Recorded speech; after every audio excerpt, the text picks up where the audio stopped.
The First Men in the Moon. By H. G. Wells. Chapter 1. Mr. Bedford meets Mr. Cavor at Lympne. As I sit down to write here amidst the shadows of vine leaves under the blue sky of southern Italy, it comes to me with a certain quality of astonishment that my participation in these amazing adventures of Mr. Cavor was, after all, the outcome of the purest accident. It might have been any one. I fell into these things at a time when I thought myself removed from the slightest possibility of disturbing experiences. I had gone to Lympne because I had imagined it the most uneventful place in the world. Here, at any rate, said I shall find peace and a chance to work. And this book is the sequel. So utterly at variance is destiny with all the little plans of men. I may perhaps mention here that very recently I had come an ugly cropper in certain business enterprises. Sitting now surrounded by all the circumstances of wealth, there is a luxury in admitting my extremity. I can admit, even, that to a certain extent my disasters were conceivably of my own making. It may be there are directions in which I have some capacity, but the conduct of business operations is not among these. But in those days I was young, and my youth among other objectionable forms took that of a pride in my capacity for affairs. I am young still in years, but the things that have happened to me have rubbed something of the youth from my mind. Whether they have brought any wisdom to light below it is a more doubtful matter. It is scarcely necessary to go into the details of the speculations that landed me at Lympne, in Kent. Nowadays even about business transactions there is a strong spice of adventure. I took risks. In these things there is invariably a certain amount of give and take, and it fell to me finally to do the giving reluctantly enough. Even when I had got out of everything, one cantankerous creditor saw fit to be malignant. Perhaps you have met that flaming sense of outraged virtue, or perhaps you have only felt it. He ran me hard. It seemed to me, at last, that there was nothing for it but to write a play, unless I wanted to drudge for my living as a clerk. I have a certain imagination, and luxurious tastes, and I meant to make a vigorous fight for it before that fate overtook me. In addition to my belief in my powers as a businessman, I had always in those days had an idea that I was equal to writing a very good play. It is not, I believe, a very uncommon persuasion. I knew there is nothing a man can do outside legitimate business transactions that has such opulent possibilities, and very probably that biased my opinion. I had, indeed, got into the habit of regarding this unwritten drama as a convenient little reserve put by for a rainy day. That rainy day had come, and I set to work. I soon discovered that writing a play was a longer business than I had supposed. At first I had reckoned 10 days for it, and it was to have a pied a terre while it was in hand that I came to Lympne. I reckoned myself lucky in getting that little bungalow. I got it on a 3 years' agreement. I put in a few sticks of furniture, and while the play was in hand I did my own cooking. My cooking would have shocked Mrs. Bond. And yet, you know, it had flavor. I had a coffee pot, a saucepan for eggs, and one for potatoes, and a frying pan for sausages and bacon. Such was the simple apparatus of my comfort. One cannot always be magnificent, but simplicity is always a possible alternative. For the rest I laid in an 18-gallon cask of beer on credit, and a trustful baker came each day. It was not, perhaps, in the style of Sybaris, but I have had worse times. I was a little sorry for the baker, who was a very decent man indeed, but even for him I hoped. Certainly if anyone wants solitude, the place is Lympne. It is in the clay part of Kent, and my bungalow stood on the edge of an old sea cliff and stared across the flats of Romney Marsh at the sea. In very wet weather the place is almost inaccessible, and I have heard that at times the postman used to traverse the more succulent portions of his route with boards upon his feet. I never saw him doing so, but I can quite imagine it. Outside the doors of the few cottages and houses that make up the present village big birch besoms are stuck, to wipe off the worst of the clay, which will give some idea of the texture of the district. I doubt if the place would be there at all, if it were not a fading memory of things gone forever. It was the big port of England in Roman times, Portus Limones, and now the sea is 4 miles away. All down the steep hill are boulders and masses of Roman brickwork, and from it old Watling Street, still paved in places, starts like an arrow to the north.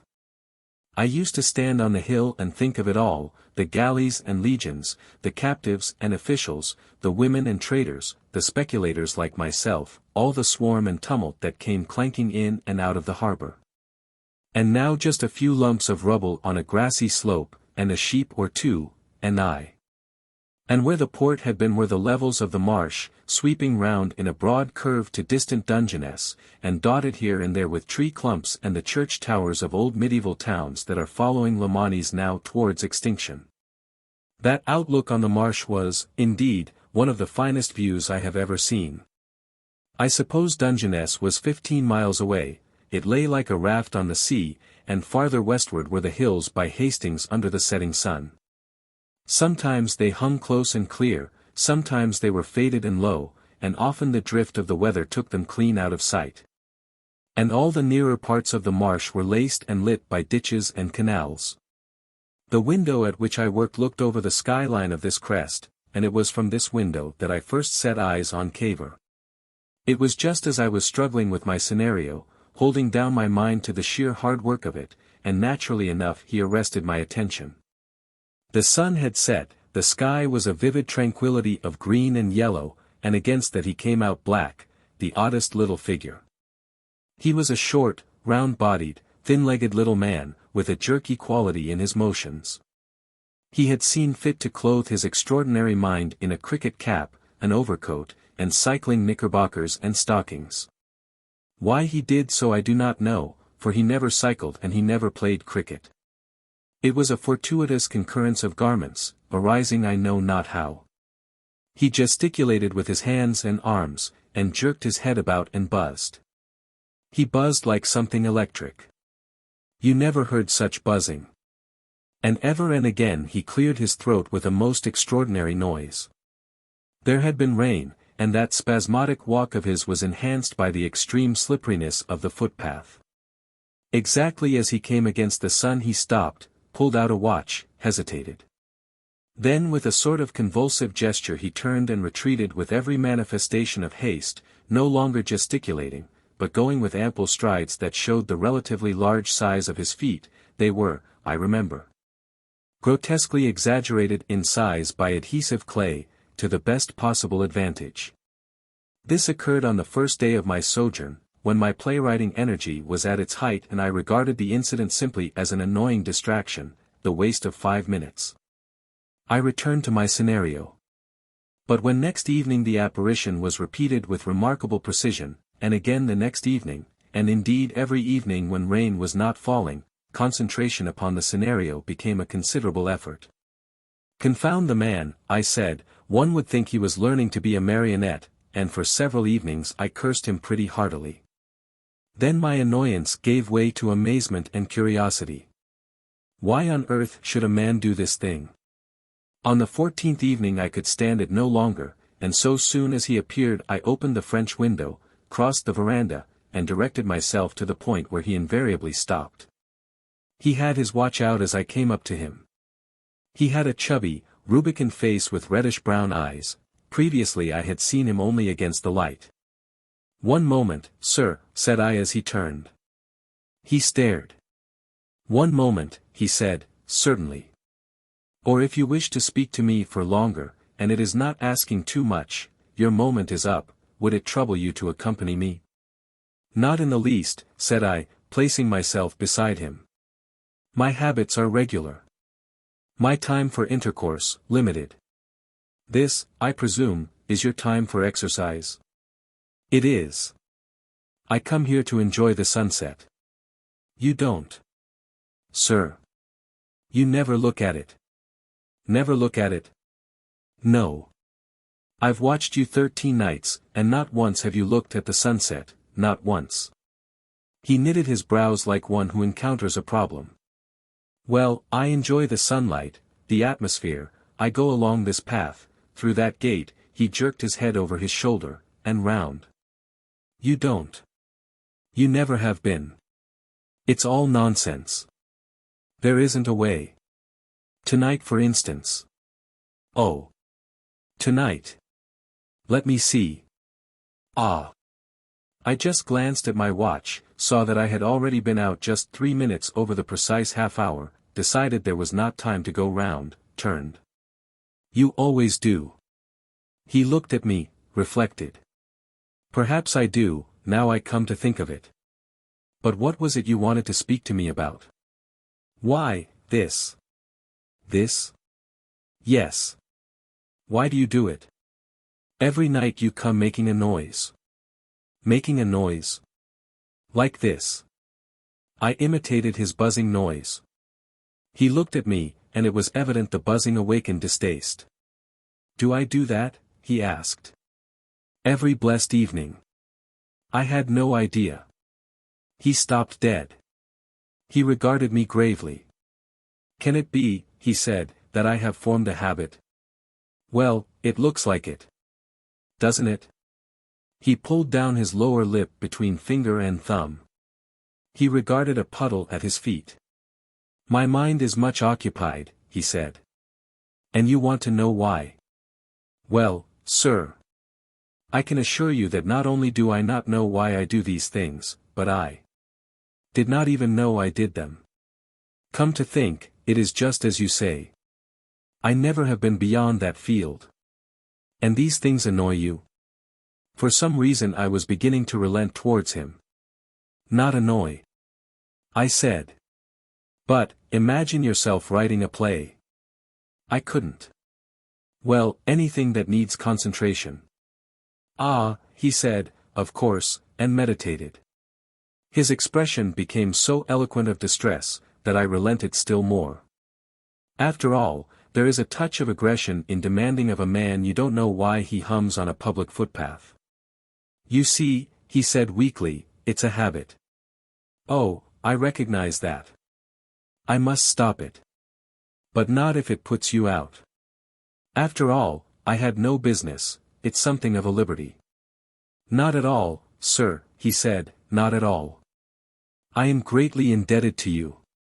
I should guard myself against these things. In future I will. Could I trouble you, once again? That noise? Something like this, I said. Zuzu, zuzu.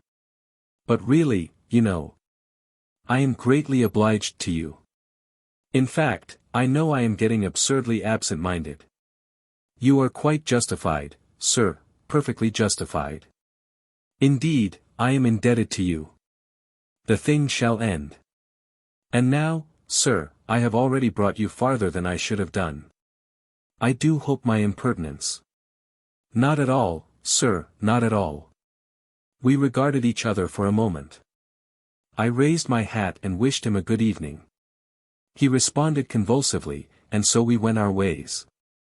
At the stile I looked back at his receding figure. His bearing had changed remarkably, he seemed limp, shrunken. The contrast with his former gesticulating, zuzzoing self took me in some absurd way as pathetic. I watched him out of sight.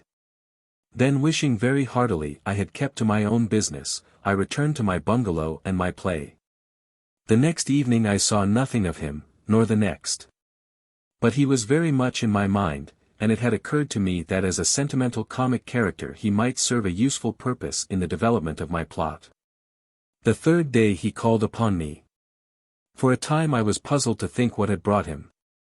He made indifferent conversation in the most formal way, then abruptly he came to business.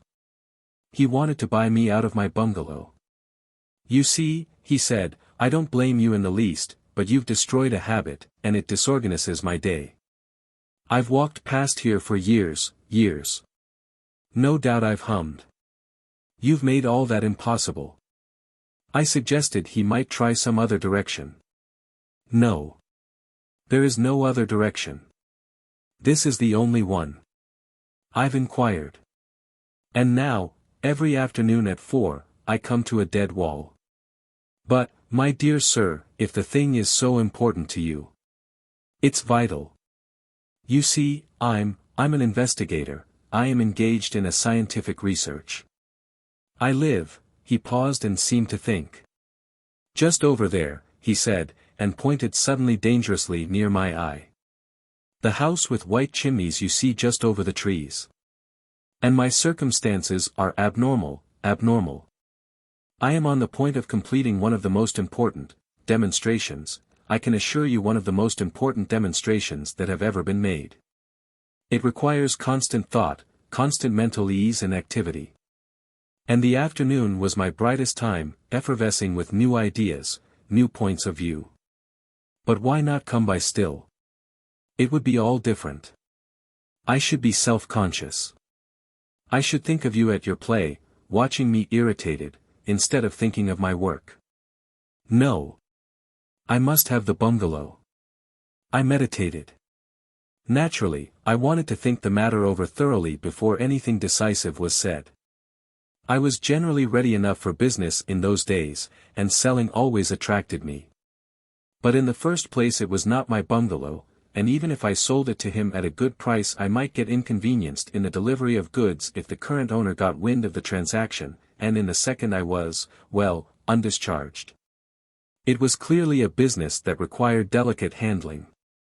Moreover, the possibility of his being in pursuit of some valuable invention also interested me. It occurred to me that I would like to know more of this research, not with any dishonest intention, but simply with an idea that to know what it was would be a relief from playwriting. I threw out feelers. He was quite willing to supply information. Indeed, once he was fairly underway the conversation became a monologue. He talked like a man long pent up, who has had it over with himself again and again. He talked for nearly an hour, and I must confess I found it a pretty stiff bit of listening. But through it all there was the undertone of satisfaction one feels when one is neglecting work one has set oneself. During that first interview I gathered very little of the drift of his work. Half his words were technicalities entirely strange to me, and he illustrated 1 or 2 points with what he was pleased to call elementary mathematics, computing on an envelope with a copying ink pencil. In a manner that made it hard even to seem to understand. Yes, I said, yes. Go on. Nevertheless I made out enough to convince me that he was no mere crank playing at discoveries. In spite of his crank-like appearance there was a force about him that made that impossible. Whatever it was a thing with mechanical possibilities. He told me of a work shed he had, and of 3 assistants, originally jobbing carpenters, whom he had trained. Now, from the work shed to the patent office is clearly only one step. He invited me to see those things. I accepted readily, and took care, by a remark or so, to underline that. The proposed transfer of the bungalow remained very conveniently in suspense. At last he rose to depart, with an apology for the length of his call. Talking over his work was, he said, a pleasure enjoyed only too rarely. It was not often he found such an intelligent listener as myself. He mingled very little with professional scientific men. So much pettiness, he explained, so much intrigue. And really, when one has an idea, a novel, fertilizing idea, I don't want to be uncharitable, but I am a man who believes in impulses. I made what was perhaps a rash proposition. But you must remember, that I had been alone, playwriting in Lympne, for 14 days, and my compunction for his ruined walk still hung about me. Why not, said I, make this your new habit? In the place of the one I spoilt. At least, until we can settle about the bungalow. What you want is to turn over your work in your mind. That you have always done during your afternoon walk. Unfortunately that's over, you can't get things back as they were. But why not come and talk about your work to me, use me as a sort of wall against which you may throw your thoughts and catch them again. It's certain I don't know enough to steal your ideas myself, and I know no scientific men. I stopped. He was considering. Evidently the thing attracted him. But I'm afraid I should bore you, he said. You think I'm too dull? Oh, no, but technicalities. Anyhow, you've interested me immensely this afternoon. Of course it would be a great help to me. Nothing clears up one's ideas so much as explaining them. Hitherto. My dear sir, say no more. But really can you spare the time? There is no rest like change of occupation, I said, with profound conviction. The affair was over. On my veranda steps he turned. I am already greatly indebted to you, he said. I made an interrogative noise. You have completely cured me of that ridiculous habit of humming, he explained. I think I said I was glad to be of any service to him, and he turned away. Immediately the train of thought that our conversation had suggested must have resumed its sway. His arms began to wave in their former fashion. The faint echo of "Zuzu" came back to me on the breeze. Well, after all, that was not my affair. He came the next day, and again the next day after that, and delivered 2 lectures on physics to our mutual satisfaction. He talked with an air of being extremely lucid about the ether, and tubes of force, and gravitational potential, and things like that, and I sat in my other folding chair and said, "Yes, go on, I follow you," to keep him going. It was tremendously difficult stuff, but I do not think he ever suspected how much I did not understand him. There were moments when I doubted whether I was well employed, but at any rate I was resting from that confounded play. Now and then things gleamed on me clearly for a space, only to vanish just when I thought I had hold of them. Sometimes my attention failed altogether, and I would give it up and sit and stare at him, wondering whether, after all, it would not be better to use him as a central figure in a good farce and let all this other stuff slide. And then, perhaps, I would catch on again for a bit. At the earliest opportunity one went to see his house. It was large and carelessly furnished. There were no servants other than his 3 assistants, and his dietary and private life were characterized by a philosophical simplicity. He was a water drinker, a vegetarian, and all those logical disciplinary things. But the sight of his equipment settled many doubts. It looked like business from cellar to attic, an amazing little place to find in an out-of-the-way village. The ground floor rooms contained benches and apparatus, the bakehouse and scullery boiler had developed into respectable furnaces, dynamos occupied the cellar, and there was a gasometer in the garden. He showed it to me with all the confiding zest of a man who has been living too much alone. His seclusion was overflowing now in an excess of confidence, and I had the good luck to be the recipient. The 3 assistants were creditable specimens of the class of handy men from which they came. Conscientious if unintelligent, strong, civil, and willing. One, Spargus, who did the cooking and all the metal work, had been a sailor. A second, Gibbs, was a joiner, and the third was an ex-jobbing gardener, and now general assistant. They were the merest laborers. All the intelligent work was done by Cavor. Theirs was the darkest ignorance compared even with my muddled impression. And now, as to the nature of these inquiries. Here, unhappily, comes a grave difficulty. I am no scientific expert, and if I were to attempt to set forth in the highly scientific language of Mr. Cavor the aim to which his experiments tended, I am afraid I should confuse not only the reader but myself.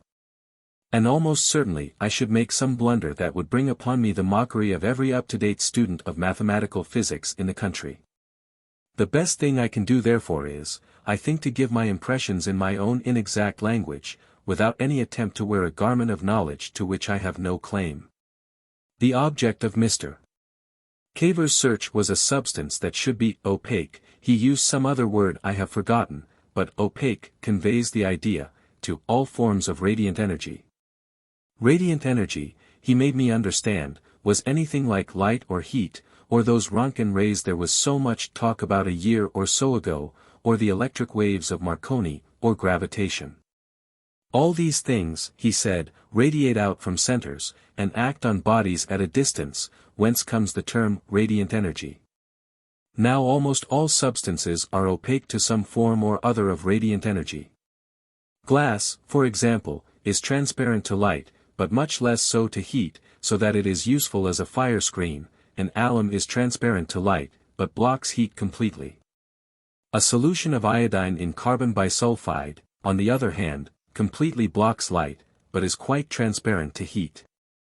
It will hide a fire from you, but permit all its warmth to reach you.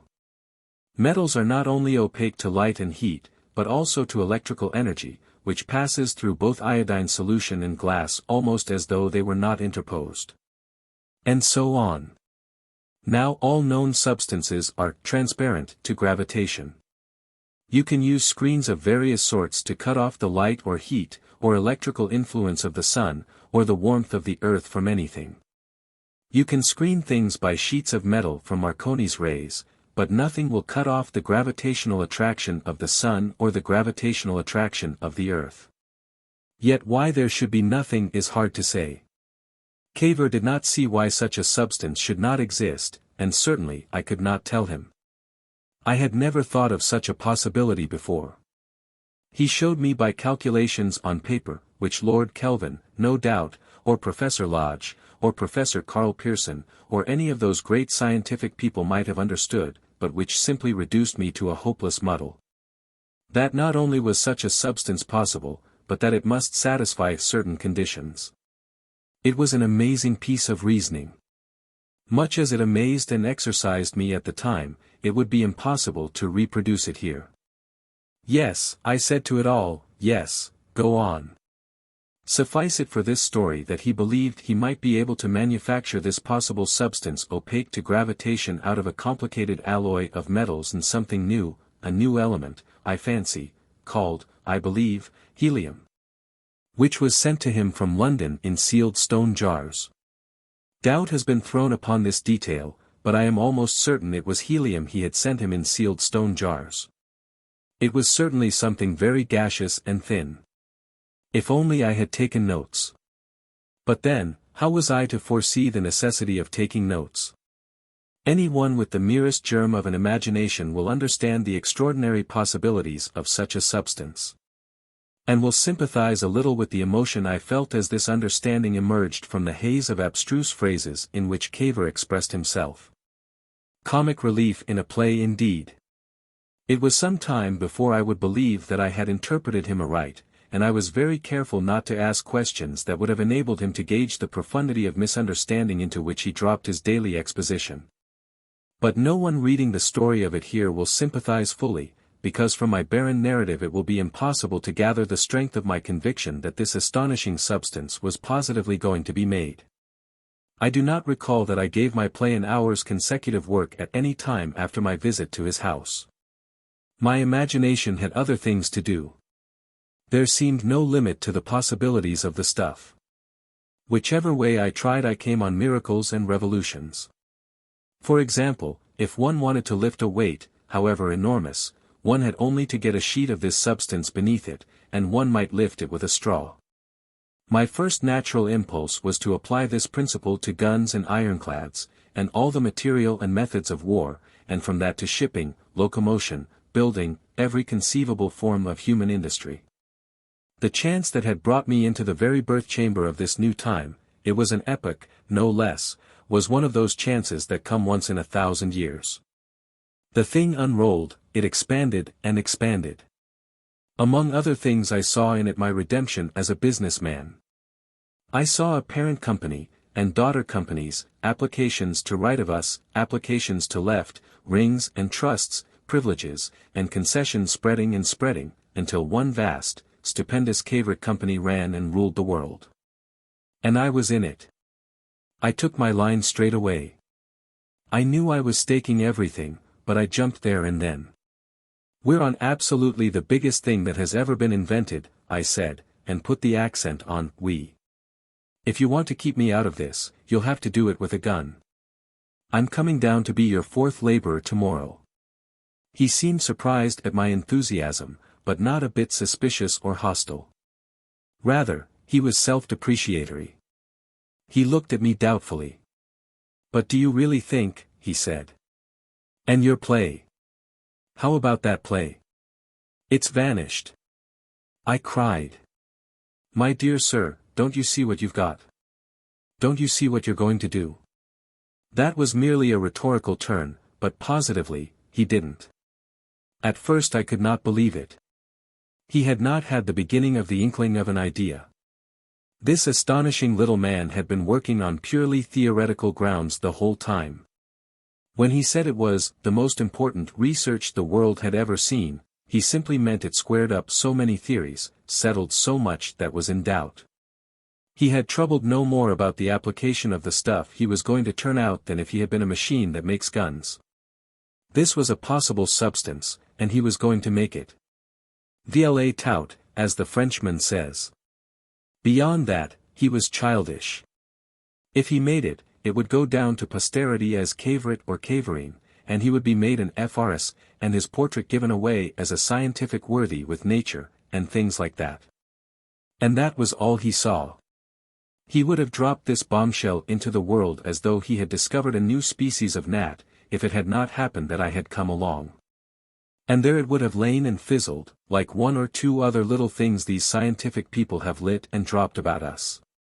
When I realized this, it was I did the talking, and Cavor who said, "Go on." I jumped up. I paced the room, gesticulating like a boy of 20. I tried to make him understand his duties and responsibilities in the matter, our duties and responsibilities in the matter. I assured him we might make wealth enough to work any sort of social revolution we fancied, we might own and order the whole world. I told him of companies and patents, and the case for secret processes. All these things seemed to take him much as his mathematics had taken me. A look of perplexity came into his ruddy little face. He stammered something about indifference to wealth, but I brushed all that aside.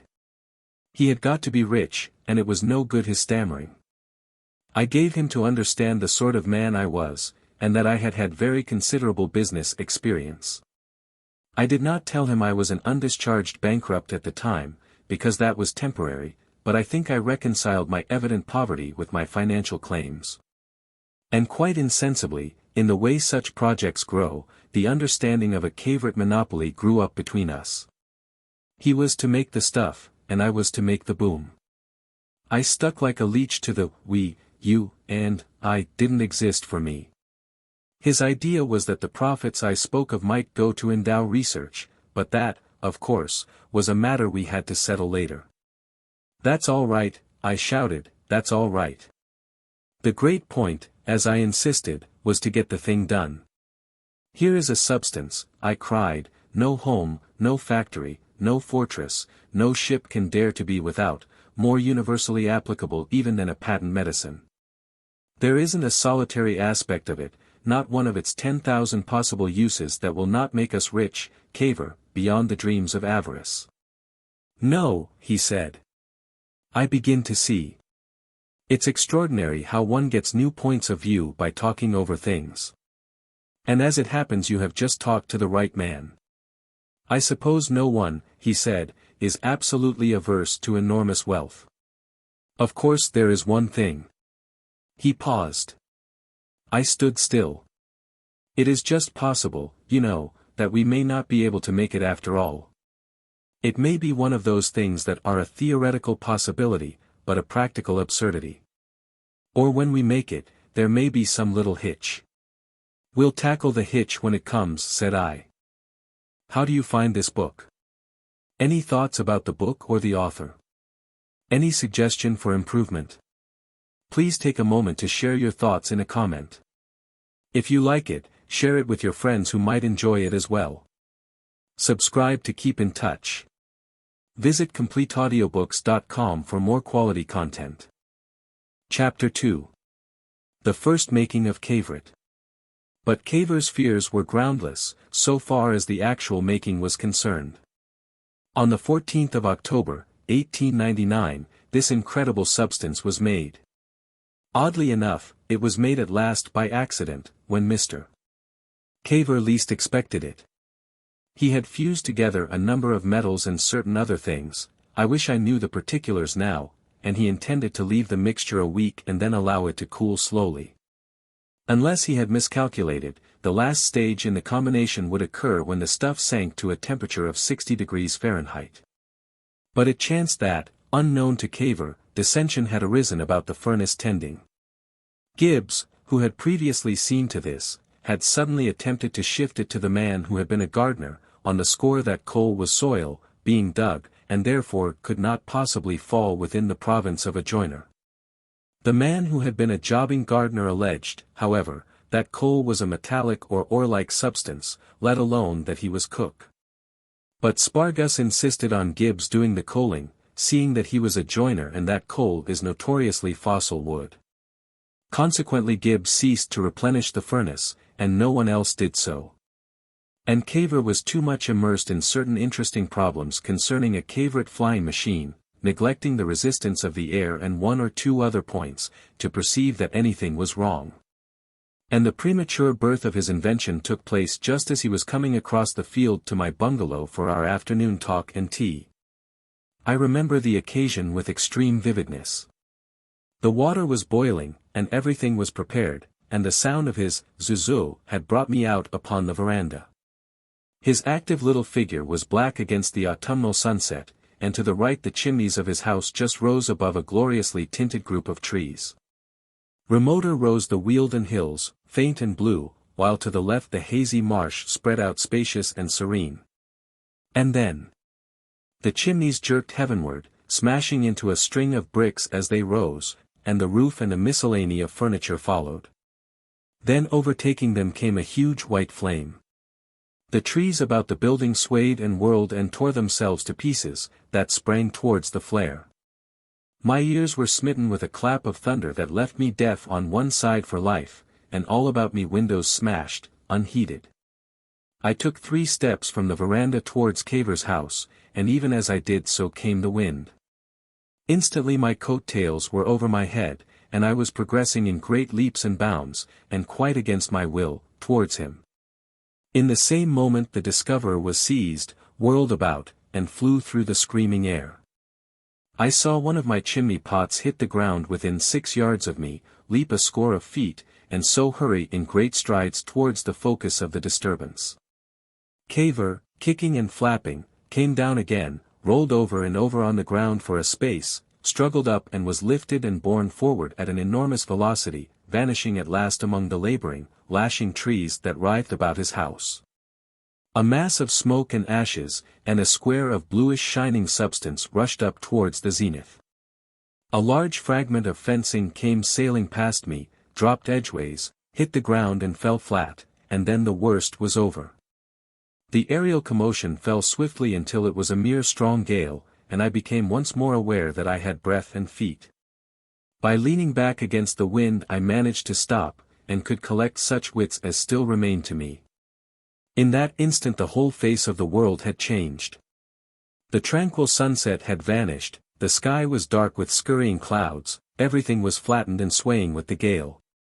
I glanced back to see if my bungalow was still in a general way standing, then staggered forwards towards the trees amongst which Cavor had vanished, and through whose tall and leaf-denuded branches shone the flames of his burning house. I entered the copse, dashing from one tree to another and clinging to them, and for a space I sought him in vain. Then amidst a heap of smashed branches and fencing that had banked itself against a portion of his garden wall I perceived something stir. I made a run for this, but before I reached it a brown object separated itself, rose on 2 muddy legs, and protruded 2 drooping, bleeding hands. Some tattered ends of garment fluttered out from its middle portion and streamed before the wind. For a moment I did not recognize this earthy lump, and then I saw that it was Cavor, caked in the mud in which he had rolled. He leant forward against the wind, rubbing the dirt from his eyes and mouth. He extended a muddy lump of hand, and staggered a pace towards me. His face worked with emotion, little lumps of mud kept falling from it. He looked as damaged and pitiful as any living creature I have ever seen, and his remark therefore amazed me exceedingly.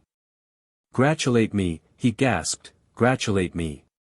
"Congratulate you," said I, "good heavens. What for?" "I've done it." "You have. What on earth caused that explosion?"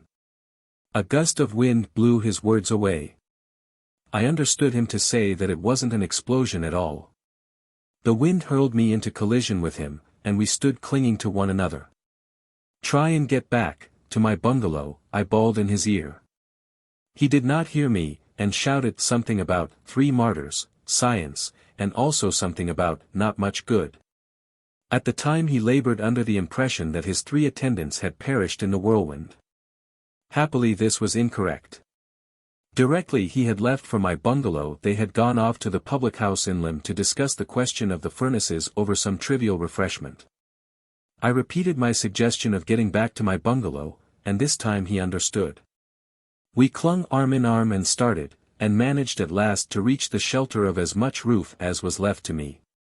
For a space we sat in armchairs and panted. All the windows were broken, and the lighter articles of furniture were in great disorder, but no irrevocable damage was done. Happily the kitchen door had stood the pressure upon it, so that all my crockery and cooking materials had survived. The oil stove was still burning, and I put on the water to boil again for tea. And that prepared, I could turn on Cavor for his explanation. "Quite correct," he insisted, "quite correct. I've done it, and it's all right." "But," I protested. "All right. Why, there can't be a rick standing, or a fence or a thatched roof undamaged for 20 miles round. It's all right, really." I didn't, of course, foresee this little upset. My mind was preoccupied with another problem, and I'm apt to disregard these practical side issues. "But it's all right. My dear sir," I cried, "don't you see you've done thousands of pounds worth of damage? There, I throw myself on your discretion. I'm not a practical man, of course, but don't you think they will regard it as a cyclone? But the explosion. It was not an explosion. It's perfectly simple. Only, as I say, I'm apt to overlook these little things. It's that Suzu business on a larger scale. Inadvertently I made this substance of mine, this Cavorite, in a thin, wide sheet." He paused. "You are quite clear that the stuff is opaque to gravitation, that it cuts off things from gravitating towards each other?" "Yes," said I, "yes." "Well, so soon as it reached a temperature of 60 degrees Fahrenheit, and the process of its manufacture was complete, the air above it, the portions of roof and ceiling and floor above it ceased to have weight. I suppose you know, everybody knows nowadays, that, as a usual thing, the air has weight, that it presses on everything at the surface of the earth, presses in all directions, with a pressure of 14.5 pounds to the square inch?" "I know that," said I, "go on." "I know that too," he remarked. "Only this shows you how useless knowledge is unless you apply it. You see, over our Cavorite this ceased to be the case, the air there ceased to exert any pressure. And the air round it and not over the Cavorite was exerting a pressure of 14.5 pounds to the square in upon this suddenly weightless air. Ah! You begin to see. The air all about the Cavorite crushed in upon the air above it with irresistible force. The air above the Cavorite was forced upward violently, the air that rushed in to replace it immediately lost weight, ceased to exert any pressure, followed suit, blew the ceiling through and the roof off. You perceive," he said, "it formed a sort of atmospheric fountain, a kind of chimney in the atmosphere. And if the Cavorite itself hadn't been loose and so got sucked up the chimney, does it occur to you what would have happened?" I thought. "I suppose," I said, "the air would be rushing up and up over that infernal piece of stuff now." "Precisely," he said. "A huge fountain. Spouting into space. Good heavens! Why, it would have squirted all the atmosphere of the earth away. It would have robbed the world of air. It would have been the death of all mankind. That little lump of stuff." "Not exactly into space," said Cavor, "but as bad, practically. It would have whipped the air off the world as one peels a banana, and flung it thousands of miles. It would have dropped back again, of course, but on an asphyxiated world. From our point of view very little better than if it never came back." I stared. As yet I was too amazed to realize how all my expectations had been upset. "What do you mean to do now?" I asked. "In the first place, if I may borrow a garden trowel, I will remove some of this earth with which I am encased, and then if I may avail myself of your domestic conveniences I will have a bath. This done, we will converse more at leisure. It will be wise, I think," he laid a muddy hand on my arm, "if nothing were said of this affair beyond ourselves. I know I have caused great damage, probably even dwelling houses may be ruined here and there upon the countryside. But on the other hand, I cannot possibly pay for the damage I have done, and if the real cause of this is published, it will lead only to heartburning and the obstruction of my work.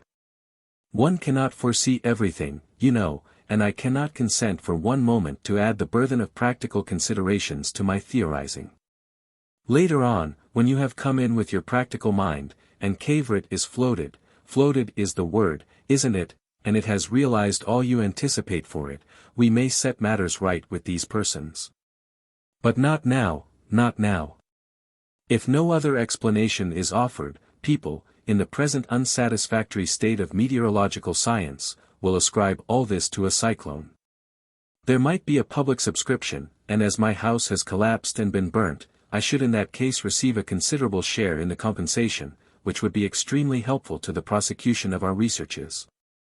But if it is known that I caused this, there will be no public subscription, and everybody will be put out. Practically I should never get a chance of working in peace again. My 3 assistants may or may not have perished. That is a detail. If they have, it is no great loss, they were more zealous than able, and this premature event must be largely due to their joint neglect of the furnace. If they have not perished, I doubt if they have the intelligence to explain the affair. They will accept the cyclone story. And if during the temporary unfitness of my house for occupation, I may lodge in one of the untenanted rooms of this bungalow of yours. He paused and regarded me. A man of such possibilities, I reflected, is no ordinary guest to entertain.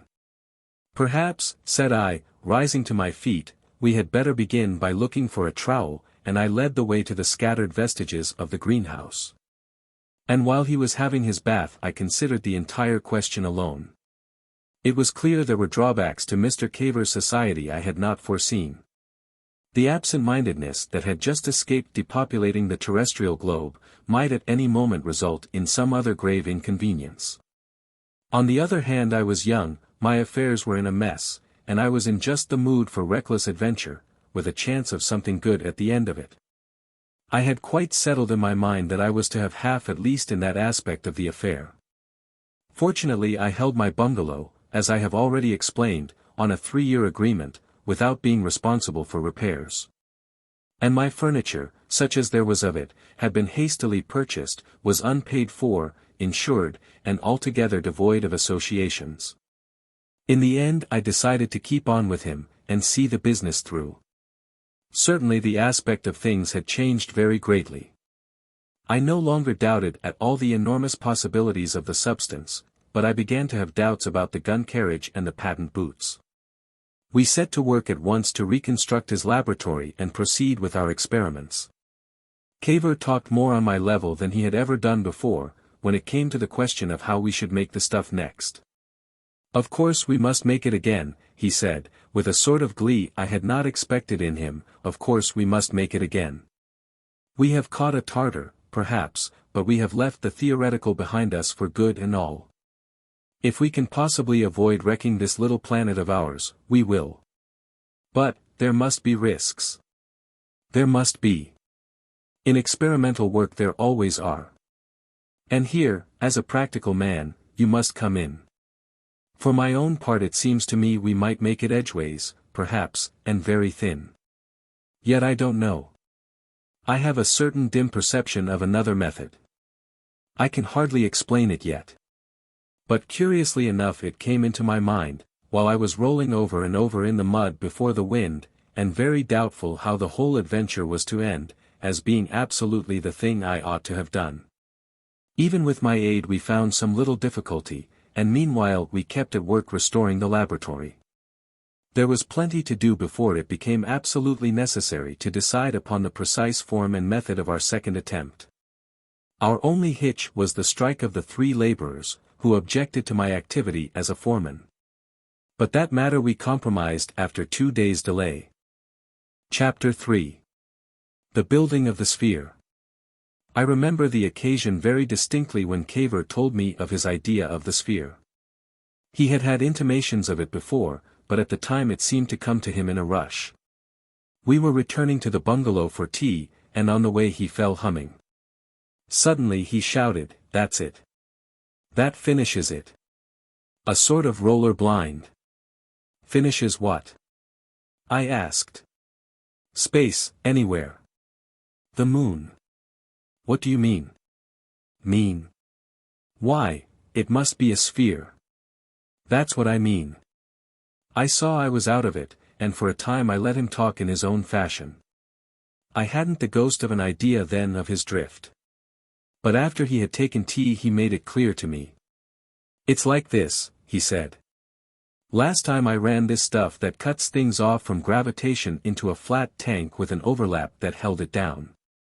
And directly it had cooled and the manufacture was completed all that uproar happened, nothing above it weighed anything, the air went squirting up, the house squirted up, and if the stuff itself hadn't squirted up too, I don't know what would have happened.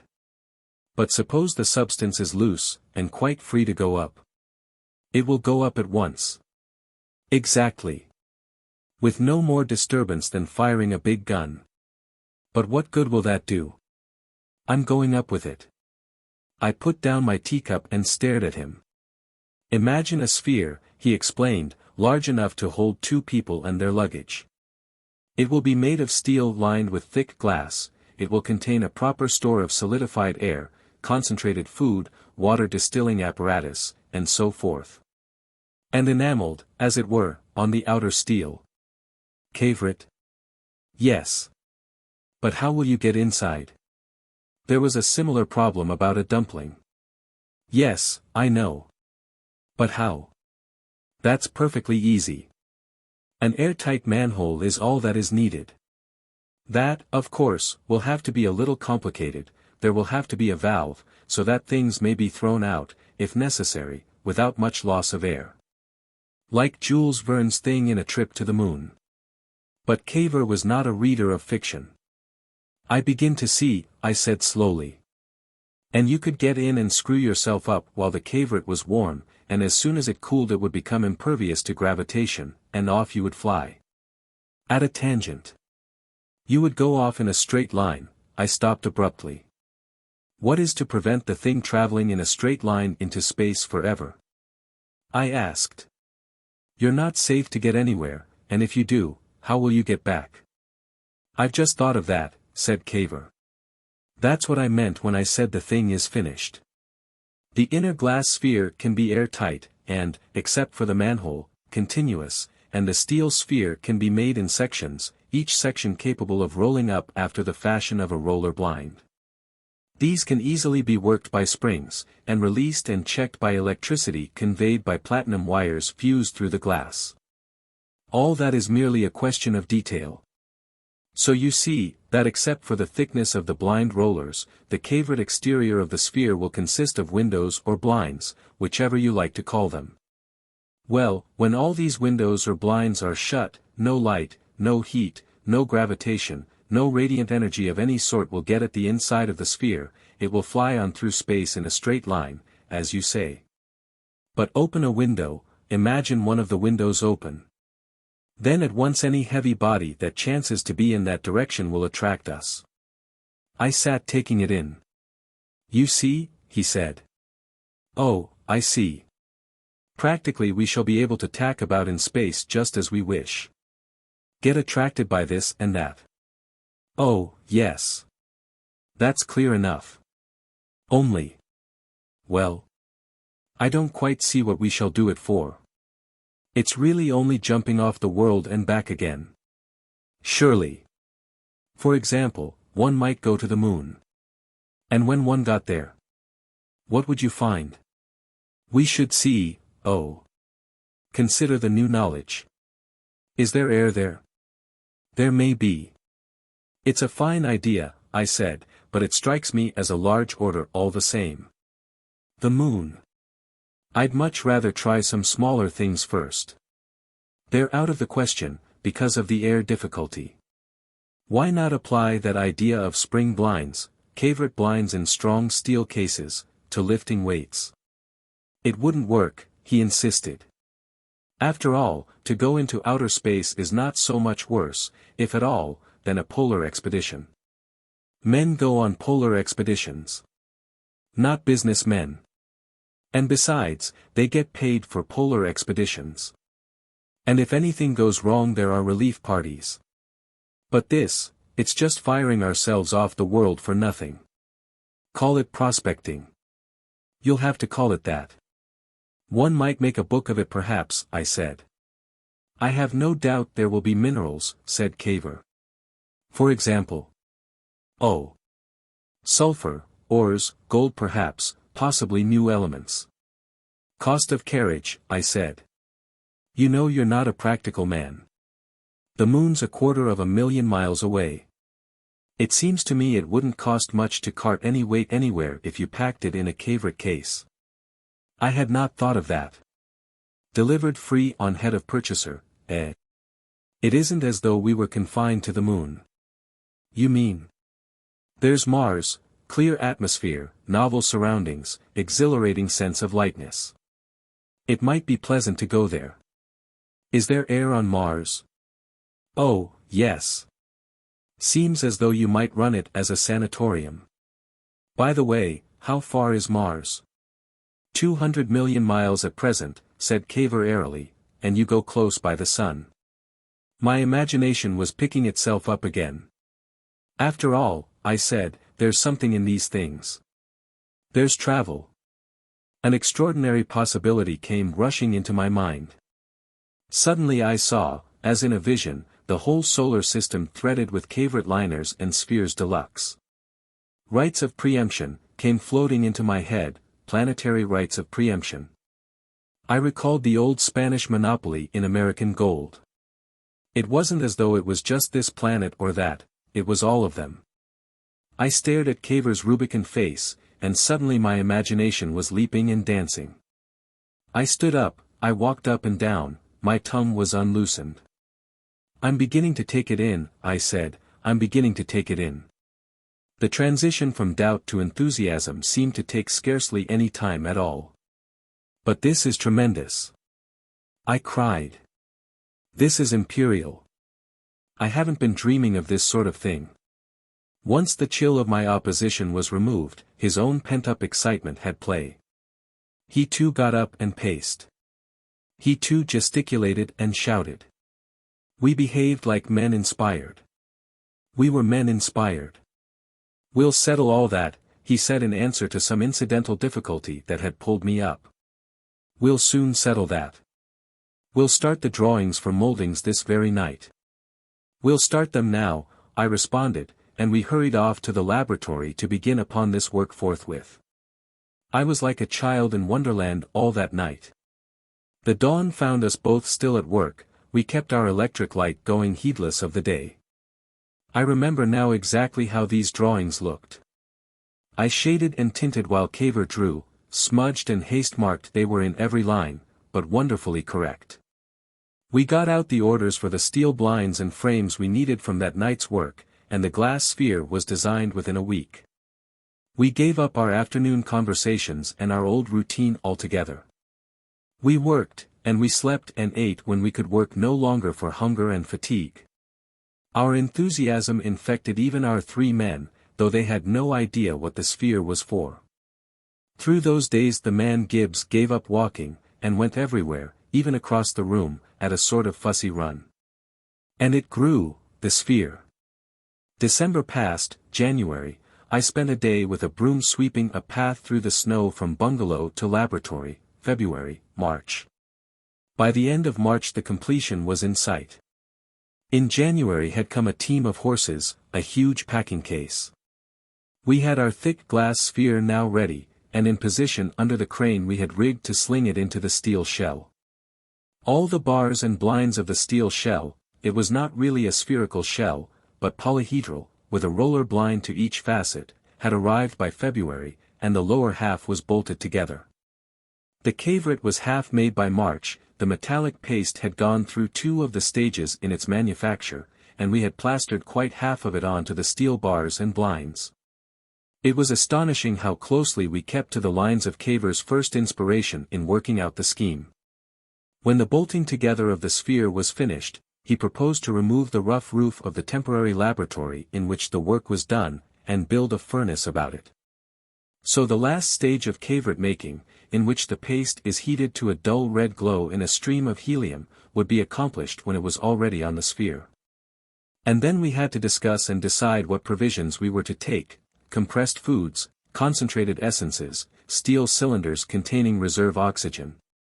An arrangement for removing carbonic acid and waste from the air and restoring oxygen by means of sodium peroxide, water condensers, and so forth. I remember the little heap they made in the corner, tins, and rolls, and boxes, convincingly matter-of-fact. It was a strenuous time, with little chance of thinking. But one day, when we were drawing near the end, an odd mood came over me. I had been bricking up the furnace all the morning, and I sat down by these possessions dead beat.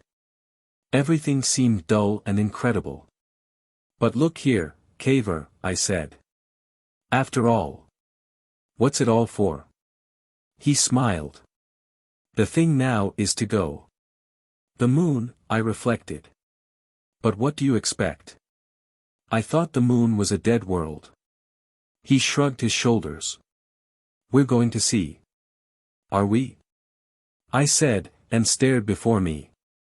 "You are tired," he remarked. "You'd better take a walk this afternoon." "No," I said obstinately, "I'm going to finish this brickwork." And I did, and ensured myself a night of insomnia.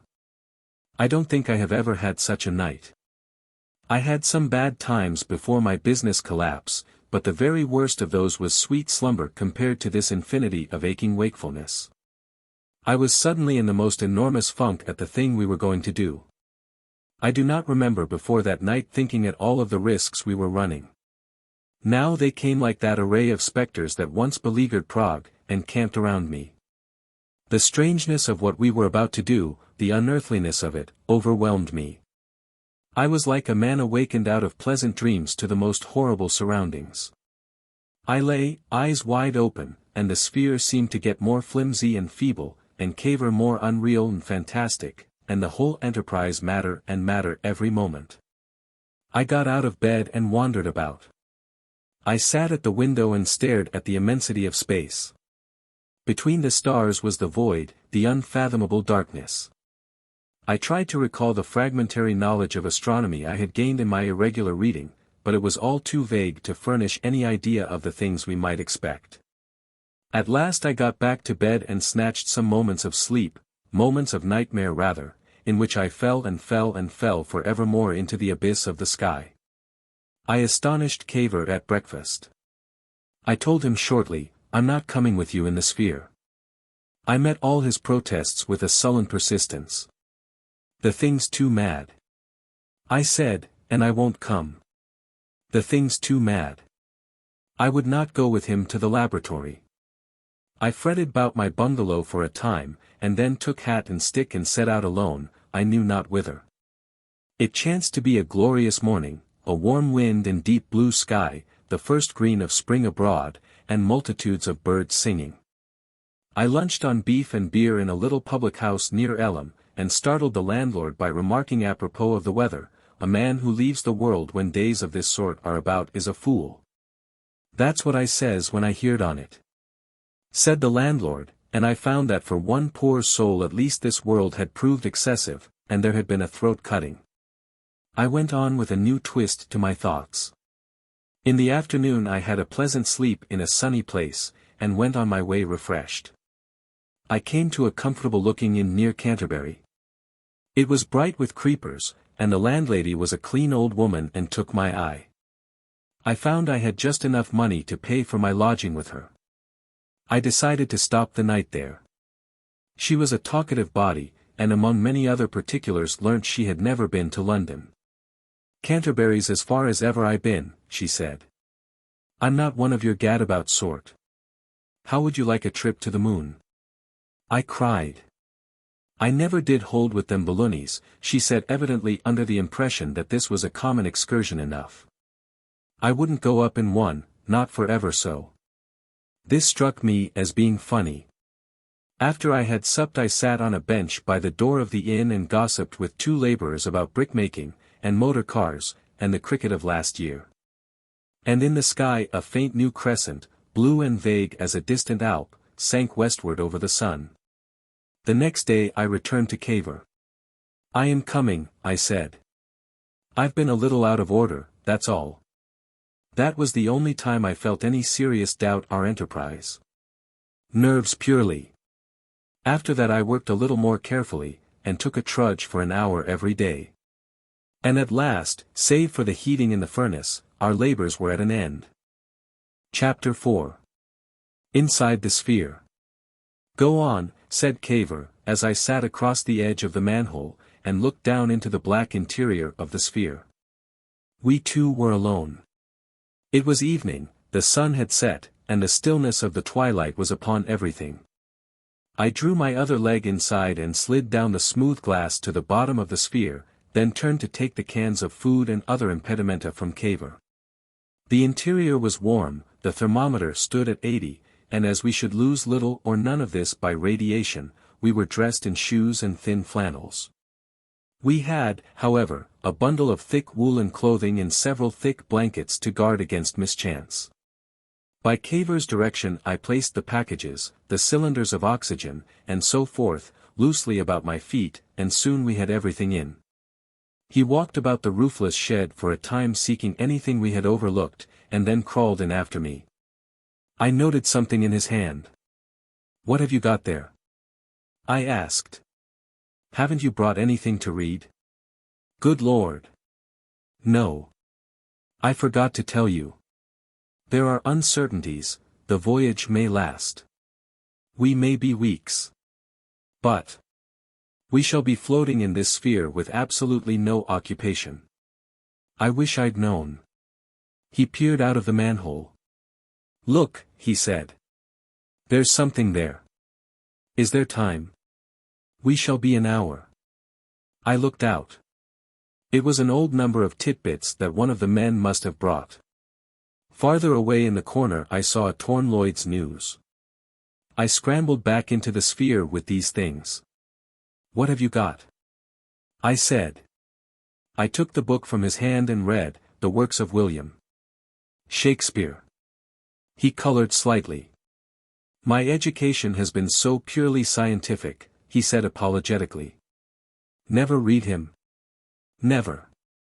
He knew a little, you know, in an irregular sort of way. "Precisely what I am told," said Cavor. I assisted him to screw in the glass cover of the manhole, and then he pressed a stud to close the corresponding blind in the outer case. The little oblong of twilight vanished. We were in darkness. For a time neither of us spoke. Although our case would not be impervious to sound, everything was very still. I perceived there was nothing to grip when the shock of our start should come, and I realized that I should be uncomfortable for want of a chair. "Why have we no chairs?" I asked. "I've settled all that," said Cavor. "We won't need them." "Why not?" "You will see," he said, in the tone of a man who refuses to talk. I became silent. Suddenly it had come to me clear and vivid that I was a fool to be inside that sphere. Even now, I asked myself, is it too late to withdraw? The world outside the sphere, I knew, would be cold and inhospitable enough for me. For weeks I had been living on subsidies from Cavor, but after all, would it be as cold as the infinite zero, as inhospitable as empty space? If it had not been for the appearance of cowardice, I believe that even then I should have made him let me out. But I hesitated on that score, and hesitated, and grew fretful and angry, and the time passed. There came a little jerk, a noise like champagne being uncorked in another room, and a faint whistling sound. For just one instant I had a sense of enormous tension, a transient conviction that my feet were pressing downward with a force of countless tons. It lasted for an infinitesimal time. But it stirred me to action. "Cavor," I said into the darkness, my nerves in rags. "I don't think." I stopped. He made no answer. "Confound it!" I cried, "I'm a fool. What business have I here? I'm not coming, Cavor. The thing's too risky. I'm getting out." "You can't," he said. "Can't? We'll soon see about that." He made no answer for 10 seconds. "It's too late for us to quarrel now, Bedford," he said. That little jerk was the start. Already we are flying as swiftly as a bullet up into the gulf of space. I said, and then it didn't seem to matter what happened. For a time I was, as it were, stunned. I had nothing to say. It was just as if I had never heard of this idea of leaving the world before.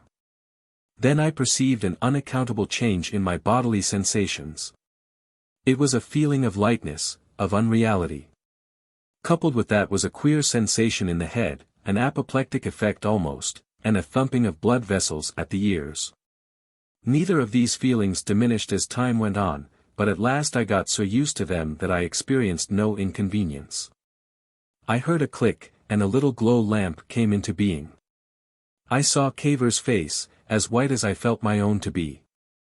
We regarded one another in silence. The transparent blackness of the glass behind him made him seem as though he floated in a void. "Well, we're committed," I said at last. "Yes," he said, "we're committed."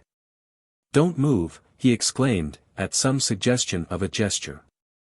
"Let your muscles keep quite lax, as if you were in bed. We are in a little universe of our own. Look at those things." He pointed to the loose cases and bundles that had been lying on the blankets in the bottom of the sphere. I was astonished to see that they were floating now nearly a foot from the spherical wall. Then I saw from his shadow that Cavor was no longer leaning against the glass. I thrust out my hand behind me, and found that I too was suspended in space, clear of the glass. I did not cry out nor gesticulate, but fear came upon me. It was like being held and lifted by something, you know not what. The mere touch of my hand against the glass moved me rapidly. I understood what had happened, but that did not prevent my being afraid. We were cut off from all exterior gravitation, only the attraction of objects within our sphere had effect. Consequently everything that was not fixed to the glass was falling, slowly because of the slightness of our masses, towards the center of gravity of our little world, which seemed to be somewhere about the middle of the sphere. But rather nearer to myself than Cavor, on account of my greater weight. "We must turn round," said Cavor, "and float back to back, with the things between us." It was the strangest sensation conceivable, floating thus loosely in space, at first indeed horribly strange, and when the horror passed, not disagreeable at all, exceeding restful. Indeed, the nearest thing in earthly experience to it that I know is lying on a very thick, soft feather bed. But the quality of utter detachment and independence. I had not reckoned on things like this. I had expected a violent jerk at starting, a giddy sense of speed. Instead I felt, as if I were disembodied. It was not like the beginning of a journey, it was like the beginning of a dream. Chapter 5. The Journey to the Moon. Presently Cavor extinguished the light. He said we had not overmuch energy stored, and that what we had we must economize for reading. For a time, whether it was long or short I do not know, there was nothing but blank darkness. A question floated up out of the void. "How are we pointing?" I said. "What is our direction?" "We are flying away from the earth at a tangent, and as the moon is near her third quarter we are going somewhere towards her." "I will open a blind." Came a click, and then a window in the outer case yawned open. The sky outside was as black as the darkness within the sphere, but the shape of the open window was marked by an infinite number of stars. Those who have only seen the starry sky from the earth cannot imagine its appearance when the vague, half-luminous veil of our air has been withdrawn. The stars we see on earth are the mere scattered survivors that penetrate our misty atmosphere. But now at last I could realize the meaning of the hosts of heaven. Stranger things we were presently to see, but that airless, star-dusted sky. Of all things, I think that will be one of the last I shall forget. The little window vanished with a click, another beside it snapped open and instantly closed, and then a third, and for a moment I had to close my eyes because of the blinding splendor of the waning moon. For a space I had to stare at Cavor and the white-lit things about me to season my eyes to light again, before I could turn them towards that pallid glare. For windows were open in order that the gravitation of the moon might act upon all the substances in our sphere. I found I was no longer floating freely in space, but that my feet were resting on the glass in the direction of the moon. The blankets and cases of provisions were also creeping slowly down the glass, and presently came to rest so as to block out a portion of the view. It seemed to me, of course, that I looked down when I looked at the moon. On Earth, down means earthward, the way things fall, and up, the reverse direction. Now the pull of gravitation was towards the moon, and for all I knew to the contrary our Earth was overhead. And, of course, when all the Cavorite blinds were closed, down was towards the center of our sphere, and up towards its outer wall. It was curiously unlike earthly experience, too, to have the light coming up to one. On Earth light falls from above, or comes slanting down sideways, but here it came from beneath our feet, and to see our shadows we had to look up. At first it gave me a sort of vertigo to stand only on thick glass and look down upon the moon through hundreds of thousands of miles of vacant space, but this sickness passed very speedily. And then, the splendor of the sight. The reader may imagine it best if he will lie on the ground some warm summer's night and look between his upraised feet at the moon, but for some reason, probably because the absence of air made it so much more luminous. The moon seemed already considerably larger than it does from Earth. The minutest details of its surface were acutely clear.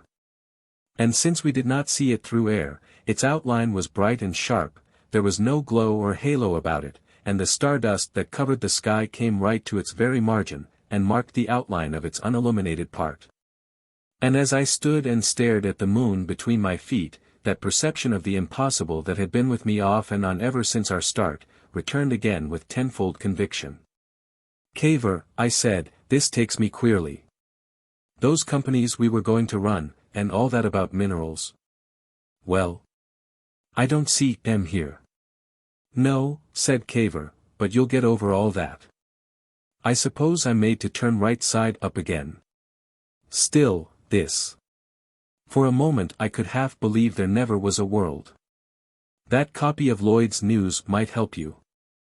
I stared at the paper for a moment, then held it above the level of my face, and found I could read it quite easily. I struck a column of mean little advertisements. "A gentleman of private means is willing to lend money," I read. I knew that gentleman. Then somebody eccentric wanted to sell a cutaway bicycle, quite new and cost £15, for £5. And a lady in distress wished to dispose of some fish knives and forks, a wedding present, at a great sacrifice. No doubt some simple soul was sagely examining these knives and forks, and another triumphantly riding off on that bicycle, and a third trustfully consulting that benevolent gentleman of means even as I read. I laughed, and let the paper drift from my hand. "Are we visible from the Earth?" I asked. "Why?" I knew someone who was rather interested in astronomy. It occurred to me that it would be rather odd if, my friend, chanced to be looking through some telescope. It would need the most powerful telescope on Earth even now to see us as the minutest speck. For a time I stared in silence at the moon. "It's a world," I said, "one feels that infinitely more than one ever did on Earth." "People perhaps." "People," he exclaimed. "No. Banish all that. Think yourself a sort of ultra-Arctic voyager exploring the desolate places of space. Look at it." He waved his hand at the shining whiteness below. "It's dead, dead. Vast extinct volcanoes, lava wildernesses, tumbled wastes of snow, or frozen carbonic acid, or frozen air, and everywhere landslip seams and cracks and gulfs. Nothing happens. Men have watched this planet systematically with telescopes for over 200 years. How much change do you think they have seen? None. They have traced 2 indisputable landslips, a doubtful crack, and 1 slight periodic change of color, and that's all. I didn't know they traced even that." "Oh, yes. But as for people—" "By the way," I asked, "how small a thing will the biggest telescopes show upon the moon?" "One could see a fair-sized church." One could certainly see any towns or buildings, or anything like the handiwork of men. There might perhaps be insects, something in the way of ants, for example, so that they could hide in deep burrows from the lunar light, or some new sort of creatures having no earthly parallel. That is the most probable thing, if we are to find life there at all. Think of the difference in conditions. Life must fit itself to a day as long as 14 earthly days, a cloudless sunblaze of 14 days, and then a night of equal length, growing ever colder and colder under these, cold, sharp stars. In that night there must be cold, the ultimate cold, absolute zero, 273 degrees centigrade, below the earthly freezing point. Whatever life there is must hibernate through that, and rise again each day. He mused. One can imagine something worm-like, he said, taking its air solid as an earthworm swallows earth, or thick-skinned monsters. By the by, I said, why didn't we bring a gun? He did not answer that question. No, he concluded, we just have to go. We shall see when we get there. I remembered something. Of course, there's my minerals, anyhow, I said, whatever the conditions may be. Presently he told me he wished to alter our course a little by letting the earth tug at us for a moment.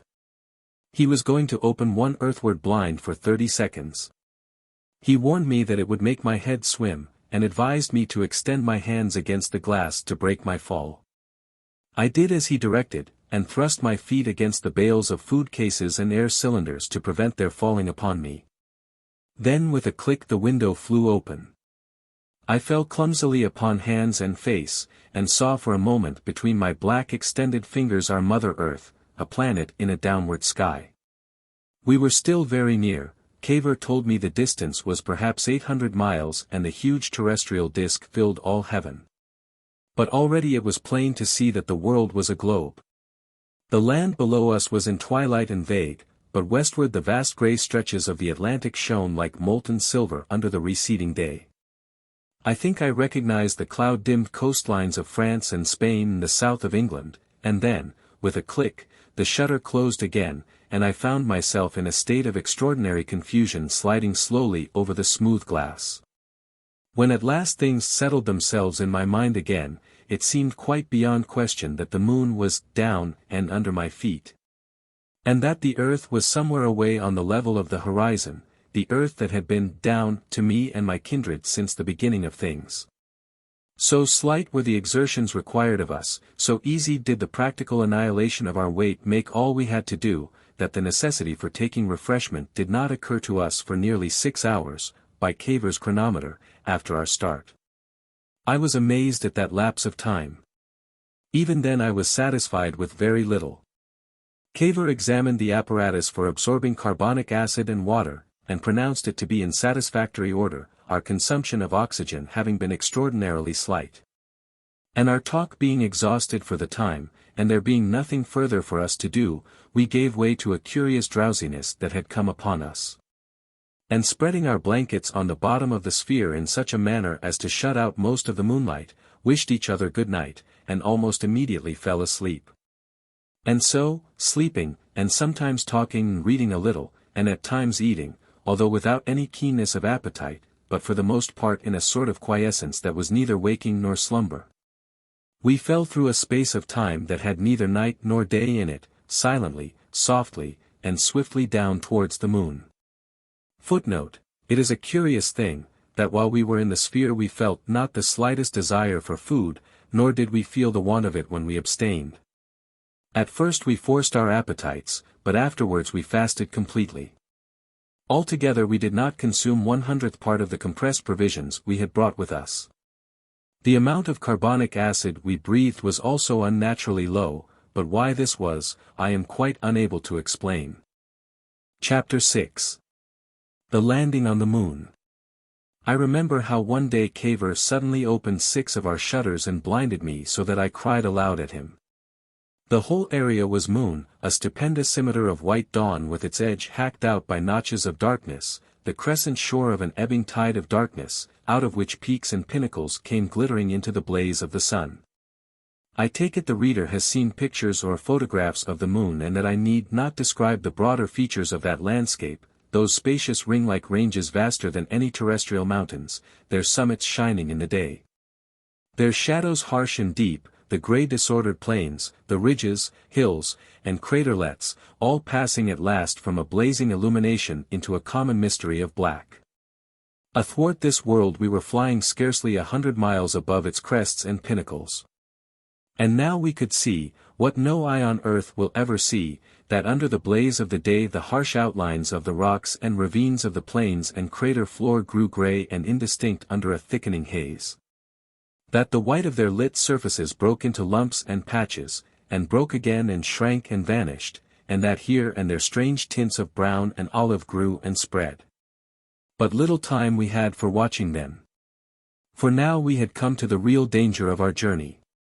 We had to drop ever closer to the moon as we spun about it, to slacken our pace and watch our chance, until at last we could dare to drop upon its surface.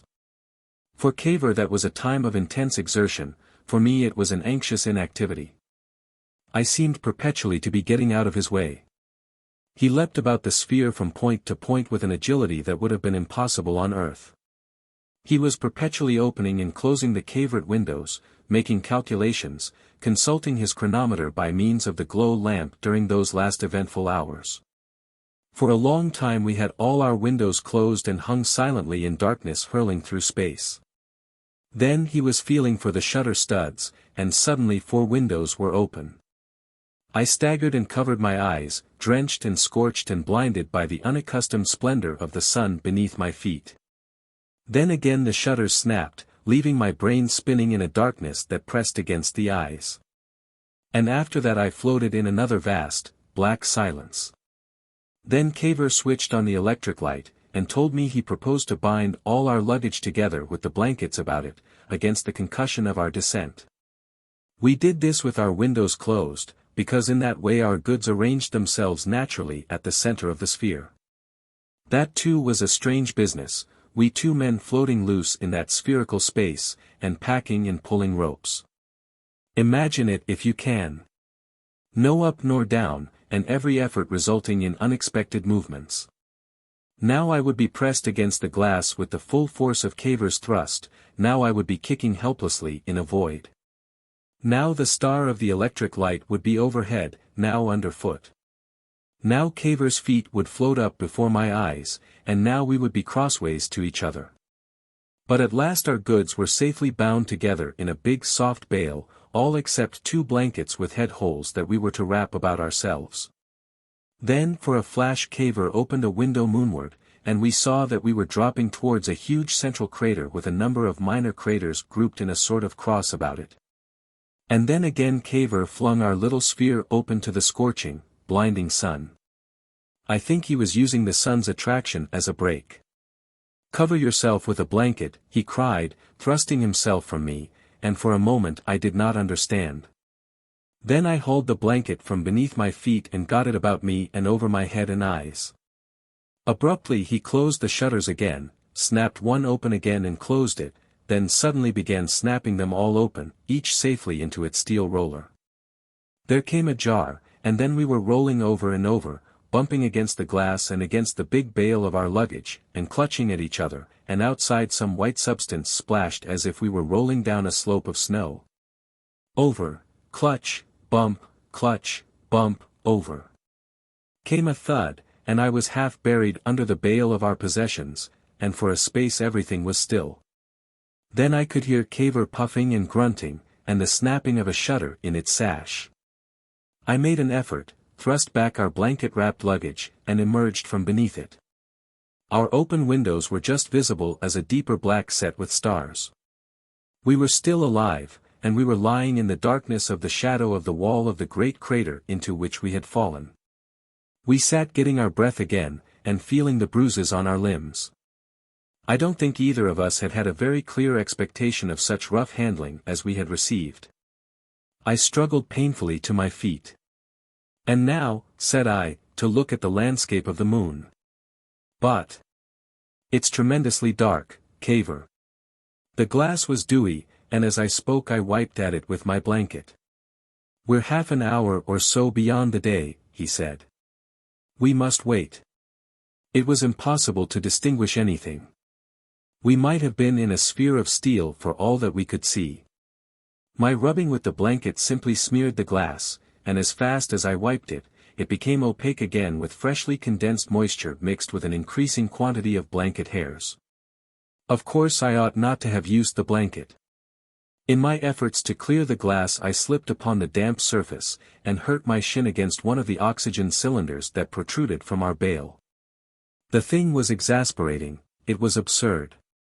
Here we were just arrived upon the moon, amidst we knew not what wonders, and all we could see was the grey and streaming wall of the bubble in which we had come. Confound it! I said, but at this rate we might have stopped at home. And I squatted on the bale and shivered, and drew my blanket closer about me. Abruptly the moisture turned to spangles and fronds of frost. "Can you reach the electric heater?" said Cavor. "Yes, that black knob. Or we shall freeze." I did not wait to be told twice. "And now," said I, "what are we to do?" "Wait," he said. "Wait? Of course. We shall have to wait until our air gets warm again, and then this glass will clear. We can't do anything till then. It's night here yet, we must wait for the day to overtake us. Meanwhile, don't you feel hungry?" For a space I did not answer him, but sat fretting. I turned reluctantly from the smeared puzzle of the glass and stared at his face. "Yes," I said, "I am hungry. I feel somehow enormously disappointed. I had expected, I don't know what I had expected, but not this." I summoned my philosophy, and rearranging my blanket about me sat down on the bale again and began my first meal on the moon. I don't think I finished it, I forget. Presently, first in patches, then running rapidly together into wider spaces, came the clearing of the glass, came the drawing of the misty veil that hid the moon world from our eyes. We peered out upon the landscape of the moon. Chapter 7. Sunrise on the Moon. As we saw it first it was the wildest and most desolate of scenes. We were in an enormous amphitheater, a vast circular plain, the floor of the giant crater. Its cliff-like walls closed us in on every side. From the westward the light of the unseen sun fell upon them, reaching to the very foot of the cliff, and showed a disordered escarpment of drab and greyish rock, lined here and there with banks and crevices of snow. This was perhaps a dozen miles away, but at first no intervening atmosphere diminished in the slightest the minutely detailed brilliancy with which these things glared at us. They stood out clear and dazzling against a background of starry blackness that seemed to our earthly eyes rather a gloriously spangled velvet curtain than the spaciousness of the sky. The eastward cliff was at first merely a starless selvage to the starry dome. No rosy flush, no creeping pallor, announced the commencing day. Only the corona, the zodiacal light, a huge cone-shaped, luminous haze, pointing up towards the splendor of the morning star, warned us of the imminent nearness of the sun. Whatever light was about us was reflected by the westward cliffs. It showed a huge undulating plain, cold and grey, a grey that deepened eastward into the absolute raven darkness of the cliff shadow. Innumerable rounded grey summits, ghostly hummocks, billows of snowy substance, stretching crest beyond crest into the remote obscurity, gave us our first inkling of the distance of the crater wall. These hummocks looked like snow. At the time I thought they were snow. But they were not, they were mounds and masses of frozen air. So it was at first, and then, sudden, swift, and amazing, came the lunar day. The sunlight had crept down the cliff, it touched the drifted masses at its base and incontinently came striding with 7-leagued boots towards us. The distant cliff seemed to shift and quiver, and at the touch of the dawn a reek of grey vapour poured upward from the crater floor, whirls and puffs and drifting wraiths of grey, thicker and broader and denser. Until at last the whole westward plain was steaming like a wet handkerchief held before the fire, and the westward cliffs were no more than refracted glare beyond. "It is air," said Cavor. "It must be air, or it would not rise like this, at the mere touch of a sunbeam. And at this pace." He peered upwards. "Look," he said. "What?" I asked. "In the sky. Already. On the blackness, a little touch of blue. See. The stars seem larger. And the little ones and all those dim nebulosities we saw in empty space, they are hidden. Swiftly, steadily, the day approached us. Gray summit after gray summit was overtaken by the blaze, and turned to a smoking white intensity. At last there was nothing to the west of us but a bank of surging fog, the tumultuous advance and ascent of cloudy haze. The distant cliff had receded farther and farther, had loomed and changed through the whirl, and foundered and vanished at last in its confusion. Nearer came that steaming advance, nearer and nearer, coming as fast as the shadow of a cloud before the southwest wind. About us rose a thin anticipatory haze. Cavor gripped my arm. "What?" I said. "Look. The sunrise. The sun." He turned me about and pointed to the brow of the eastward cliff, looming above the haze about us, scarce lighter than the darkness of the sky. But now its line was marked by strange reddish shapes, tongues of vermilion flame that writhed and danced. I fancied it must be spirals of vapor that had caught the light and made this crest of fiery tongues against the sky, but indeed it was the solar prominences I saw. A crown of fire about the sun that is forever hidden from earthly eyes by our atmospheric veil. And then, the sun. Steadily, inevitably came a brilliant line, came a thin edge of intolerable effulgence that took a circular shape, became a bow, became a blazing scepter, and hurled a shaft of heat at us as though it was a spear. It seemed verily to stab my eyes. I cried aloud and turned about blinded, groping for my blanket beneath the bale. And with that incandescence came a sound, the first sound that had reached us from without since we left the earth, a hissing and rustling, the stormy trailing of the aerial garment of the advancing day. And with the coming of the sound and the light the sphere lurched, and blinded and dazzled we staggered helplessly against each other. It lurched again, and the hissing grew louder. I had shut my eyes perforce, I was making clumsy efforts to cover my head with my blanket, and this second lurch sent me helplessly off my feet. I fell against the bale, and opening my eyes had a momentary glimpse of the air just outside our glass.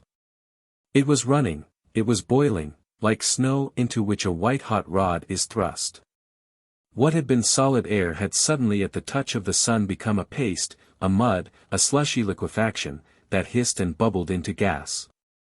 There came a still more violent whirl of the sphere and we had clutched one another. In another moment we were spun about again. Round we went and over, and then I was on all fours. The lunar dawn had hold of us. It meant to show us little men what the moon could do with us. I caught a second glimpse of things without, puffs of vapor, half-liquid slush, excavated, sliding, falling, sliding. We dropped into darkness. I went down with Cavor's knees in my chest. Then he seemed to fly away from me, and for a moment I lay with all the breath out of my body staring upward. A toppling crag of the melting stuff had splashed over us, buried us, and now it thinned and boiled off us. I saw the bubbles dancing on the glass above. I heard Cavor exclaiming feebly. Then some huge landslip in the thawing air had caught us, and spluttering expostulation, we began to roll down a slope, rolling faster and faster, leaping crevasses and rebounding from banks, faster and faster. Westward into the white-hot boiling tumult of the lunar day. Clutching at one another we spun about, pitched this way and that, our bale of packages leaping at us, pounding at us. We collided, we gripped, we were torn asunder, our heads met, and the whole universe burst into fiery darts and stars. On the earth we should have smashed one another a dozen times, but on the moon, luckily for us, our weight was only 1/6 of what it is terrestrially, and we fell very mercifully. I recall a sensation of utter sickness, a feeling as if my brain were upside down within my skull, and then something was at work upon my face, some thin feelers worried my ears. Then I discovered the brilliance of the landscape around was mitigated by blue spectacles. Cavor bent over me, and I saw his face upside down, his eyes also protected by tinted goggles. His breath came irregularly, and his lip was bleeding from a bruise.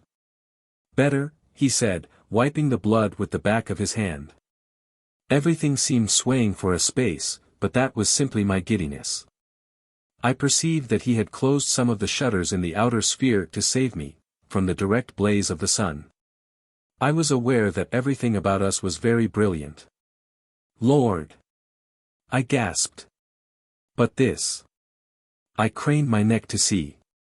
I perceived there was a blinding glare outside, an utter change from the gloomy darkness of our first impressions. Have I been insensible long? I asked. I don't know, the chronometer is broken. Some little time. My dear chap. I have been afraid. I lay for a space taking this in.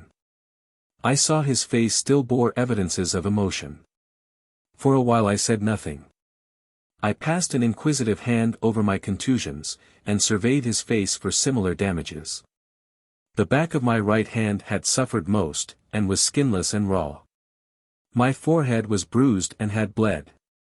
He handed me a little measure with some of the restorative, I forget the name of it, he had brought with us.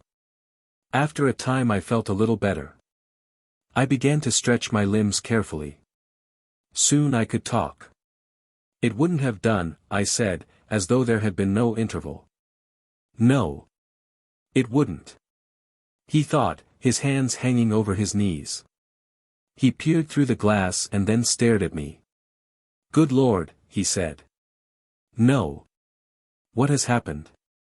I asked after a pause. Have we jumped to the tropics? It was as I expected. This air has evaporated, if it is air. At any rate, it has evaporated, and the surface of the moon is showing. We are lying on a bank of earthy rock. Here and there bare soil is exposed. A queer sort of soil. It occurred to him that it was unnecessary to explain. He assisted me into a sitting position, and I could see with my own eyes. Chapter 8. A lunar morning. The harsh emphasis, the pitiless black and white of scenery had altogether disappeared. The glare of the sun had taken upon itself a faint tinge of amber. The shadows upon the cliff of the crater wall were deeply purple. To the eastward a dark bank of fog still crouched and sheltered from the sunrise, but to the westward the sky was blue and clear. I began to realize the length of my insensibility. We were no longer in a void. An atmosphere had arisen about us. The outline of things had gained in character, had grown acute and varied. Save for a shadowed space of white substance here and there, white substance that was no longer air but snow, the Arctic appearance had gone altogether. Everywhere broad rusty brown spaces of bare and tumbled earth spread to the blaze of the sun. Here and there at the edge of the snowdrifts were transient little pools and eddies of water, the only things stirring in that expanse of barrenness.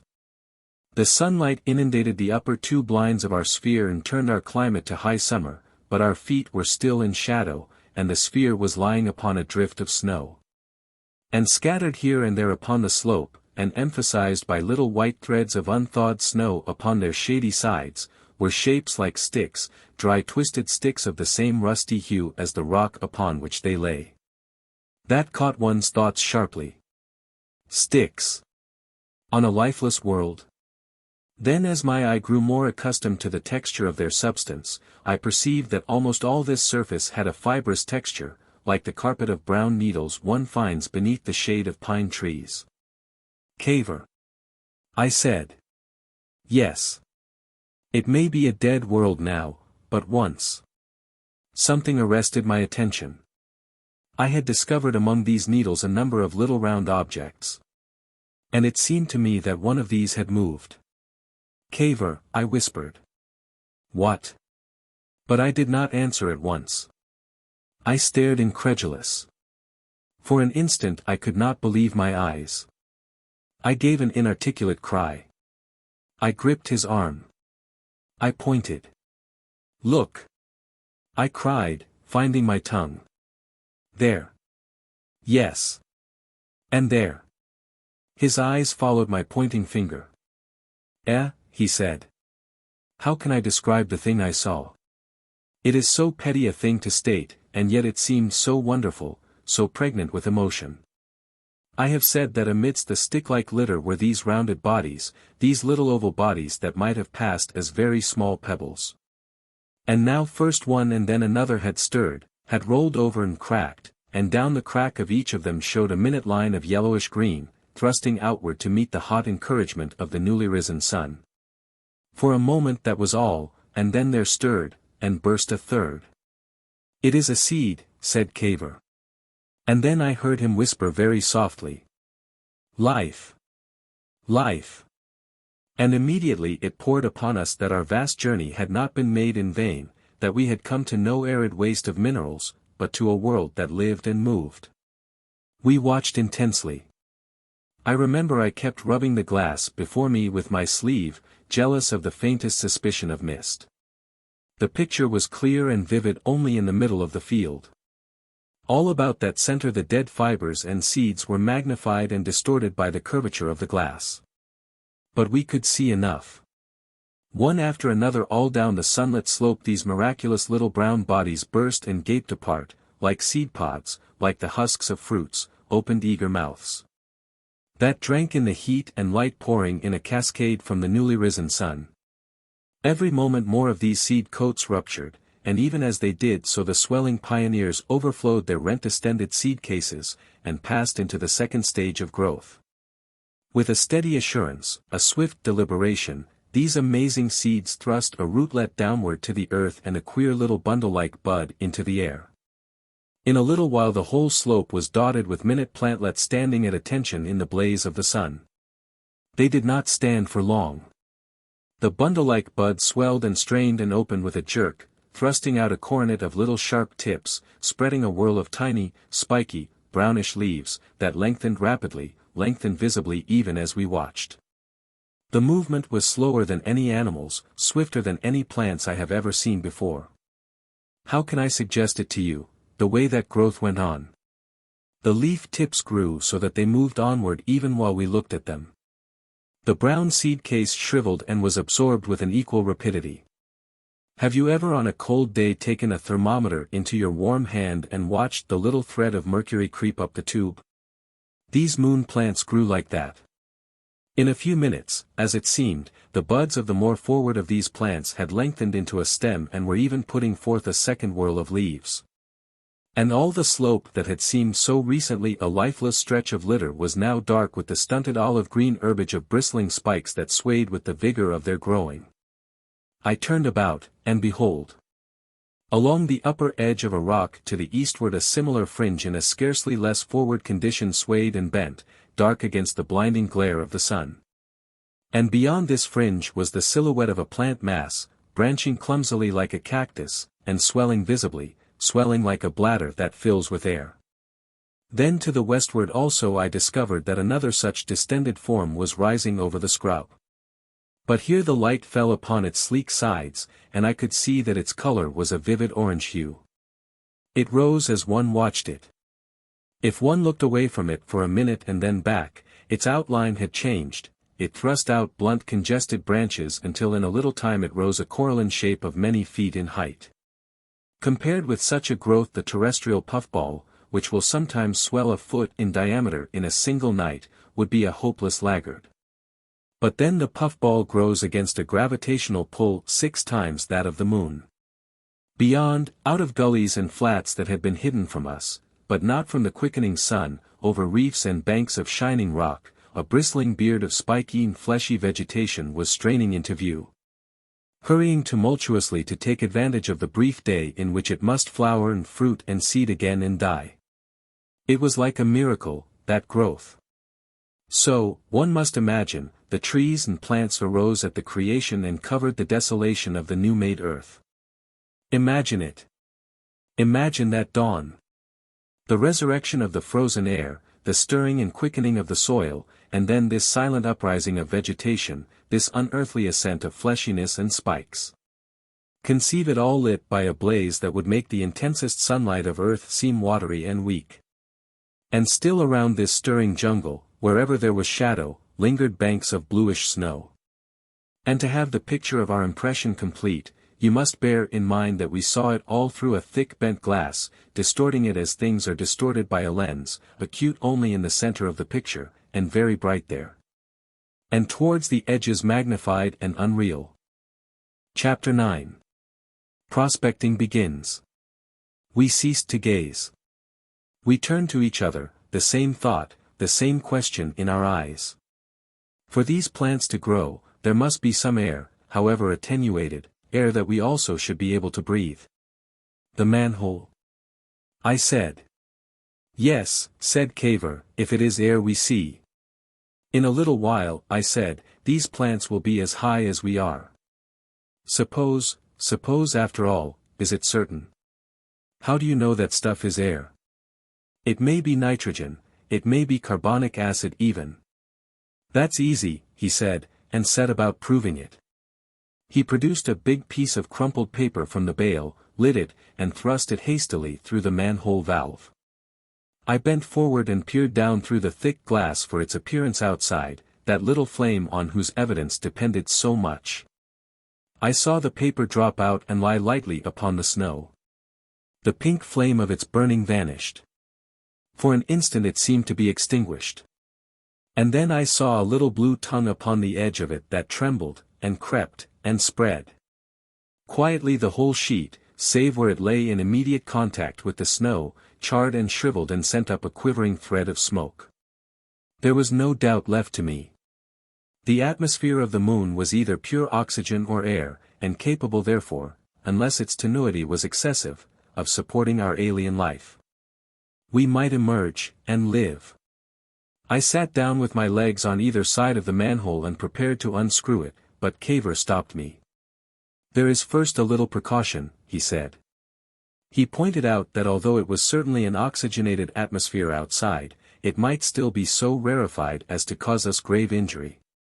He reminded me of mountain sickness, and of the bleeding that often afflicts aeronauts who have ascended too swiftly, and he spent some time in the preparation of a sickly-tasting drink which he insisted on my sharing. It made me feel a little numb, but otherwise had no effect on me. Then he permitted me to begin unscrewing. Presently the glass stopper of the manhole was so far undone that the denser air within our sphere began to escape along the thread of the screw, singing as a kettle sings before it boils. Thereupon he made me desist. It speedily became evident that the pressure outside was very much less than it was within. How much less it was we had no means of telling. I sat grasping the stopper with both hands, ready to close it again if, in spite of our intense hope, the lunar atmosphere should after all prove too rarefied for us. And Cavor sat with a cylinder of compressed oxygen at hand to restore our pressure. We looked at one another in silence, and then at the fantastic vegetation that swayed and grew visibly and noiselessly without. And ever that shrill piping continued. My blood vessels began to throb in my ears, and the sound of Cavor's movements diminished. I noted how still everything had become, because of the thinning of the air. As our air sizzled out from the screw, the moisture of it condensed in little puffs. Presently I experienced a peculiar shortness of breath that lasted indeed during the whole of the time of our exposure to the moon's exterior atmosphere.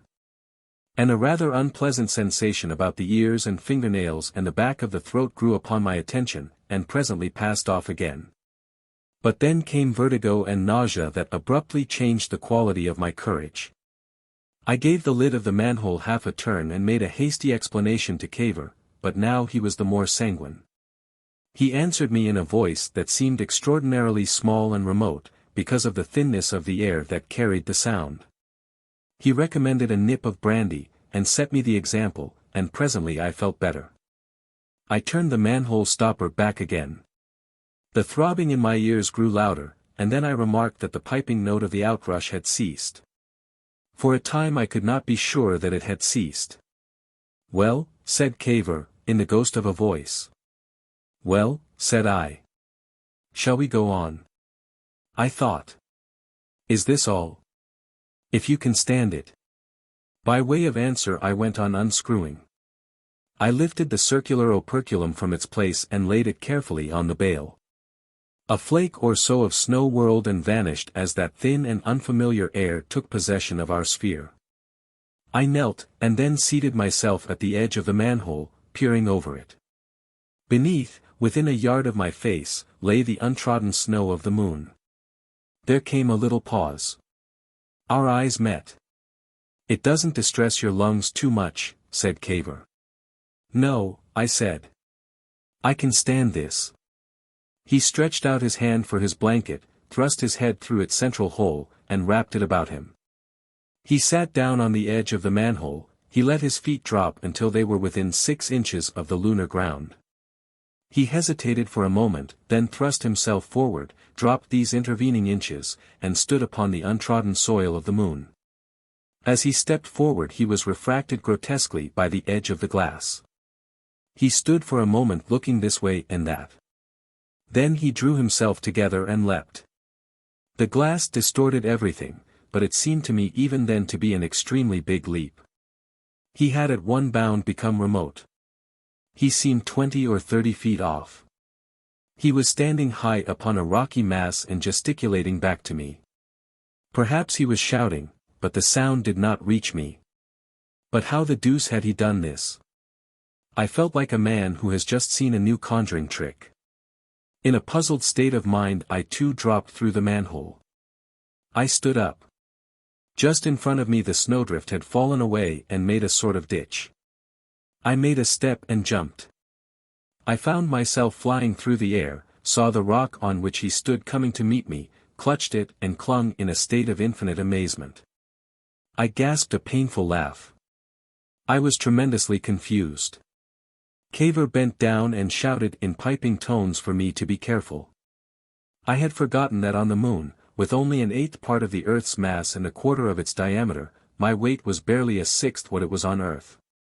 But now that fact insisted on being remembered. "We are out of Mother Earth's leading strings now," he said. With a guarded effort I raised myself to the top, and moving as cautiously as a rheumatic patient, stood up beside him under the blaze of the sun. The sphere lay behind us on its dwindling snowdrift 30 feet away. As far as the eye could see over the enormous disorder of rocks that formed the crater floor, the same bristling scrub that surrounded us was starting into life, diversified here and there by bulging masses of a cactus form. And scarlet and purple lichens that grew so fast they seemed to crawl over the rocks. The whole area of the crater seemed to me then to be one similar wilderness up to the very foot of the surrounding cliff. This cliff was apparently bare of vegetation save at its base, and with buttresses and terraces and platforms that did not very greatly attract our attention at the time. It was many miles away from us in every direction. We seemed to be almost at the center of the crater, and we saw it through a certain haziness that drove before the wind. For there was even a wind now in the thin air, a swift yet weak wind that chilled exceedingly but exerted little pressure. It was blowing round the crater, as it seemed, to the hot illuminated side from the foggy darkness under the sunward wall. It was difficult to look into this eastward fog. We had to peer with half-closed eyes beneath the shade of our hands, because of the fierce intensity of the motionless sun. "It seems to be deserted," said Cavor, "absolutely desolate." I looked about me again. I retained even then a clinging hope of some quasi-human evidence, some pinnacle of building, some house or engine, but everywhere one looked spread the tumbled rocks in peaks and crests. And the darting scrub and those bulging cacti that swelled and swelled, a flat negation as it seemed of all such hope. "It looks as though these plants had it to themselves," I said. "I see no trace of any other creature. No insects, no birds, no. Not a trace, not a scrap nor particle of animal life. If there was, what would they do in the night? No. There's just these plants alone." I shaded my eyes with my hand. "It's like the landscape of a dream. These things are less like earthly land plants than the things one imagines among the rocks at the bottom of the sea. Look at that yonder. One might imagine it a lizard changed into a plant. And the glare. This is only the fresh morning," said Cavor. He sighed and looked about him. "This is no world for men," he said. "And yet in a way, it appeals." He became silent for a time, then commenced his meditative humming. I started at a gentle touch, and found a thin sheet of livid lichen lapping over my shoe. I kicked at it and it fell to powder, and each speck began to grow. I heard Cavor exclaim sharply, and perceived that one of the fixed bayonets of the scrub had pricked him. He hesitated, his eyes sought among the rocks about us. A sudden blaze of pink had crept up a ragged pillar of crag. It was a most extraordinary pink, a livid magenta.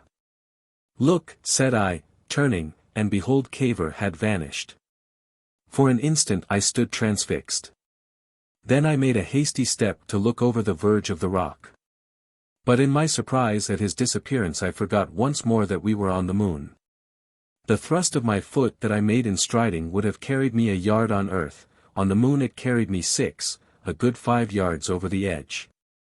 For the moment the thing had something of the effect of those nightmares when one falls and falls. For while one falls 16 feet in the first second of a fall on earth, on the moon one falls 2, and with only a sixth of one's weight. I fell, or rather I jumped down, about 10 yards I suppose. It seemed to take quite a long time, 5 or 6 seconds, I should think. I floated through the air and fell like a feather, knee-deep in a snowdrift in the bottom of a gully of blue-gray, white-veined rock. I looked about me. "Cavor!" I cried, but no Cavor was visible. "Cavor!" I cried louder, and the rocks echoed me. I turned fiercely to the rocks and clambered to the summit of them. "Cavor!" I cried. My voice sounded like the voice of a lost lamb. The sphere, too, was not in sight, and for a moment a horrible feeling of desolation pinched my heart. Then I saw him. He was laughing and gesticulating to attract my attention. He was on a bare patch of rock 20 or 30 yards away. I could not hear his voice, but "jump" said his gestures. I hesitated, the distance seemed enormous. Yet I reflected that surely I must be able to clear a greater distance than Cavor. I made a step back, gathered myself together, and leapt with all my might. I seemed to shoot right up in the air as though I should never come down. It was horrible and delightful, and as wild as a nightmare, to go flying off in this fashion. I realized my leap had been altogether too violent. I flew clean over Cavor's head and beheld a spiky confusion in a gully spreading to meet my fall. I gave a yelp of alarm. I put out my hands and straightened my legs. I hit a huge fungoid bulk that burst all about me, scattering a mass of orange spores in every direction, and covering me with orange powder. I rolled over spluttering, and came to rest convulsed with breathless laughter. I became aware of Cavor's little round face peering over a bristling hedge. He shouted some faded inquiry. "Eh?" I tried to shout, but could not do so for want of breath. He made his way towards me, coming gingerly among the bushes. "We've got to be careful," he said. "This moon has no discipline. She'll let us smash ourselves." He helped me to my feet. "You exerted yourself too much," he said, dabbing at the yellow stuff with his hand to remove it from my garments. I stood passive and panting, allowing him to beat off the jelly from my knees and elbows and lecture me upon my misfortunes. "We don't quite allow for the gravitation. Our muscles are scarcely educated yet. We must practice a little, when you have got your breath." I pulled 2 or 3 little thorns out of my hand, and sat for a time on a boulder of rock. My muscles were quivering, and I had that feeling of personal disillusionment that comes at the first fall to the learner of cycling on earth. It suddenly occurred to Cavor that the cold air in the gully, after the brightness of the sun, might give me a fever. So we clambered back into the sunlight. We found that beyond a few abrasions I had received no serious injuries from my tumble, and at Cavor's suggestion we were presently looking round for some safe and easy landing place for my next leap. We chose a rocky slab some 10 yards off, separated from us by a little thicket of olive-green spikes. "Imagine it there," said Cavor, who was assuming the airs of a trainer, and he pointed to a spot about 4 feet from my toes. This leap I managed without difficulty, and I must confess I found a certain satisfaction in Cavor's falling short by a foot or so and tasting the spikes of the scrub. "One has to be careful, you see," he said, pulling out his thorns, and with that he ceased to be my mentor and became my fellow learner in the art of lunar locomotion. We chose a still easier jump and did it without difficulty, and then leapt back again, and to and fro several times, accustoming our muscles to the new standard. I could never have believed had I not experienced it, how rapid that adaptation would be. In a very little time indeed, certainly after fewer than 30 leaps, we could judge the effort necessary for a distance with almost terrestrial assurance. And all this time the lunar plants were growing around us, higher and denser and more entangled, every moment thicker and taller, spiked plants, green cactus masses, fungi, fleshy and lichenous things, strangest radiate and sinuous shapes. But we were so intent upon our leaping, that for a time we gave no heed to their unfaltering expansion. An extraordinary elation had taken possession of us. Partly, I think, it was our sense of release from the confinement of the sphere. Mainly, however, the thin sweetness of the air, which I am certain contained a much larger proportion of oxygen than our terrestrial atmosphere. In spite of the strange quality of all about us, I felt as adventurous and experimental as a cockney would do placed for the first time among mountains, and I do not think it occurred to either of us, face to face though we were with the unknown, to be very greatly afraid. We were bitten by a spirit of enterprise.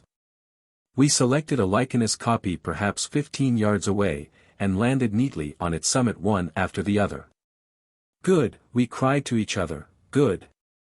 And Cavor made 3 steps and went off to a tempting slope of snow a good 20 yards and more beyond.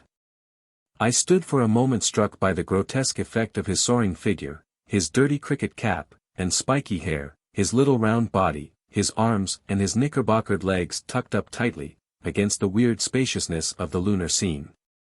A gust of laughter seized me, and then I stepped off to follow. Plump!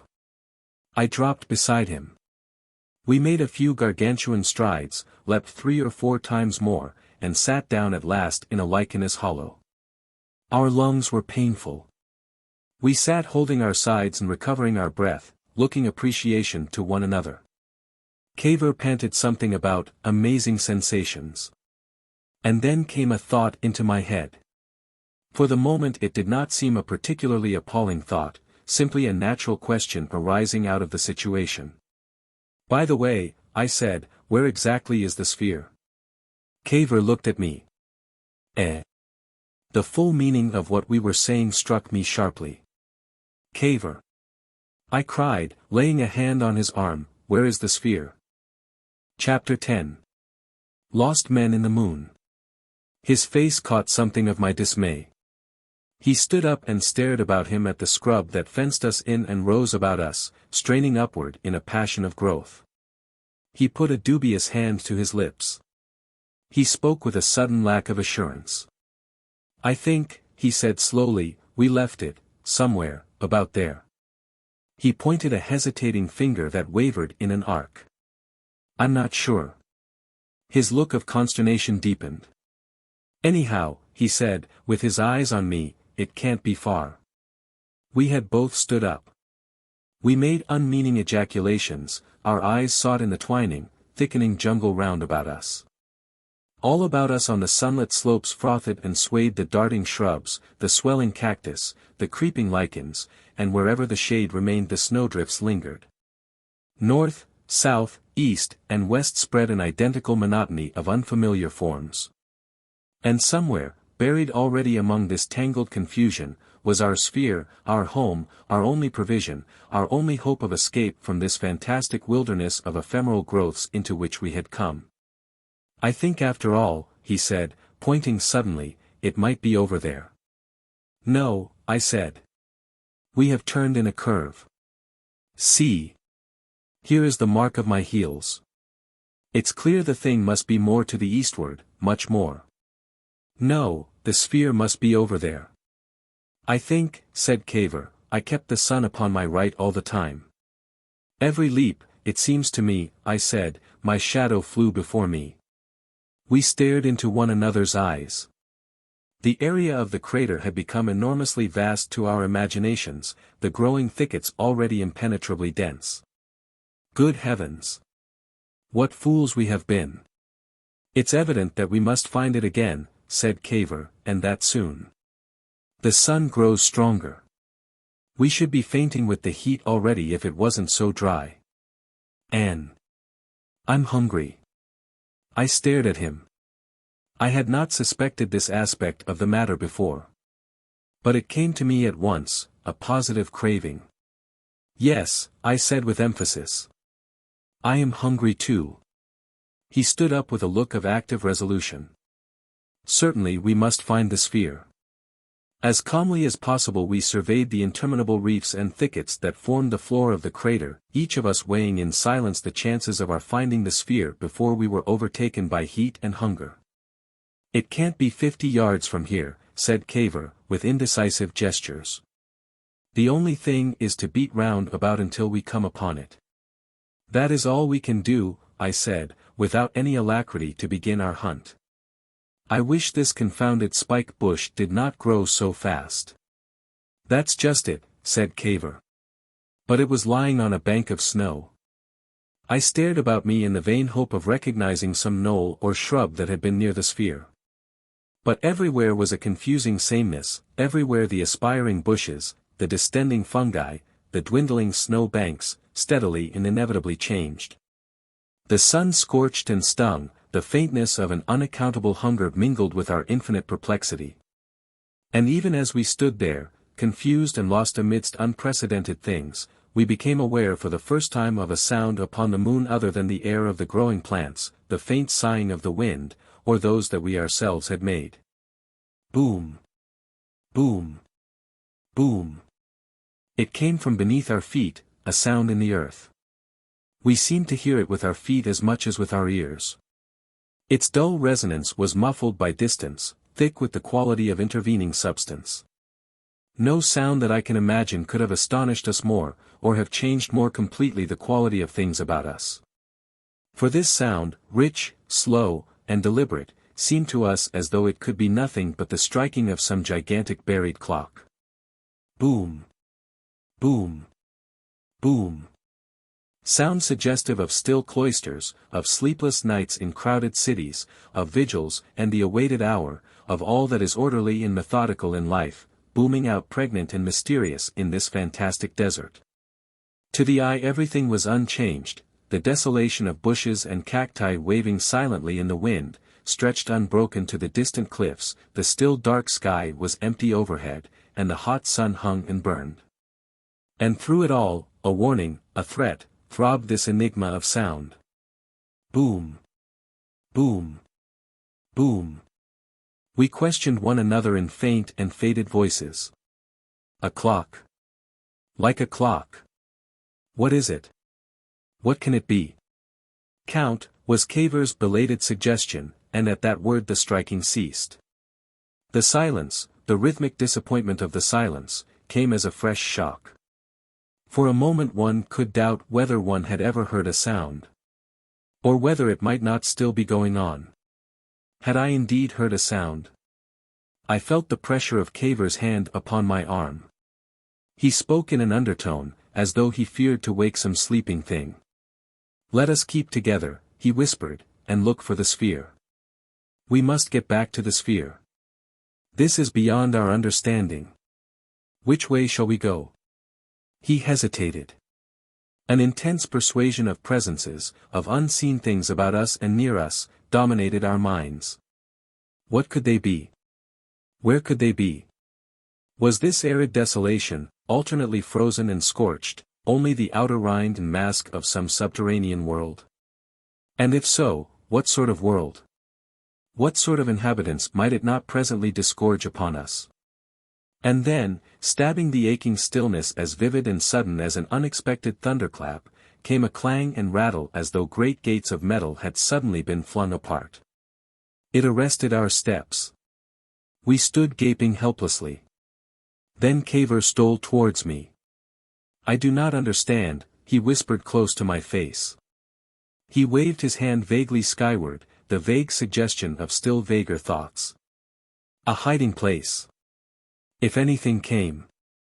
I looked about us. I nodded my head in assent to him. We started off, moving stealthily with the most exaggerated precautions against noise. We went towards a thicket of scrub. A clangor like hammers flung about a boiler hastened our steps. "We must crawl," whispered Cavor. The lower leaves of the bayonet plants, already overshadowed by the newer ones above, were beginning to wilt and shrivel so that we could thrust our way in among the thickening stems without serious injury. A stab in the face or arm we did not heed. At the heart of the thicket I stopped, and stared panting into Cavor's face. "Subterranean," he whispered. "Below. They may come out. We must find the sphere." "Yes," I said, "but how?" "Crawl till we come to it." "But if we don't?" "Keep hidden. See what they are like." "We will keep together," said I. He thought. "Which way shall we go?" "We must take our chance." We peered this way and that. Then very circumspectly, we began to crawl through the lower jungle, making, so far as we could judge, a circuit, halting now at every waving fungus, at every sound, intent only on the sphere from which we had so foolishly emerged. Ever and again from out of the earth beneath us came concussions, beatings, strange, inexplicable, mechanical sounds, and once, and then again, we thought we heard something, a faint rattle and tumult, borne to us through the air. But fearful as we were we dared essay no vantage point to survey the crater. For long we saw nothing of the beings whose sounds were so abundant and insistent. But for the faintness of our hunger and the drying of our throats that crawling would have had the quality of a very vivid dream. It was so absolutely unreal. The only element with any touch of reality was these sounds. Picture it to yourself. About us the dreamlike jungle, with the silent bayonet leaves darting overhead, and the silent, vivid, sun-splashed lichens under our hands and knees, waving with the vigor of their growth as a carpet waves when the wind gets beneath it. Ever and again one of the bladder fungi, bulging and distending under the sun, loomed upon us. Ever and again some novel shape in vivid color obtruded. The very cells that built up these plants were as large as my thumb, like beads of colored glass. And all these things were saturated in the unmitigated glare of the sun, were seen against a sky that was bluish-black and spangled still, in spite of the sunlight, with a few surviving stars. Strange. The very forms and texture of the stones were strange. It was all strange, the feeling of one's body was unprecedented, every other movement ended in a surprise. The breath sucked thin in one's throat, the blood flowed through one's ears in a throbbing tide, thud, thud, thud, thud. And ever and again came gusts of turmoil, hammering, the clanging and throb of machinery, and presently, the bellowing of great beasts. Chapter 11. The Mooncalf Pastures. So we two poor terrestrial castaways, lost in that wild-growing moon jungle, crawled in terror before the sounds that had come upon us. We crawled, as it seemed, a long time before we saw either Selenite or Mooncalf, though we heard the bellowing and gruntulous noises of these latter continually drawing nearer to us. We crawled through stony ravines, over snow slopes, amidst fungi that ripped like thin bladders at our thrust, emitting a watery humor, over a perfect pavement of things like puffballs, and beneath interminable thickets of scrub. And ever more helplessly our eyes sought for our abandoned sphere. The noise of the mooncalves would at times be a vast flat calf-like sound, at times it rose to an amazed and wrathy bellowing, and again it would become a clogged bestial sound. As though these unseen creatures had sought to eat and bellow at the same time. Our first view was but an inadequate transitory glimpse, yet none the less disturbing because it was incomplete. Cavor was crawling in front at the time, and he first was aware of their proximity. He stopped dead, arresting me with a single gesture. A crackling and smashing of the scrub appeared to be advancing directly upon us, and then, as we squatted close and endeavored to judge of the nearness and direction of this noise, there came a terrific bellow behind us. So close and vehement that the tops of the bayonet scrub bent before it, and one felt the breath of it hot and moist. And, turning about, we saw indistinctly through a crowd of swaying stems the mooncalf's shining sides, and the long line of its back loomed out against the sky. Of course it is hard for me now to say how much I saw at that time, because my impressions were corrected by subsequent observation. First of all impressions was its enormous size. The girth of its body was some 80 feet, its length perhaps 200. Its sides rose and fell with its labored breathing. I perceived that its gigantic, flabby body lay along the ground, and that its skin was of a corrugated white, dappling into blackness along the backbone. But of its feet we saw nothing. I think also that we saw then the profile at least of the almost brainless head, with its fat encumbered neck, its slobbering omnivorous mouth, its little nostrils, and tight-shut eyes. For the mooncalf invariably shuts its eyes in the presence of the sun. We had a glimpse of a vast red pit as it opened its mouth to bleat and bellow again. We had a breath from the pit, and then the monster heeled over like a ship, dragged forward along the ground, creasing all its leathery skin, rolled again, and so wallowed past us, smashing a path amidst the scrub. And was speedily hidden from our eyes by the dense interlacings beyond.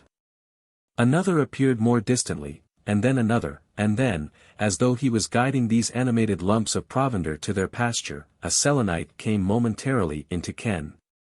My grip upon Cavor's foot became convulsive at the sight of him, and we remained motionless and peering long after he had passed out of our range. By contrast with the mooncalves he seemed a trivial being, a mere ant, scarcely 5 feet high. He was wearing garments of some leathery substance, so that no portion of his actual body appeared, but of this, of course, we were entirely ignorant.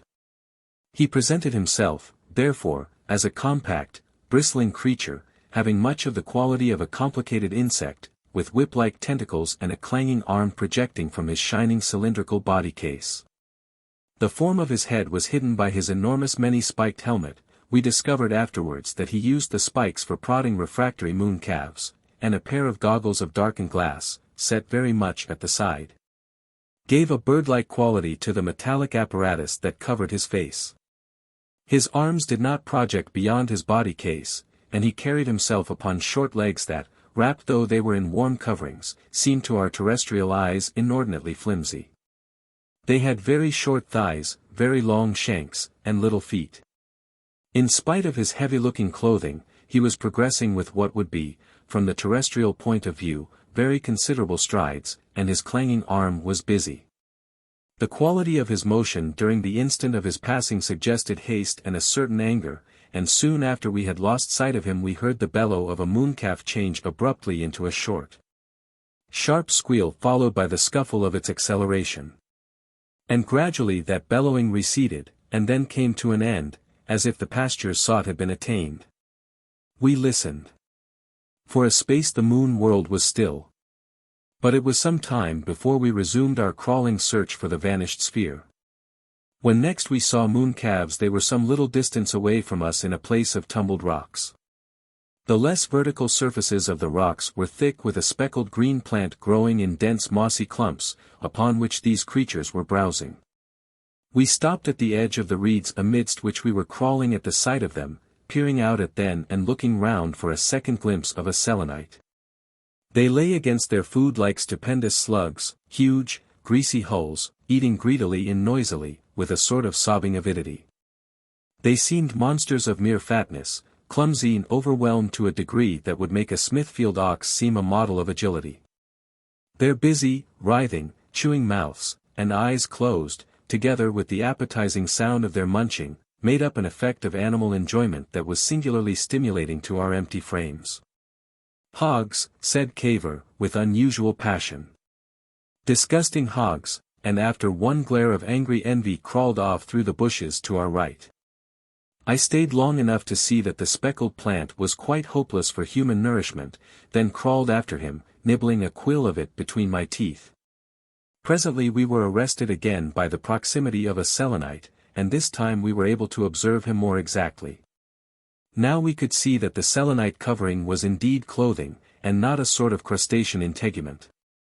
He was quite similar in his costume to the former one we had glimpsed, except that ends of something like wadding were protruding from his neck, and he stood on a promontory of rock and moved his head this way and that, as though he was surveying the crater. We lay quite still, fearing to attract his attention if we moved, and after a time he turned about and disappeared. We came upon another drove of mooncalves bellowing up a ravine, and then we passed over a place of sounds of beating machinery as if some huge hall of industry came near the surface there. And while these sounds were still about us we came to the edge of a great open space, perhaps 200 yards in diameter, and perfectly level.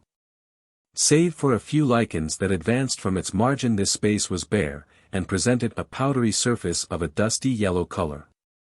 We were afraid to strike out across this space, but as it presented less obstruction to our crawling than the scrub, we went down upon it and began very circumspectly to skirt its edge. For a little while the noises from below ceased and everything, save for the faint stir of the growing vegetation, was very still. Then abruptly there began an uproar, louder, more vehement, and nearer than any we had so far heard. Of a certainty it came from below.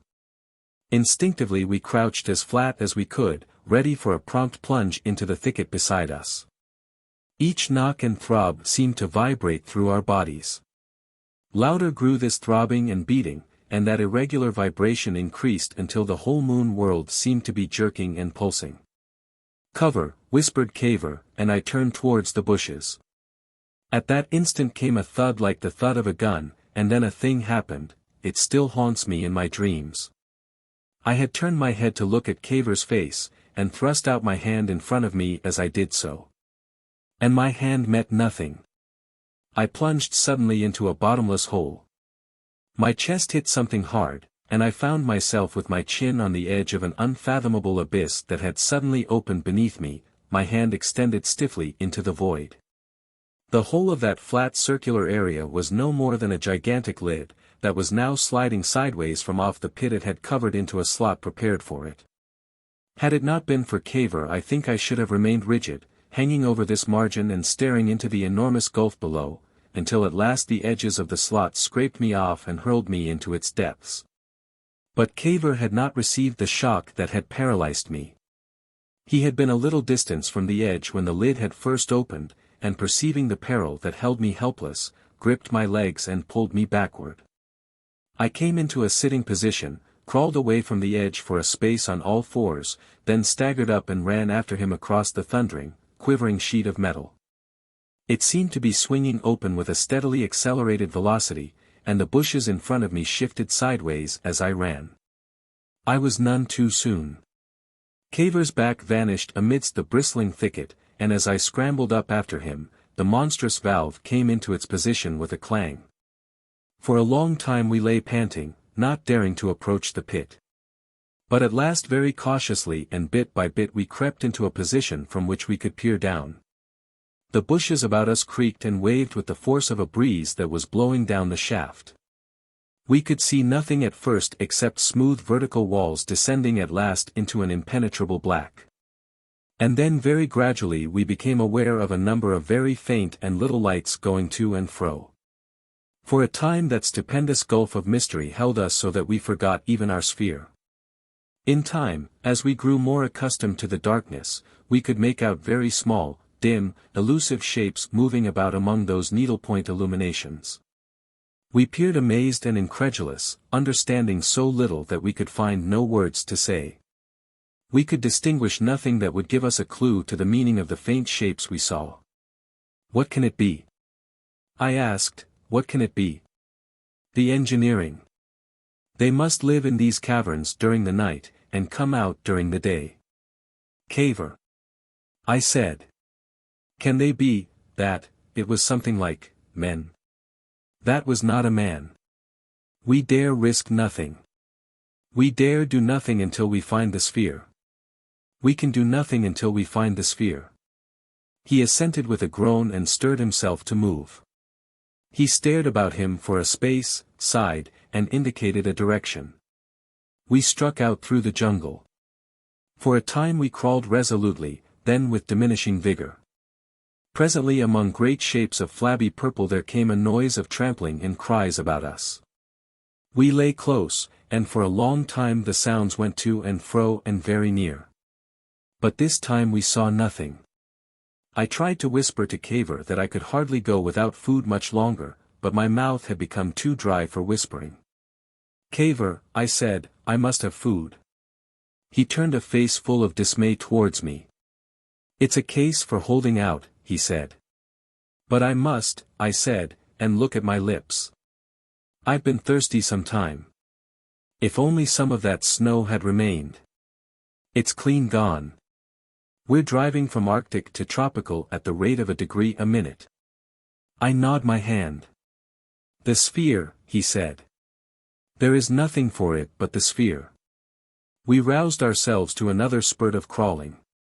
My mind ran entirely on edible things, on the hissing profundity of summer drinks, more particularly I craved for beer. I was haunted by the memory of a 16-gallon cask that had swaggered in my Lympne cellar. I thought of the adjacent larder, and especially of steak and kidney pie, tender steak and plenty of kidney, and rich, thick gravy between. Ever and again I was seized with fits of hungry yawning. We came to flat places overgrown with fleshy red things, monstrous coralline growths. As we pushed against them they snapped and broke. I noted the quality of the broken surfaces. The confounded stuff certainly looked of a biteable texture. Then it seemed to me that it smelt rather well. I picked up a fragment and sniffed at it. Cavor, I said in a hoarse undertone. He glanced at me with his face screwed up. Don't, he said. I put down the fragment, and we crawled on through this tempting fleshiness for a space. Cavor, I asked, why not? Poison, I heard him say, but he did not look round. We crawled some way before I decided. I'll chance it, said I. He made a belated gesture to prevent me. I stuffed my mouth full. He crouched watching my face, his own twisted into the oddest expression. It's good, I said. Oh Lord, he cried. He watched me munch, his face wrinkled between desire and disapproval, then suddenly succumbed to appetite and began to tear off huge mouthfuls. For a time we did nothing but eat. The stuff was not unlike a terrestrial mushroom, only it was much laxer in texture, and, as one swallowed it, it warmed the throat. At first we experienced a mere mechanical satisfaction in eating. Then our blood began to run warmer, and we tingled at the lips and fingers, and then new and slightly irrelevant ideas came bubbling up in our minds. It's good, said I, infernally good. What a home for our surplus population. Our poor surplus population, and I broke off another large portion. It filled me with a curiously benevolent satisfaction that there was such good food in the moon. The depression of my hunger gave way to an irrational exhilaration. The dread and discomfort in which I had been living vanished entirely. I perceived the moon no longer as a planet from which I most earnestly desired the means of escape, but as a possible refuge from human destitution. I think I forgot the Selenites, the Mooncalves, the lid, and the noises completely so soon as I had eaten that fungus. Cavor replied to my third repetition of my surplus population remark with similar words of approval. I felt that my head swam, but I put this down to the stimulating effect of food after a long fast. Excellent discovery yours, Cavor, said I, sayandi ani to the tato. Wager mean? Asked Cavor. Scovary of the moon, send ani to the tato. I looked at him, shocked at his suddenly hoarse voice, and by the badness of his articulation. It occurred to me in a flash that he was intoxicated, possibly by the fungus. It also occurred to me that he erred in imagining that he had discovered the moon. He had not discovered it, he had only reached it. I tried to lay my hand on his arm and explain this to him, but the issue was too subtle for his brain. It was also unexpectedly difficult to express. After a momentary attempt to understand me, I remember wondering if the fungus had made my eyes as fishy as his. He set off upon some observations on his own account. We are, he announced with a solemn hiccup, the creatures owe what we eat and drink. He repeated this, and as I was now in one of my subtle moods, I determined to dispute it. Possibly I wandered a little from the point. But Cavor certainly did not attend at all properly. He stood up as well as he could, putting a hand on my head to steady himself, which was disrespectful, and stood staring about him, quite devoid now of any fear of the moon beings. I tried to point out that this was dangerous for some reason that was not perfectly clear to me, but the word dangerous had somehow got mixed with indiscreet and came out rather more like injurious than either. And after an attempt to disentangle them, I resumed my argument, addressing myself principally to the unfamiliar but attentive coralline growths on either side. I felt that it was necessary to clear up this confusion between the moon and a potato at once. I wandered into a long parenthesis on the importance of precision of definition in argument. I did my best to ignore the fact that my bodily sensations were no longer agreeable. In some way that I have now forgotten, my mind was led back to projects of colonization. "We must annex this moon," I said. "There must be no shilly-sholly. This is part of the white man's burthen. Cavor, we are, satap, mean satraps. N'empire Caesar never dreamt. Been all the newspapers. Cavoritia. Bedforditia. Bedforditia, limited. Mean, unlimited. Practically. Certainly I was intoxicated. I embarked upon an argument to show the infinite benefits our arrival would confer on the moon. I involved myself in a rather difficult proof that the arrival of Columbus was, on the whole, beneficial to America. I found I had forgotten the line of argument I had intended to pursue, and continued to repeat similar to Columbus, to fill up time. From that point my memory of the action of that abominable fungus becomes confused. I remember vaguely that we declared our intention of standing no nonsense from any confounded insects, that we decided it ill became men to hide shamefully upon a mere satellite. That we equipped ourselves with huge armfuls of the fungus, whether for missile purposes or not I do not know, and, heedless of the stabs of the bayonet scrub, we started forth into the sunshine. Almost immediately we must have come upon the Selenites. There were 6 of them, and they were marching in single file over a rocky place, making the most remarkable piping and whining sounds. They all seemed to become aware of us at once, all instantly became silent and motionless, like animals, with their faces turned towards us. For a moment I was sobered. "Insects," murmured Cavor, "insects. And they think I'm going to crawl about on my stomach, on my vertebrate stomach." "Stomach," he repeated slowly, as though he chewed the indignity. Then suddenly, with a sort of fury, he made 3 vast strides and leapt towards them.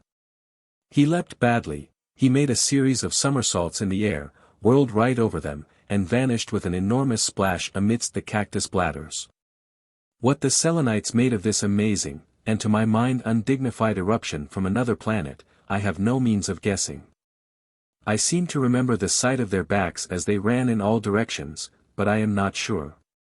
All these last incidents before oblivion came are vague and faint in my mind. I know I made a step to follow Cavor, and tripped and fell headlong among the rocks. I was, I am certain, suddenly and vehemently ill. I seem to remember, a violent struggle and being gripped by metallic clasps. My next clear recollection is that we were prisoners at we knew not what depths beneath the moon's surface, we were in darkness amidst strange distracting noises. Our bodies were covered with scratches and bruises, and our heads racked with pain. Chapter 12. The Selenites' Face. I found myself sitting crouched together in a tumultuous darkness. For a long time I could not understand where I was, nor how I had come to this perplexity. I thought of the cupboard into which I had been thrust at times when I was a child, and then of a very dark and noisy bedroom in which I had slept during an illness. But these sounds about me were not the noises I had known, and there was a thin flavor in the air like the wind of a stable. Then I supposed we must still be at work upon the sphere, and that somehow I had got into the cellar of Cavor's house. I remembered we had finished the sphere, and fancied I must still be in it and traveling through space. "Cavor," I said, "cannot we have some light?" There came no answer. "Cavor," I insisted. I was answered by a groan. "My head." I heard him say, "My head." I attempted to press my hands to my brow, which ached, and discovered they were tied together. This startled me very much. I brought them up to my mouth and felt the cold smoothness of metal. They were chained together. I tried to separate my legs and made out they were similarly fastened, and also that I was fastened to the ground by a much thicker chain about the middle of my body.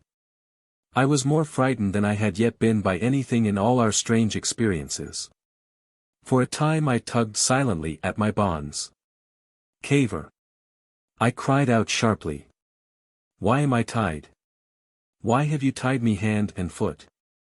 "I haven't tied you," he answered. "It's the Selenites.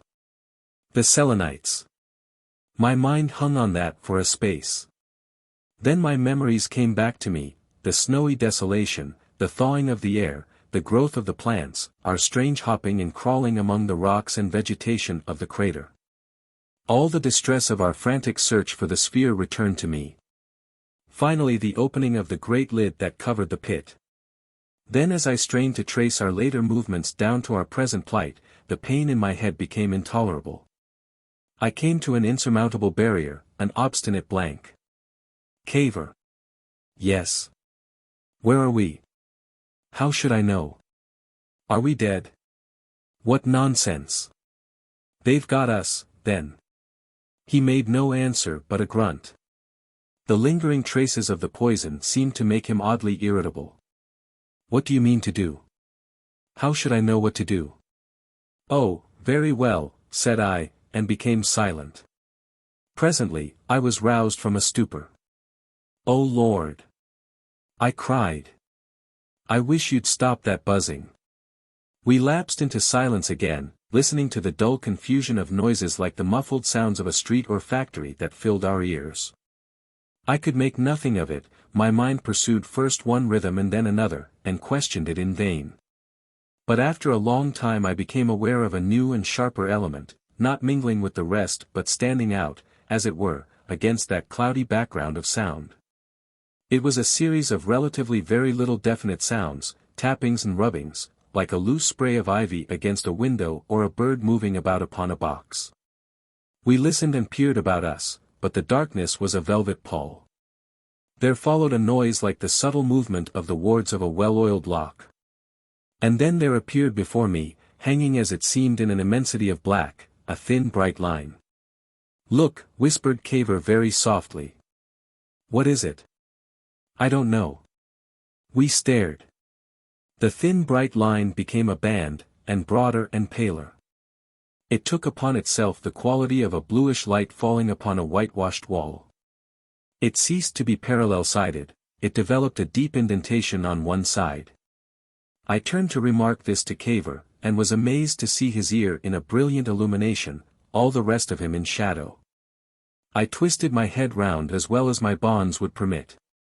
"Cavor," I said, "it's behind." His ear vanished, gave place to an eye.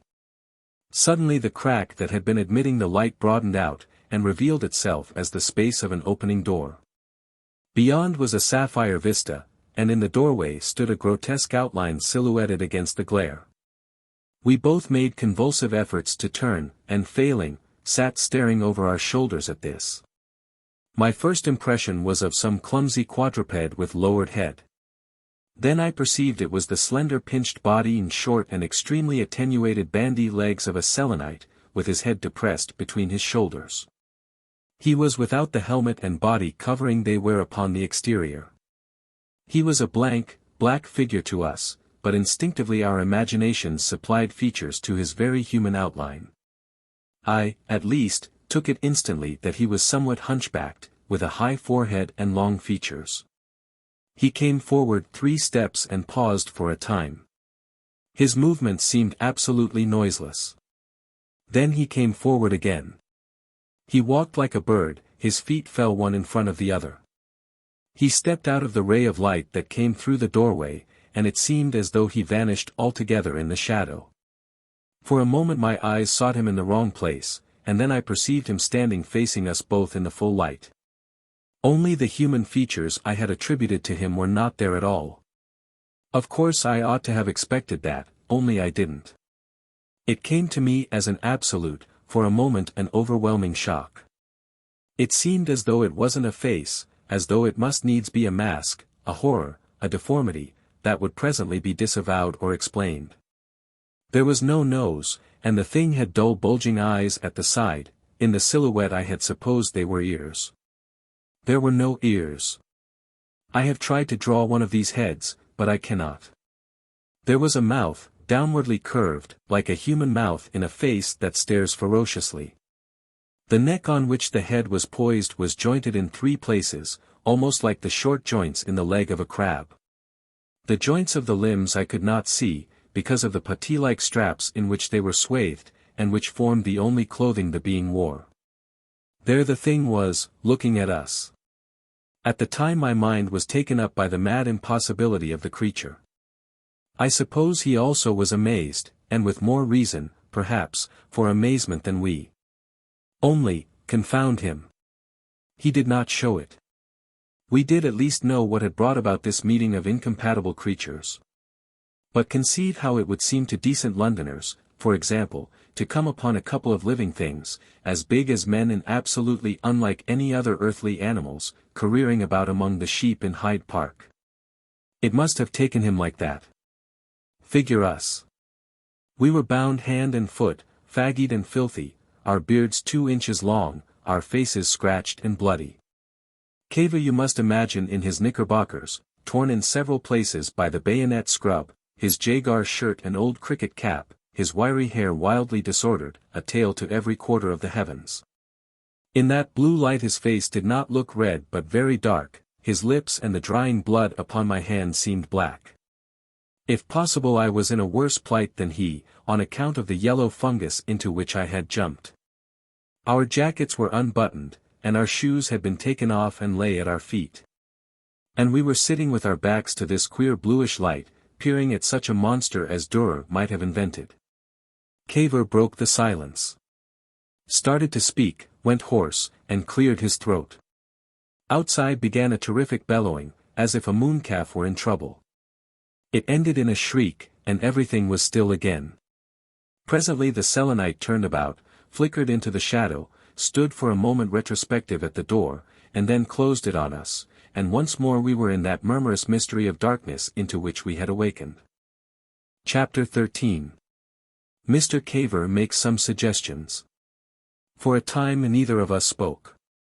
To focus together all the things we had brought upon ourselves seemed beyond my mental powers. "They've got us," I said at last.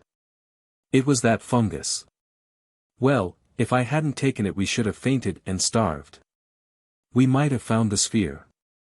I lost my temper at his persistence, and swore to myself.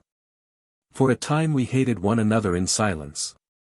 I drummed with my fingers on the floor between my knees, and gritted the links of my fetters together. Presently I was forced to talk again. "What do you make of it, anyhow?" I asked humbly. "They are reasonable creatures, they can make things and do things. Those lights we saw." He stopped. It was clear he could make nothing of it. When he spoke again it was to confess, after all, they are more human than we had a right to expect. "I suppose." He stopped irritatingly. "Yes. I suppose, anyhow, on any planet where there is an intelligent animal, it will carry its brain case upward, and have hands, and walk erect." Presently he broke away in another direction. "We are some way in," he said. "I mean, perhaps a couple of 1,000 feet or more." "Why?" "It's cooler. And our voices are so much louder. That faded quality, it has altogether gone. And the feeling in one's ears and throat. I had not noted that, but I did now. The air is denser. We must be some depths, a mile even, we may be, inside the moon. We never thought of a world inside the moon. No. How could we? We might have done. Only one gets into habits of mind." He thought for a time. "Now," he said, "it seems such an obvious thing. Of course. The moon must be enormously cavernous, with an atmosphere within, and at the center of its caverns a sea. One knew that the moon had a lower specific gravity than the earth, one knew that it had little air or water outside, one knew, too, that it was sister planet to the earth, and that it was unaccountable that it should be different in composition. The inference that it was hollowed out was as clear as day. And yet one never saw it as a fact. Kepler, of course. His voice had the interest now of a man who has discerned a pretty sequence of reasoning. Yes, he said, Kepler with his subvolvani was right after all. I wish you had taken the trouble to find that out before we came. I said. He answered nothing, buzzing to himself softly, as he pursued his thoughts. My temper was going. What do you think has become of the sphere, anyhow? I asked. Lost, he said, like a man who answers an uninteresting question. Among those plants. Unless they find it. And then? How can I tell? Cavor, I said, with a sort of hysterical bitterness, things look bright for my company. He made no answer. Good Lord! I exclaimed. Just think of all the trouble we took to get into this pickle. What did we come for? What are we after? What was the moon to us or we to the moon? We wanted too much, we tried too much. We ought to have started the little things first. It was you proposed the moon. Those Cavorite spring blinds. I am certain we could have worked them for terrestrial purposes. Certain. Did you really understand what I proposed? A steel cylinder. Rubbish, said Cavor. We ceased to converse. For a time Cavor kept up a broken monologue without much help from me. If they find it, he began, if they find it, what will they do with it? Well, that's a question. It may be that's the question. They won't understand it, anyhow. If they understood that sort of thing they would have come long since to the earth. Would they? Why shouldn't they? But they would have sent something, they couldn't keep their hands off such a possibility. No. But they will examine it. Clearly they are intelligent and inquisitive. They will examine it, get inside it, trifle with the studs. Off. That would mean the moon for us for all the rest of our lives. Strange creatures, strange knowledge. As for strange knowledge, said I, and language failed me. Look here, Bedford, said Cavor, you came on this expedition of your own free will. You said to me, call it prospecting. There's always risks in prospecting. Especially when you do it unarmed and without thinking out every possibility. I was so taken up with the sphere. The thing rushed on us, and carried us away. Rushed on me, you mean? Rushed on me just as much. How was I to know when I set to work on molecular physics that the business would bring me here, of all places? It's this accursed science, I cried. It's the very devil. The medieval priests and persecutors were right and the moderns are all wrong. You tamper with it, and it offers you gifts. And directly you take them it knocks you to pieces in some unexpected way. Old passions and new weapons, now it upsets your religion, now it upsets your social ideas, now it whirls you off to desolation and misery. Anyhow, it's no use your quarreling with me now. These creatures, these Selenites, or whatever we choose to call them, have got us tied hand and foot. Whatever temper you choose to go through with it in, you will have to go through with it. We have experiences before us that will need all our coolness. He paused as if he required my assent. But I sat sulking. Confound your science.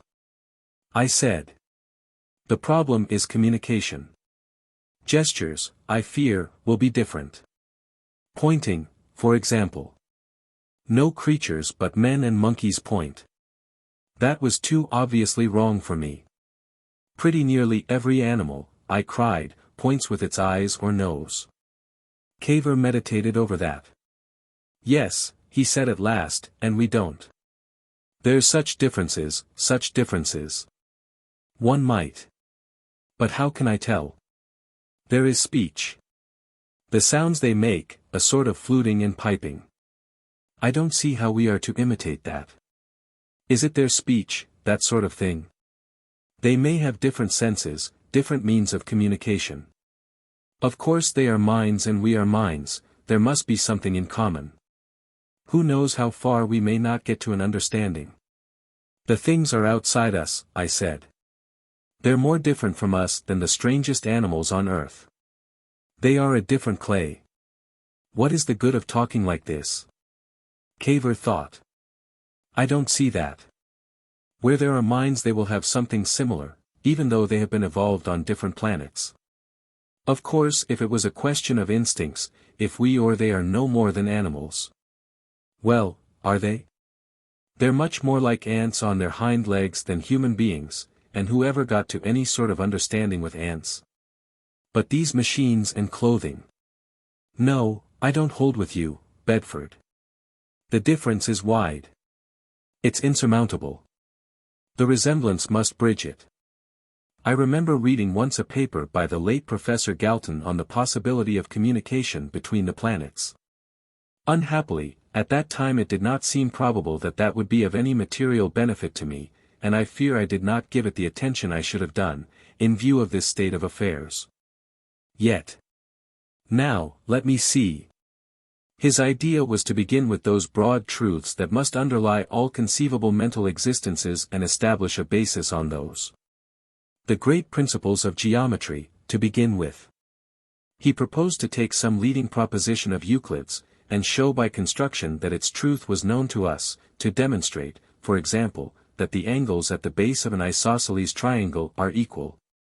And that if the equal sides be produced the angles on the other side of the base are equal also, or that the square on the hypotenuse of a right-angled triangle is equal to the sum of the squares on the two other sides. By demonstrating our knowledge of these things we should demonstrate our possession of a reasonable intelligence. Now, suppose I might draw the geometrical figure with a wet finger, or even trace it in the air. He fell silent. I sat meditating his words. For a time his wild hope of communication, of interpretation, with these weird beings held me. Then that angry despair that was a part of my exhaustion and physical misery resumed its sway. I perceived with a sudden novel vividness the extraordinary folly of everything I had ever done. Ass! I said, oh, ass, unutterable ass.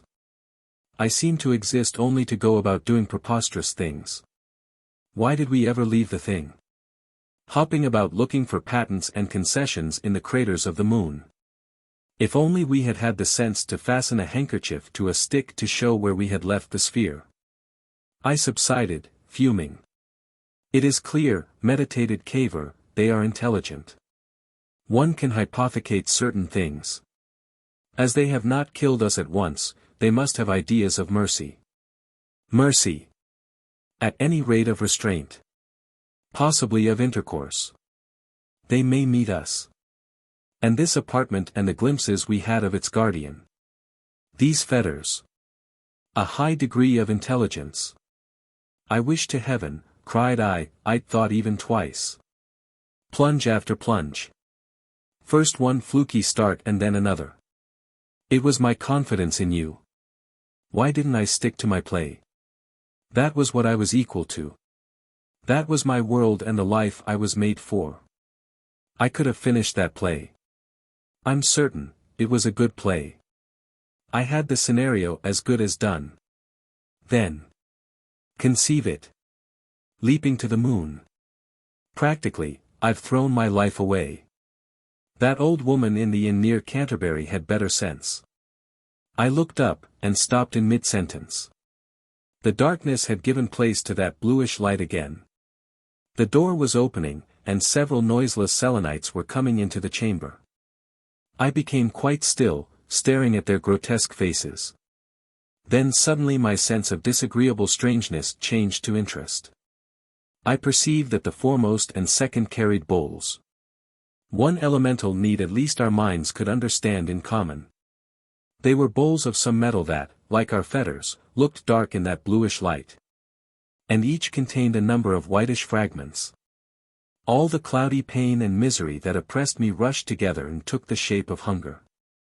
I eyed these bowls wolfishly, and, though it returned to me in dreams, at that time it seemed a small matter that at the end of the arms that lowered one towards me were not hands, but a sort of flap and thumb, like the end of an elephant's trunk. The stuff in the bowl was loose in texture, and whitish-brown in color, rather like lumps of some cold souffle, and it smelt faintly like mushrooms. From a partially divided carcass of a mooncalf that we presently saw, I am inclined to believe it must have been mooncalf flesh. My hands were so tightly chained that I could barely contrive to reach the bull. But when they saw the effort I made, two of them dexterously released one of the turns about my wrist. Their tentacle hands were soft and cold to my skin. I immediately seized a mouthful of the food. It had the same laxness in texture that all organic structures seem to have upon the moon. It tasted rather like a gopher or a damp meringue, but in no way was it disagreeable. I took 2 other mouthfuls. "I wanted, foo," said I, tearing off a still larger piece. For a time we ate with an utter absence of self-consciousness. We ate and presently drank like tramps in a soup kitchen. Never before nor since have I been hungry to the ravenous pitch, and save that I have had this very experience I could never have believed that, 250,000 of miles out of our proper world, in utter perplexity of soul, surrounded, watched, touched by beings more grotesque and inhuman than the worst creations of a nightmare, it would be possible for me to eat in utter forgetfulness of all these things. They stood about us watching us, and ever and again making a slight elusive twittering that stood, I suppose, in the stead of speech. I did not even shiver at their touch. And when the first zeal of my feeding was over, I could note that Cavor, too, had been eating with the same shameless abandon. Chapter 14. Experiments in Intercourse. When at last we had made an end of eating, the Selenites linked our hands closely together again, and then untwisted the chains about our feet and rebound them, so as to give us a limited freedom of movement. Then they unfastened the chains about our waists. To do all this they had to handle us freely, and ever and again one of their queer heads came down close to my face, or a soft tentacle hand touched my head or neck. I don't remember that I was afraid then or repelled by their proximity. I think that our incurable anthropomorphism made us imagine there were human heads inside their masks. The skin, like everything else, looked bluish, but that was on account of the light, and it was hard and shiny, quite in the beetle-wing fashion, not soft, or moist, or hairy, as a vertebrate animal's would be. Along the crest of the head was a low ridge of whitish spines running from back to front, and a much larger ridge curved on either side over the eyes. The Selenite who untied me used his mouth to help his hands. "They seem to be releasing us," said Cavor. "Remember we are on the moon. Make no sudden movements. Are you going to try that geometry?" "If I get a chance. But, of course, they may make an advance first." We remained passive, and the Selenites, having finished their arrangements, stood back from us, and seemed to be looking at us. I say seemed to be, because as their eyes were at the side and not in front, one had the same difficulty in determining the direction in which they were looking as one has in the case of a hen or a fish. They conversed with one another in their reedy tones, that seemed to me impossible to imitate or define. The door behind us opened wider, and, glancing over my shoulder, I saw a vague large space beyond, in which quite a little crowd of Selenites were standing. They seemed a curiously miscellaneous rabble. "Do they want us to imitate those sounds?" I asked Cavor. "I don't think so," he said. "It seems to me that they are trying to make us understand something. I can't make anything of their gestures. Do you notice this one, who is worrying with his head like a man with an uncomfortable collar? Let us shake our heads at him." We did that, and finding it ineffectual, attempted an imitation of the Selenites' movements. That seemed to interest them. At any rate they all set up the same movement. But as that seemed to lead to nothing, we desisted at last, and so did they, and fell into a piping argument among themselves. Then one of them, shorter and very much thicker than the others, and with a particularly wide mouth, squatted down suddenly beside Cavor, and put his hands and feet in the same posture as Cavor's were bound. And then by a dexterous movement stood up. "Cavor," I shouted, "they want us to get up." He stared open-mouthed. "That's it," he said. And with much heaving and grunting, because our hands were tied together, we contrived to struggle to our feet. The Selenites made way for our elephantine heavings, and seemed to twitter more volubly. As soon as we were on our feet, the thick-set Selenite came and patted each of our faces with his tentacles, and walked towards the open doorway. That also was plain enough, and we followed him. We saw that 4 of the Selenites standing in the doorway were much taller than the others, and clothed in the same manner as those we had seen in the crater, namely, with spiked round helmets and cylindrical body cases. And that each of the 4 carried a goad with spike and guard made of that same dull-looking metal as the bowls. These 4 closed about us, one on either side of each of us, as we emerged from our chamber into the cavern from which the light had come. We did not get our impression of that cavern all at once. Our attention was taken up by the movements and attitudes of the Selenites immediately about us, and by the necessity of controlling our motion, lest we should startle and alarm them and ourselves by some excessive stride. In front of us was the short, thick-set being who had solved the problem of asking us to get up, moving with gestures that seemed, almost all of them, intelligible to us, inviting us to follow him. His spout-like face turned from one of us to the other with a quickness that was clearly interrogative. For a time, I say, we were taken up with these things. But at last the great place that formed a background to our movements asserted itself.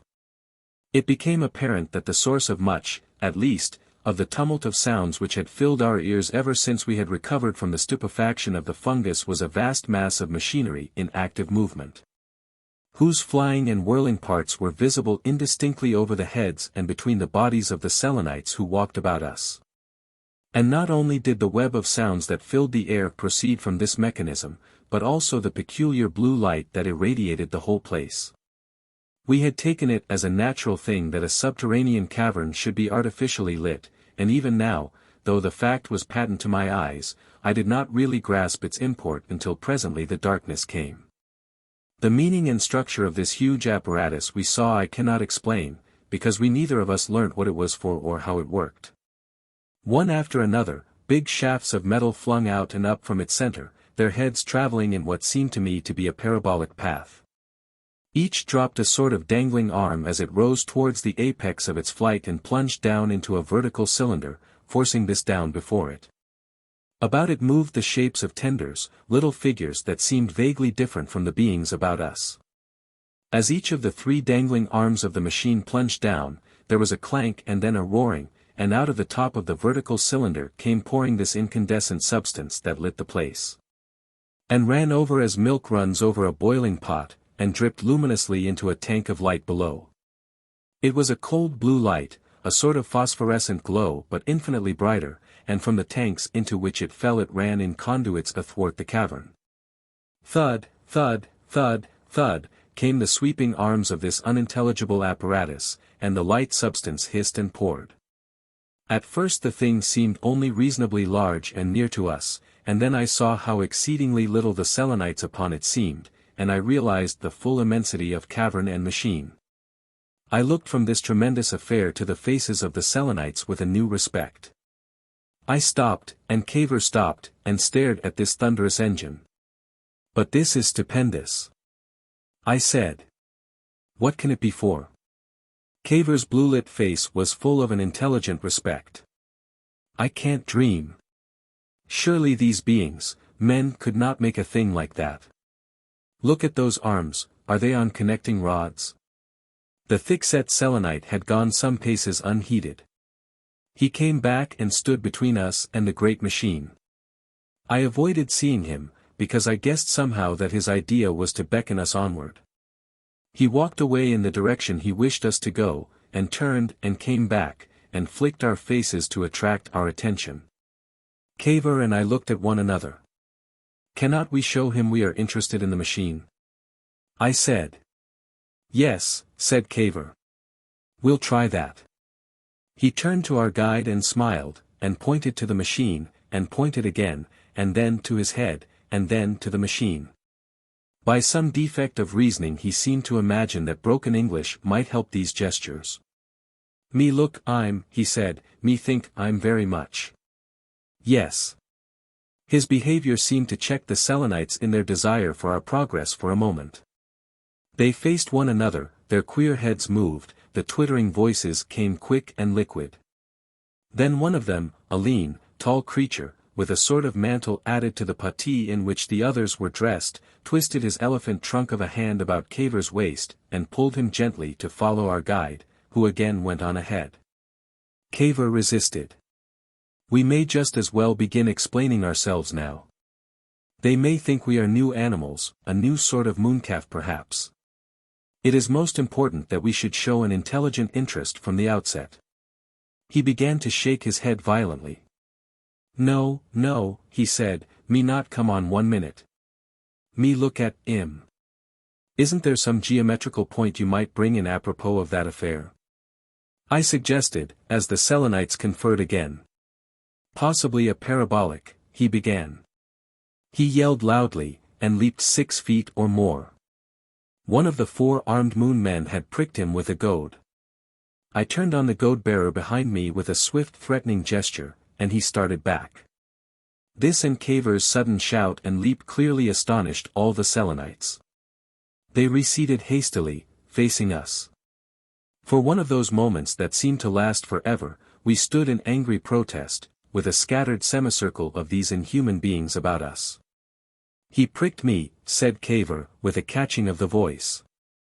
"I saw him," I answered. "Confound it. I said to the Selenites, we're not going to stand that. What on earth do you take us for?"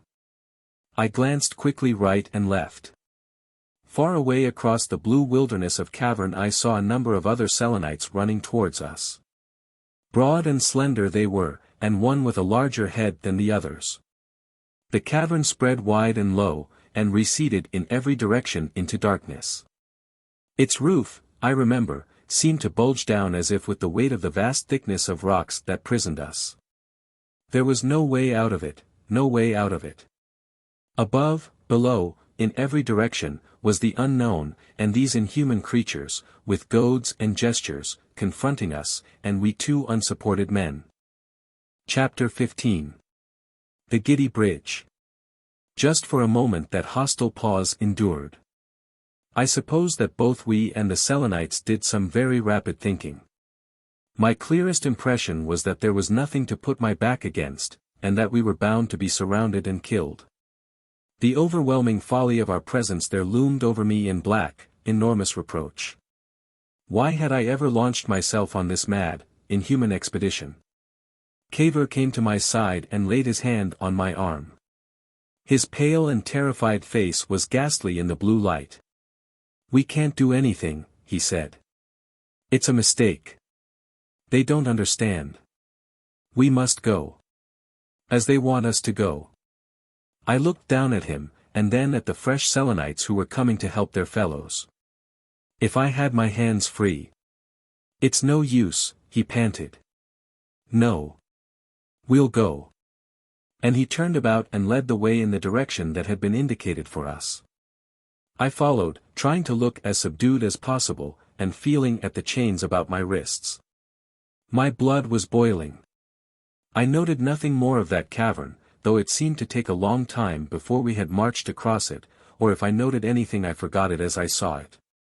My thoughts were concentrated, I think, upon my chains and the Selenites, and particularly upon the helmeted ones with the goads.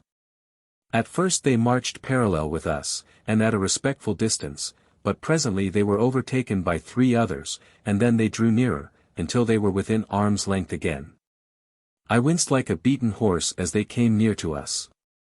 The shorter, thicker Selenite marched at first on our right flank, but presently came in front of us again.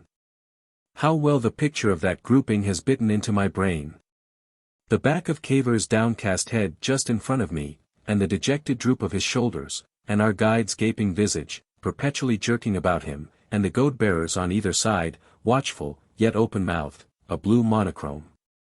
And after all, I do remember one other thing besides the purely personal affair, which is, that a sort of gutter came presently across the floor of the cavern, and then ran along by the side of the path of rock we followed. And it was full of that same bright blue luminous stuff that flowed out of the great machine. I walked close beside it, and I can testify it radiated not a particle of heat. It was brightly shining, and yet it was neither warmer or colder than anything else in the cavern. Clang, clang, clang, we passed right under the thumping levers of another vast machine, and so came at last to a wide tunnel, in which we could even hear the pad, pad, of our shoeless feet and which, save for the trickling thread of blue to the right of us, was quite unlit. The shadows made gigantic travesties of our shapes and those of the Selenites on the irregular wall and roof of the tunnel. Ever and again crystals in the walls of the tunnel scintillated like gems, ever and again the tunnel expanded into a stalactitic cavern, or gave off branches that vanished into darkness. We seemed to be marching down that tunnel for a long time. Trickle, trickle, went the flowing light very softly, and our footfalls and their echoes made an irregular paddle, paddle. My mind settled down to the question of my chains. If I were to slip off one turn so, and then to twist it so. If I tried to do it very gradually, would they see I was slipping my wrist out of the looser turn? If they did, what would they do? Bedford, said Cavor, it goes down. It keeps on going down. His remark roused me from my sullen preoccupation. If they wanted to kill us, he said, dropping back to come level with me, there is no reason why they should not have done it. No, I admitted, that's true. They don't understand us, he said, they think we are merely strange animals, some wild sort of Mooncalf birth, perhaps. It will be only when they have observed us better that they will begin to think we have minds. When you trace those geometrical problems, said I. It may be that. We tramped on for a space. You see, said Cavor, these may be Selenites of a lower class. The infernal fools, said I viciously, glancing at their exasperating faces. If we endure what they do to us. We've got to endure it, said I. There may be others less stupid. This is the mere outer fringe of their world. It must go down and down, cavern, passage, tunnel, down at last to the sea, hundreds of miles below. His words made me think of the mile or so of rock and tunnel that might be over our heads already. It was like a weight dropping, on my shoulders. Away from the sun and air, I said. Even a mine half a mile deep is stuffy. This is not, anyhow. It's probable, ventilation. The air would blow from the dark side of the moon to the sunlit, and all the carbonic acid would well out there and feed those plants. Up this tunnel, for example, there is quite a breeze. And what a world it must be. The earnest we have in that shaft, and those machines. And the goad, I said. Don't forget the goad. He walked a little in front of me for a time. Even that goad, he said. Well. I was angry at the time. But, it was perhaps necessary we should get on. They have different skins, and probably different nerves. They may not understand our objection, just as a being from Mars might not like our earthly habit of nudging. They'd better be careful how they nudge me. And about that geometry. After all, their way is a way of understanding, too. They begin with the elements of life and not of thought. Food. Compulsion. Pain. They strike at fundamentals. There's no doubt about that, I said. He went on to talk of the enormous and wonderful world into which we were being taken. I realized slowly from his tone, that even now he was not absolutely in despair at the prospect of going ever deeper into this inhuman planet burrow. His mind ran on machines and invention, to the exclusion of 1,000 dark things that beset me. It wasn't that he intended to make any use of these things, he simply wanted to know them. After all, he said, this is a tremendous occasion. It is the meeting of two worlds. What are we going to see? Think of what is below us here. We shan't see much if the light isn't better, I remarked. This is only the outer crust. Down below, on this scale, there will be everything. Do you notice how different they seem one from another? The story we shall take back. Some rare sort of animal, I said, might comfort himself in that way while they were bringing him to the zoo. It doesn't follow that we are going to be shown all these things. When they find we have reasonable minds, said Cavor, they will want to learn about the earth. Even if they have no generous emotions, they will teach in order to learn. And the things they must know. The unanticipated things. He went on to speculate on the possibility of their knowing things he had never hoped to learn on Earth, speculating in that way, with a raw wound from that goad already in his skin. Much that he said I forget, for my attention was drawn to the fact that the tunnel along which we had been marching was opening out wider and wider. We seemed, from the feeling of the air, to be going out into a huge space. But how big the space might really be we could not tell, because it was unlit. Our little stream of light ran in a dwindling thread and vanished far ahead. Presently the rocky walls had vanished altogether on either hand. There was nothing to be seen but the path in front of us and the trickling hurrying rivulet of blue phosphorescence. The figures of Cavor and the guiding Selenite marched before me, the sides of their legs and heads that were towards the rivulet were clear and bright blue, their darkened sides, now that the reflection of the tunnel wall no longer lit them, merged indistinguishably in the darkness beyond. And soon I perceived that we were approaching a declivity of some sort, because the little blue stream dipped suddenly out of sight. In another moment, as it seemed, we had reached the edge. The shining stream gave one meander of hesitation and then rushed over. It fell to a depth at which the sound of its descent was absolutely lost to us. Far below was a bluish glow, a sort of blue mist, at an infinite distance below. And the darkness the stream dropped out of became utterly void and black, save that a thing like a plank projected from the edge of the cliff and stretched out and faded and vanished altogether. There was a warm air blowing up out of the gulf. For a moment I and Cavor stood as near the edge as we dared, peering into a blue-tinged profundity. And then our guide was pulling at my arm. Then he left me, and walked to the end of that plank and stepped upon it, looking back. Then when he perceived we watched him, he turned about and went on along it, walking as surely as though he was on firm earth. For a moment his form was distinct, then he became a blue blur, and then vanished into the obscurity. I became aware of some vague shape looming darkly out of the black. There was a pause. "Surely," said Cavor. One of the other Selenites walked a few paces out upon the plank, and turned and looked back at us unconcernedly. The others stood ready to follow after us. Our guide's expectant figure reappeared. He was returning to see why we had not advanced. "What is that beyond there?" I asked. "I can't see." "We can't cross this at any price," said I. "I could not go 3 steps on it," said Cavor, "even with my hands free." We looked at each other's drawn faces in blank consternation. "They can't know what it is to be giddy," said Cavor. "It's quite impossible for us to walk that plank.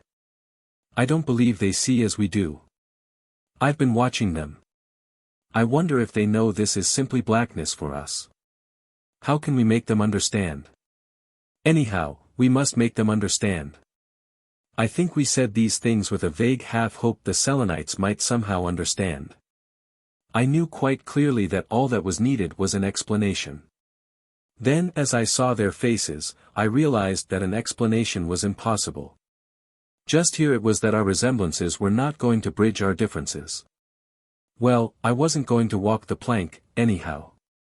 I slipped my wrist very quickly out of the coil of chain that was loose, and then began to twist my wrists in opposite directions.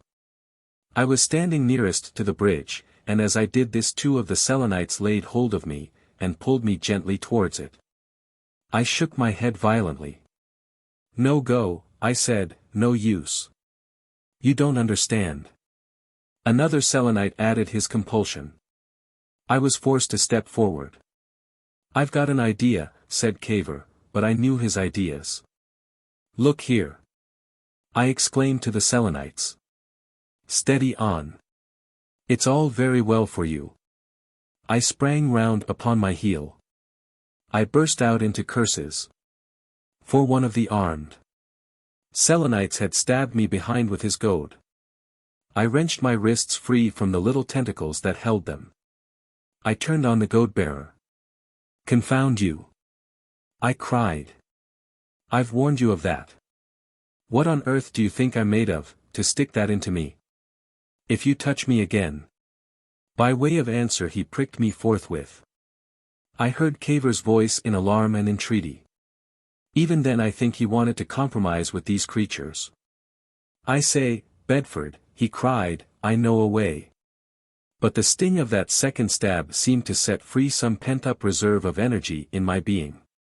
Instantly the link of the wrist chain snapped, and with it snapped all considerations that had held us unresisting in the hands of these moon creatures. For that second, at least, I was mad with fear and anger. I took no thought of consequences.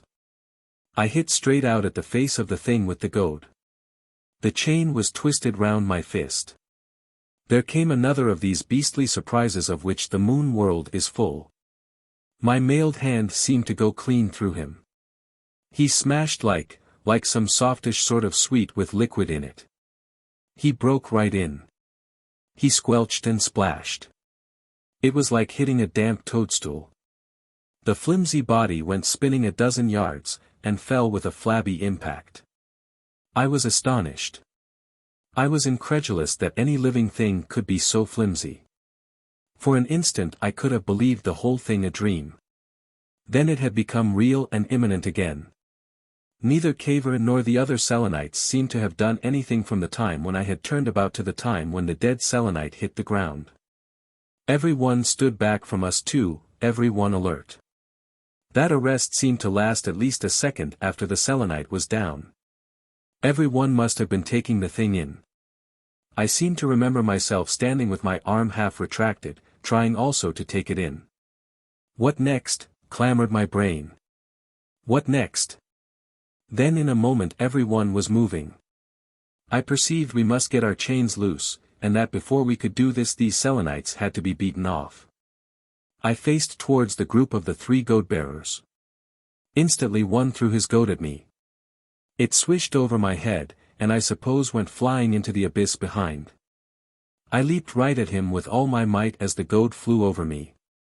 He turned to run as I jumped, and I bore him to the ground, came down right upon him, and slipped upon his smashed body and fell. He seemed to wriggle under my foot. I came into a sitting position, and on every hand the blue backs of the Selenites were receding into the darkness. I bent a link by main force and untwisted the chain that had hampered me about the ankles, and sprang to my feet, with the chain in my hand. Another goad, flung javelin-wise, whistled by me, and I made a rush towards the darkness out of which it had come. Then I turned back towards Cavor, who was still standing in the light of the rivulet near the gulf convulsively busy with his wrists, and at the same time jabbering nonsense about his idea. "Come on!" I cried. "My hands," he answered. Then, realizing that I dared not run back to him, because my ill-calculated steps might carry me over the edge, he came shuffling towards me, with his hands held out before him. I gripped his chains at once to unfasten them. "Where are they?" he panted. "Run away. They'll come back. They're throwing things. Which way shall we go?" "By the light. To that tunnel." "Eh?" "Yes," said I, and his hands were free. I dropped on my knees and fell to work on his ankle bonds. Whack came something, I know not what, and splashed the livid streamlet into drops about us. Far away on our right a piping and whistling began. I whipped the chain off his feet, and put it in his hand. "Hit with that," I said, and without waiting for an answer, set off in big bounds along the path by which we had come. I had a nasty sort of feeling that these things could jump out of the darkness onto my back. I heard the impact of his leaps come following after me. We ran in vast strides. But that running, you must understand, was an altogether different thing from any running on Earth. On Earth one leaps and almost instantly hits the ground again, but on the moon, because of its weaker pull, one shot through the air for several seconds before one came to Earth. In spite of our violent hurry this gave an effect of long pauses, pauses in which one might have counted 7 or 8. Step, and one soared off. All sorts of questions ran through my mind. Where are the Selenites? What will they do? Shall we ever get to that tunnel? Is Cavor far behind? Are they likely to cut him off? Then whack, stride, and off again for another step. I saw a Selenite running in front of me, his legs going exactly as a man's would go on earth, saw him glance over his shoulder, and heard him shriek as he ran aside out of my way into the darkness.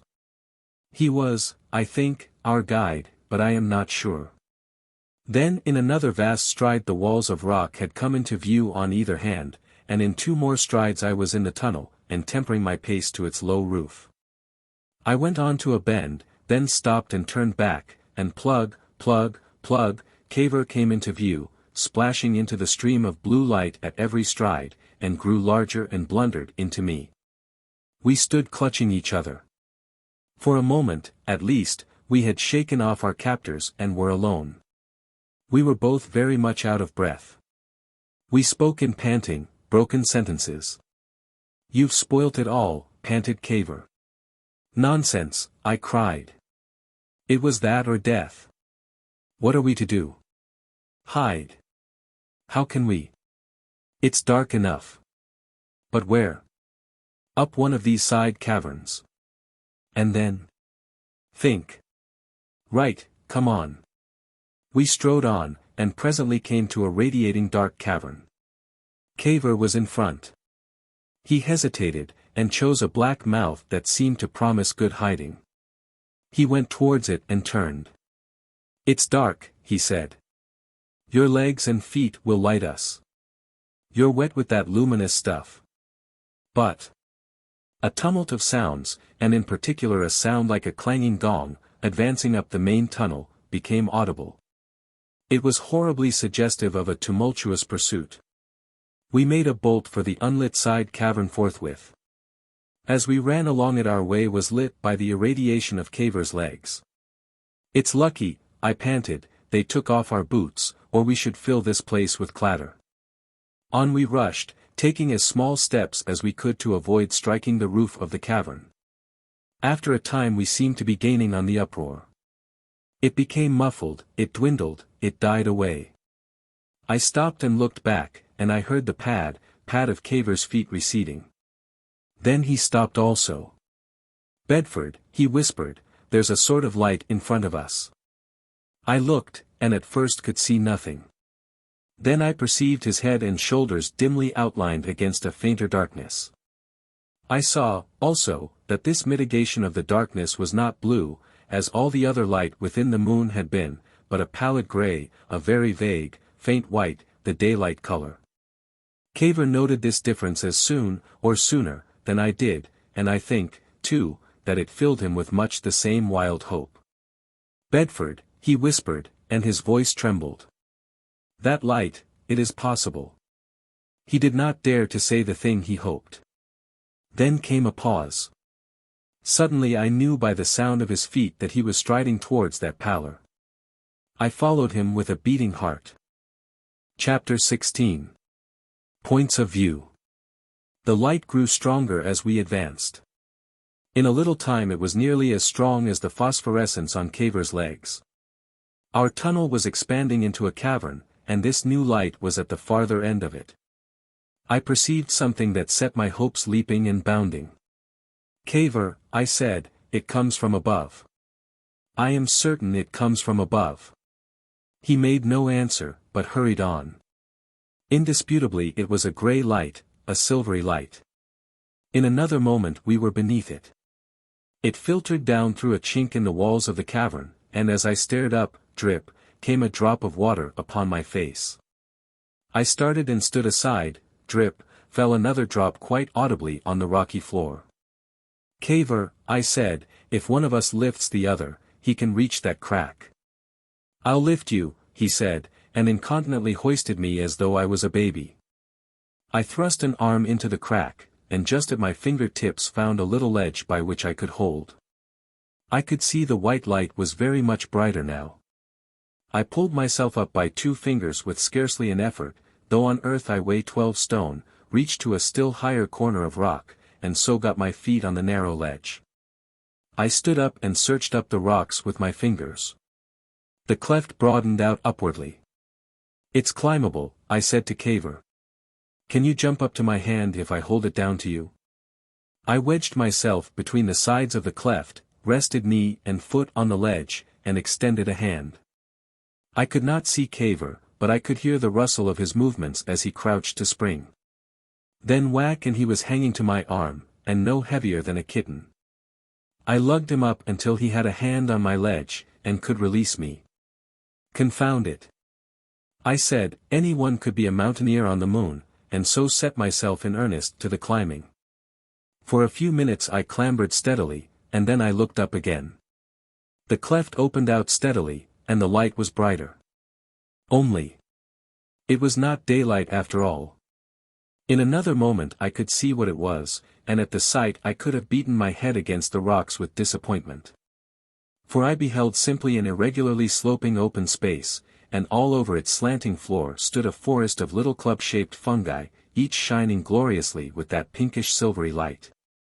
For a moment I stared at their soft radiance, then sprang forward and upward among them. I plucked up half a dozen and flung them against the rocks, and then sat down, laughing bitterly, as Cavor's ruddy face came into view. It's phosphorescence again. I said. No need to hurry. Sit down and make yourself at home.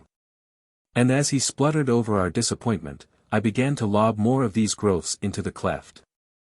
I thought it was daylight, he said. Daylight. Cried I, daybreak, sunset, clouds, and windy skies. Shall we ever see such things again? As I spoke, a little picture of our world seemed to rise before me, bright and little and clear, like the background of some old Italian picture. The sky that changes, and the sea that changes, and the hills and the green trees and the towns and cities shining in the sun. Think of a wet roof at sunset, Cavor. Think of the windows of a westward house. He made no answer. Here we are burrowing in this beastly world that isn't a world, with its inky ocean hidden in some abominable blackness below, and outside that torrid day and that death stillness of night. And all these things that are chasing us now, beastly men of leather, insect men, that come out of a nightmare. After all, they're right. What business have we here smashing them and disturbing their world? For all we know the whole planet is up and after us already. In a minute we may hear them whimpering, and their gongs going. What are we to do? Where are we to go? Here we are as comfortable as snakes from Jamraka's loose in a Surbiton villa. It was your fault, said Cavor. My fault. I shouted. Good Lord. I had an idea. Curse your ideas. If we had refused to budge. Under those goads. Yes. They would have carried us.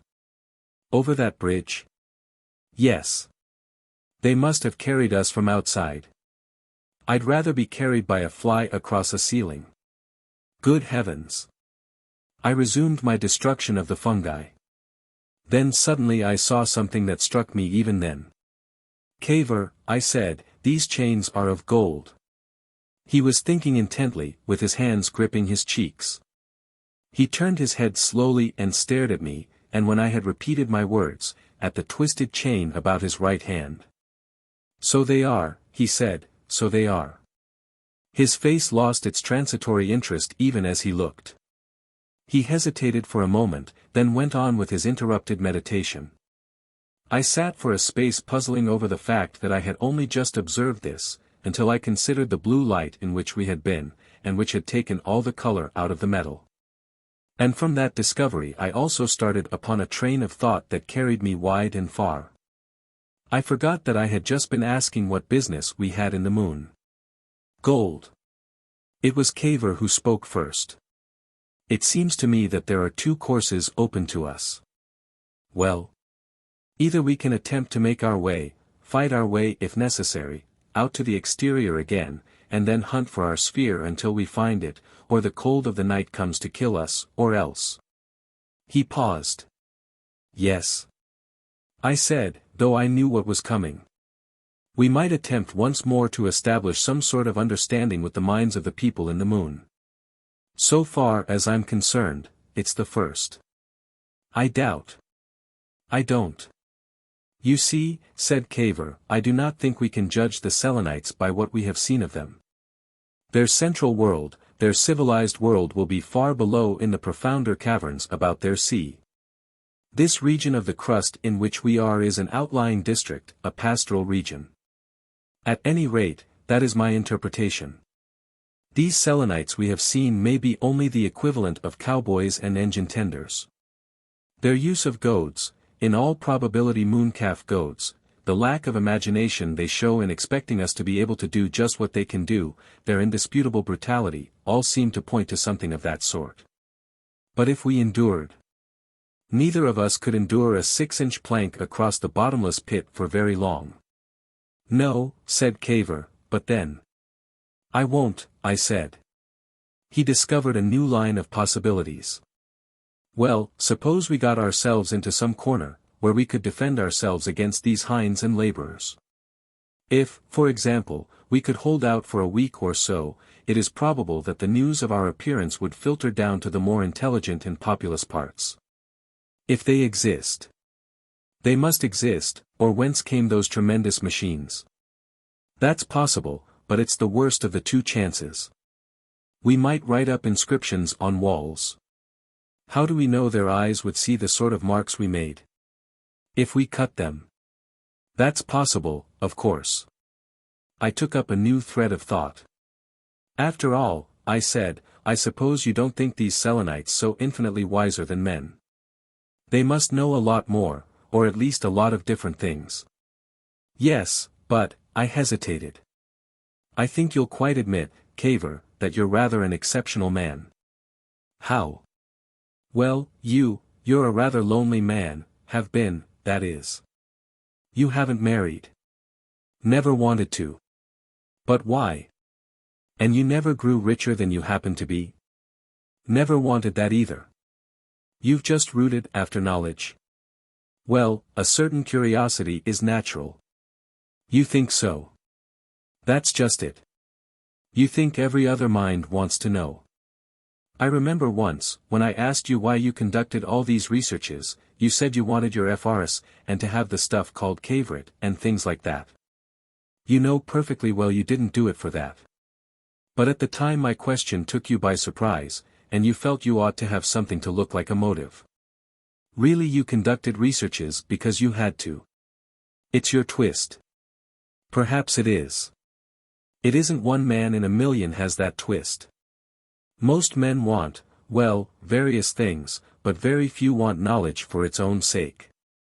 I don't, I know perfectly well. Now, these Selenites seem to be a driving, busy sort of being, but how do you know that even the most intelligent will take an interest in us or our world? I don't believe they'll even know we have a world. They never come out at night, they'd freeze if they did. They've probably never seen any heavenly body at all except the blazing sun. How are they to know there is another world? What does it matter to them if they do? Well, even if they have had a glimpse of a few stars, or even of the Earth crescent, what of that? Why should people living inside a planet trouble to observe that sort of thing? Men wouldn't have done it except for the seasons and sailing. Why should the moon people? Well, suppose there are a few philosophers like yourself. They are just the very Selenites who'll never have heard of our existence. Suppose a Selenite had dropped on the earth when you were at Lympne, you'd have been the last man in the world to hear he had come. You never read a newspaper. You see the chances against you.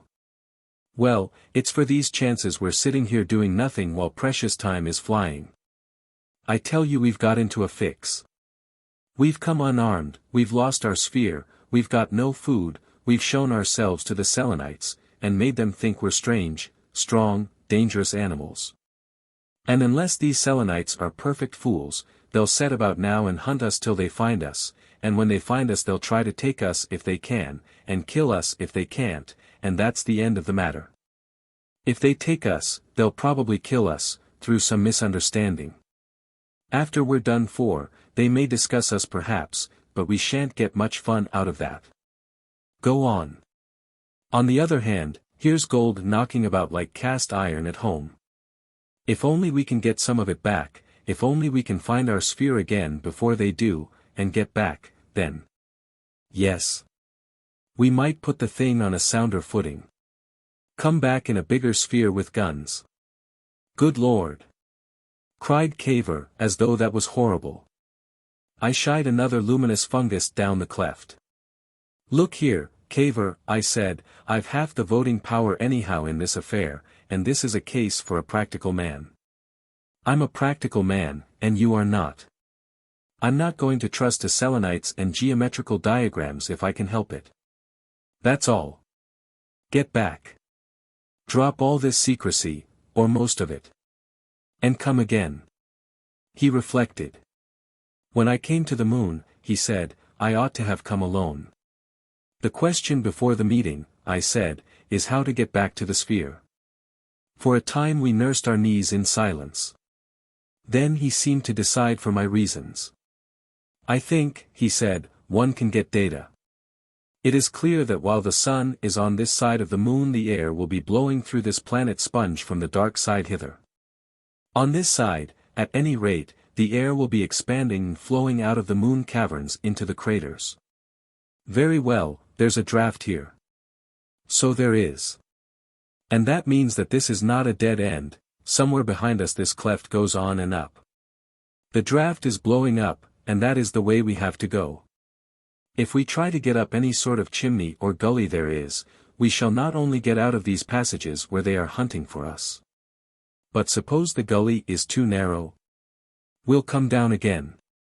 SSH. I said suddenly, what's that? We listened. At first it was an indistinct murmur, and then one picked out the clang of a gong. They must think we are mooncalves, said I, to be frightened at that. They're coming along that passage, said Cavor. They must be. They'll not think of the cleft. They'll go past. I listened again for a space. This time, I whispered, they're likely to have some sort of weapon. Then suddenly I sprang to my feet. Good heavens, Cavor! I cried. But they will. They'll see the fungi I have been pitching down. I didn't finish my sentence.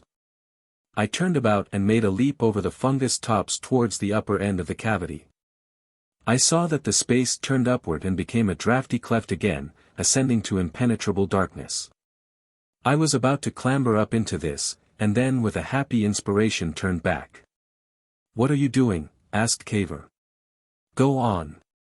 Said I, and went back and got two of the shining fungi, and putting one into the breast pocket of my flannel jacket, so that it stuck out to light our climbing, went back with the other for Cavor.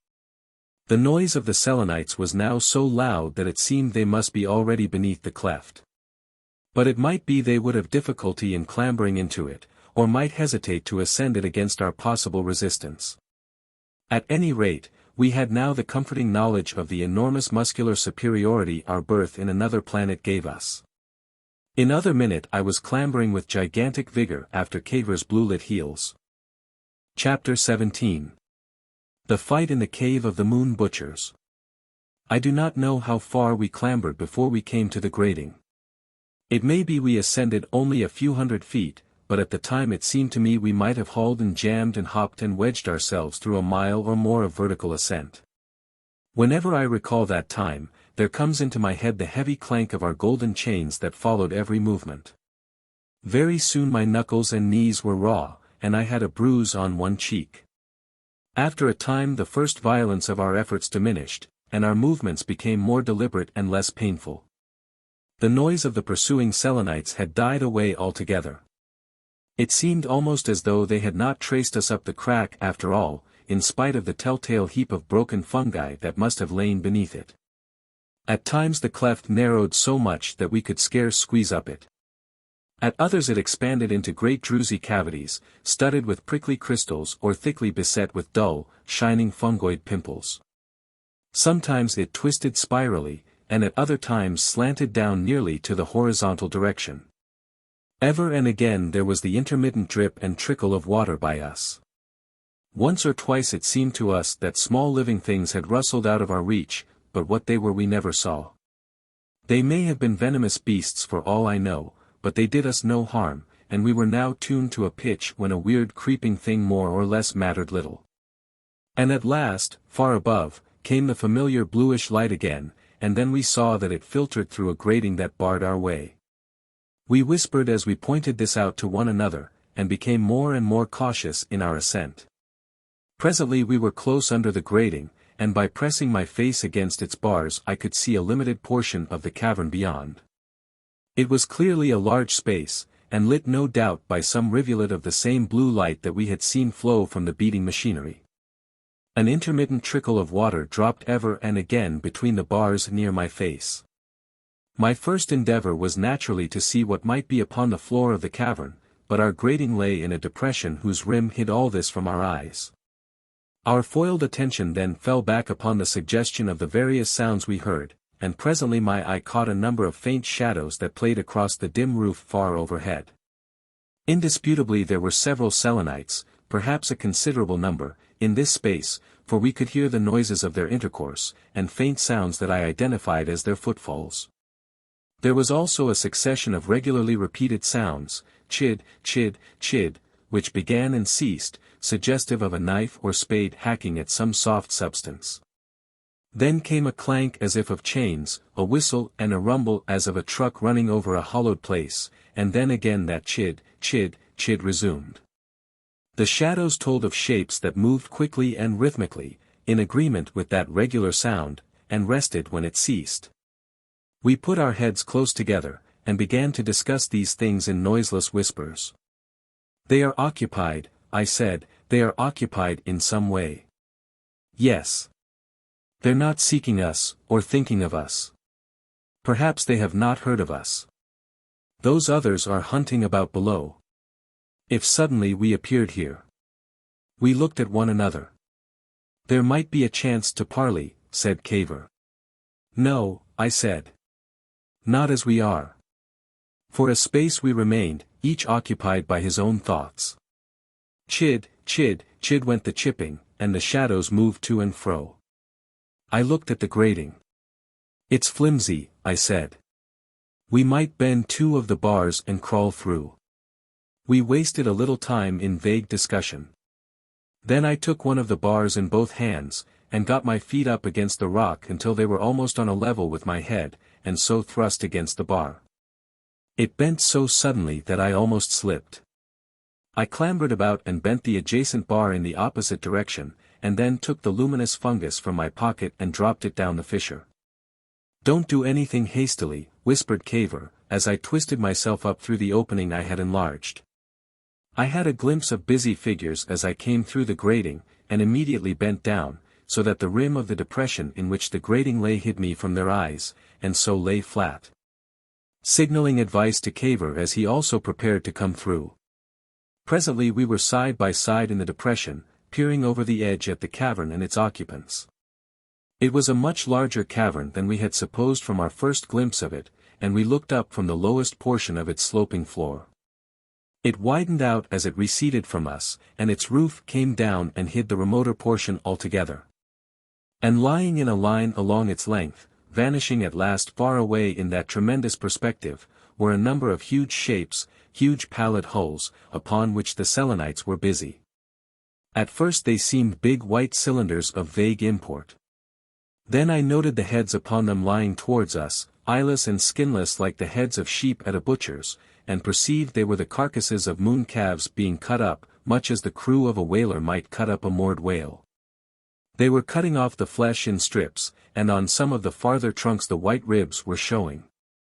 It was the sound of their hatchets that made that chid, chid, chid. Some way away a thing like a trolley cable, drawn and loaded with chunks of lax meat, was running up the slope of the cavern floor.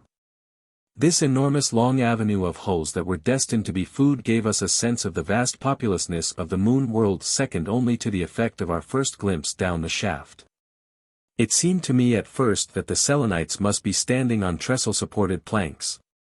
And then I saw that the planks and supports and the hatchets were really of the same leaden hue as my fetters had seemed before white light came to bear on them. A number of very thick-looking crowbars lay about the floor, and had apparently assisted to turn the dead mooncalf over on its side. They were perhaps 6 feet long, with shaped handles, very tempting-looking weapons. The whole place was lit by 3 transverse streams of the blue fluid. Footnote: I do not remember seeing any wooden things on the moon. Doors, tables, everything corresponding to our terrestrial joinery was made of metal, and I believe for the most part of gold, which as a metal would, of course, naturally recommend itself, other things being equal, on account of the ease in working it, and its toughness and durability. We lay for a long time noting all these things in silence. "Well," said Cavor at last. I crouched over and turned to him. I had come upon a brilliant idea. "Unless they lowered those bodies by a crane," I said, "we must be nearer the surface than I thought." "Why? The Mooncalf doesn't hop, and it hasn't got wings." He peered over the edge of the hollow again. "I wonder now," he began. "After all, we have never gone far from the surface." I stopped him by a grip on his arm. I had heard a noise from the cleft below us. We twisted ourselves about, and lay as still as death, with every sense alert. In a little while I did not doubt that something was quietly ascending the cleft. Very slowly and quite noiselessly I assured myself of a good grip on my chain, and waited for that something to appear. "Just look at those chaps with the hatchets again," I said. "They're all right," said Cavor. I took a sort of provisional aim at the gap in the grating. I could hear now quite distinctly the soft twittering of the ascending Selenites, the dab of their hands against the rock, and the falling of dust from their grips as they clambered. Then I could see that there was something moving dimly in the blackness below the grating, but what it might be I could not distinguish. The whole thing seemed to hang fire just for a moment, then smash. I had sprung to my feet, struck savagely at something that had flashed out at me. It was the keen point of a spear. I have thought since that its length and the narrowness of the cleft must have prevented its being sloped to reach me. Anyhow, it shot out from the grating like the tongue of a snake, and missed and flew back and flashed again. But the second time I snatched and caught it, and wrenched it away, but not before another had darted ineffectually at me.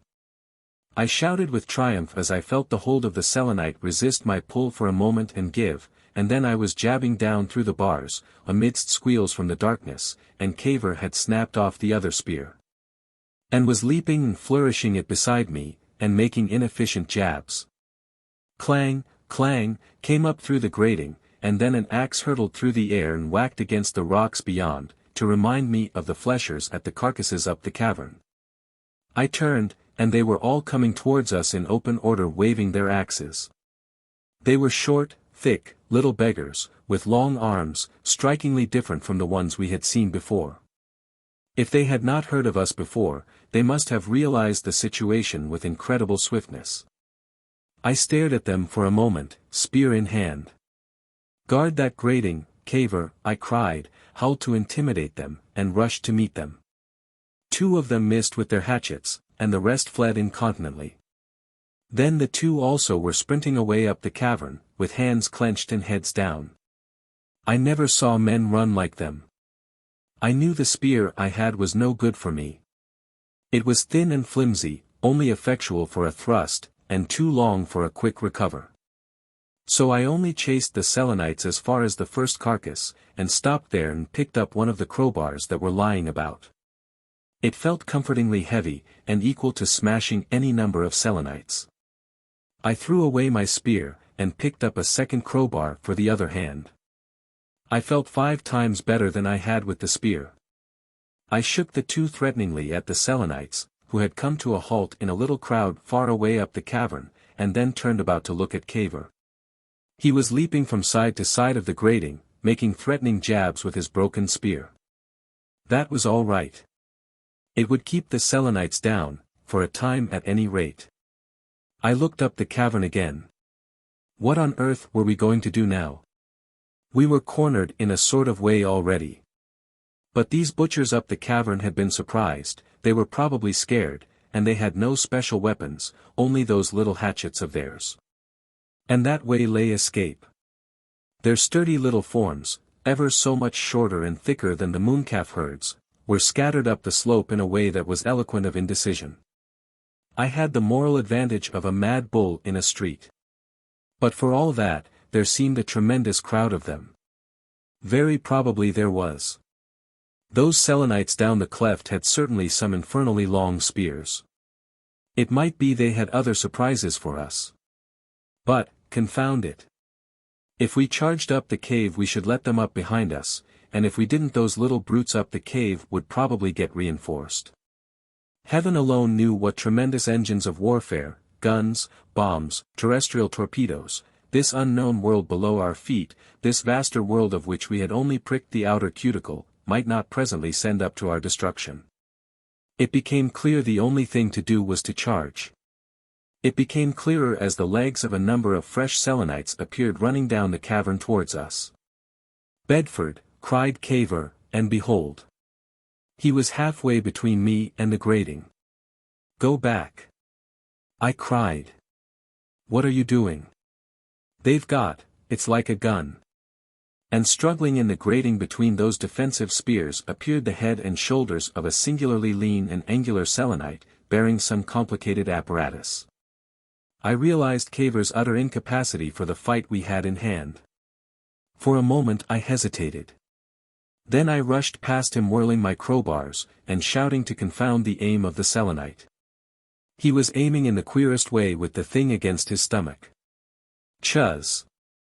The thing wasn't a gun, it went off like crossbow more, and dropped me in the middle of a leap. I didn't fall down, I simply came down a little shorter than I should have done if I hadn't been hit, and from the feel of my shoulder the thing might have tapped me and glanced off. Then my left hand hit again the shaft, and I perceived there was a sort of spear sticking half through my shoulder. The moment after I got home with the crowbar in my right hand, and hit the Selenite fair and square. He collapsed, he crushed and crumpled, his head smashed like an egg. I dropped a crowbar, pulled the spear out of my shoulder, and began to jab it down the grating into the darkness. At each jab came a shriek and twitter. Finally I hurled the spear down upon them with all my strength, leapt up, picked up the crowbar again, and started for the multitude up the cavern. "Bedford," cried Cavor. "Bedford," as I flew past him. I seemed to remember his footsteps coming on behind me. Step, leap, whack, step, leap. Each leap seemed to last ages. With each, the cave opened out and the number of Selenites visible increased. At first they seemed all running about like ants in a disturbed ant-hill, one or two waving hatchets and coming to meet me, more running away, some bolting sideways into the avenue of carcasses, then presently others came in sight carrying spears. And then others.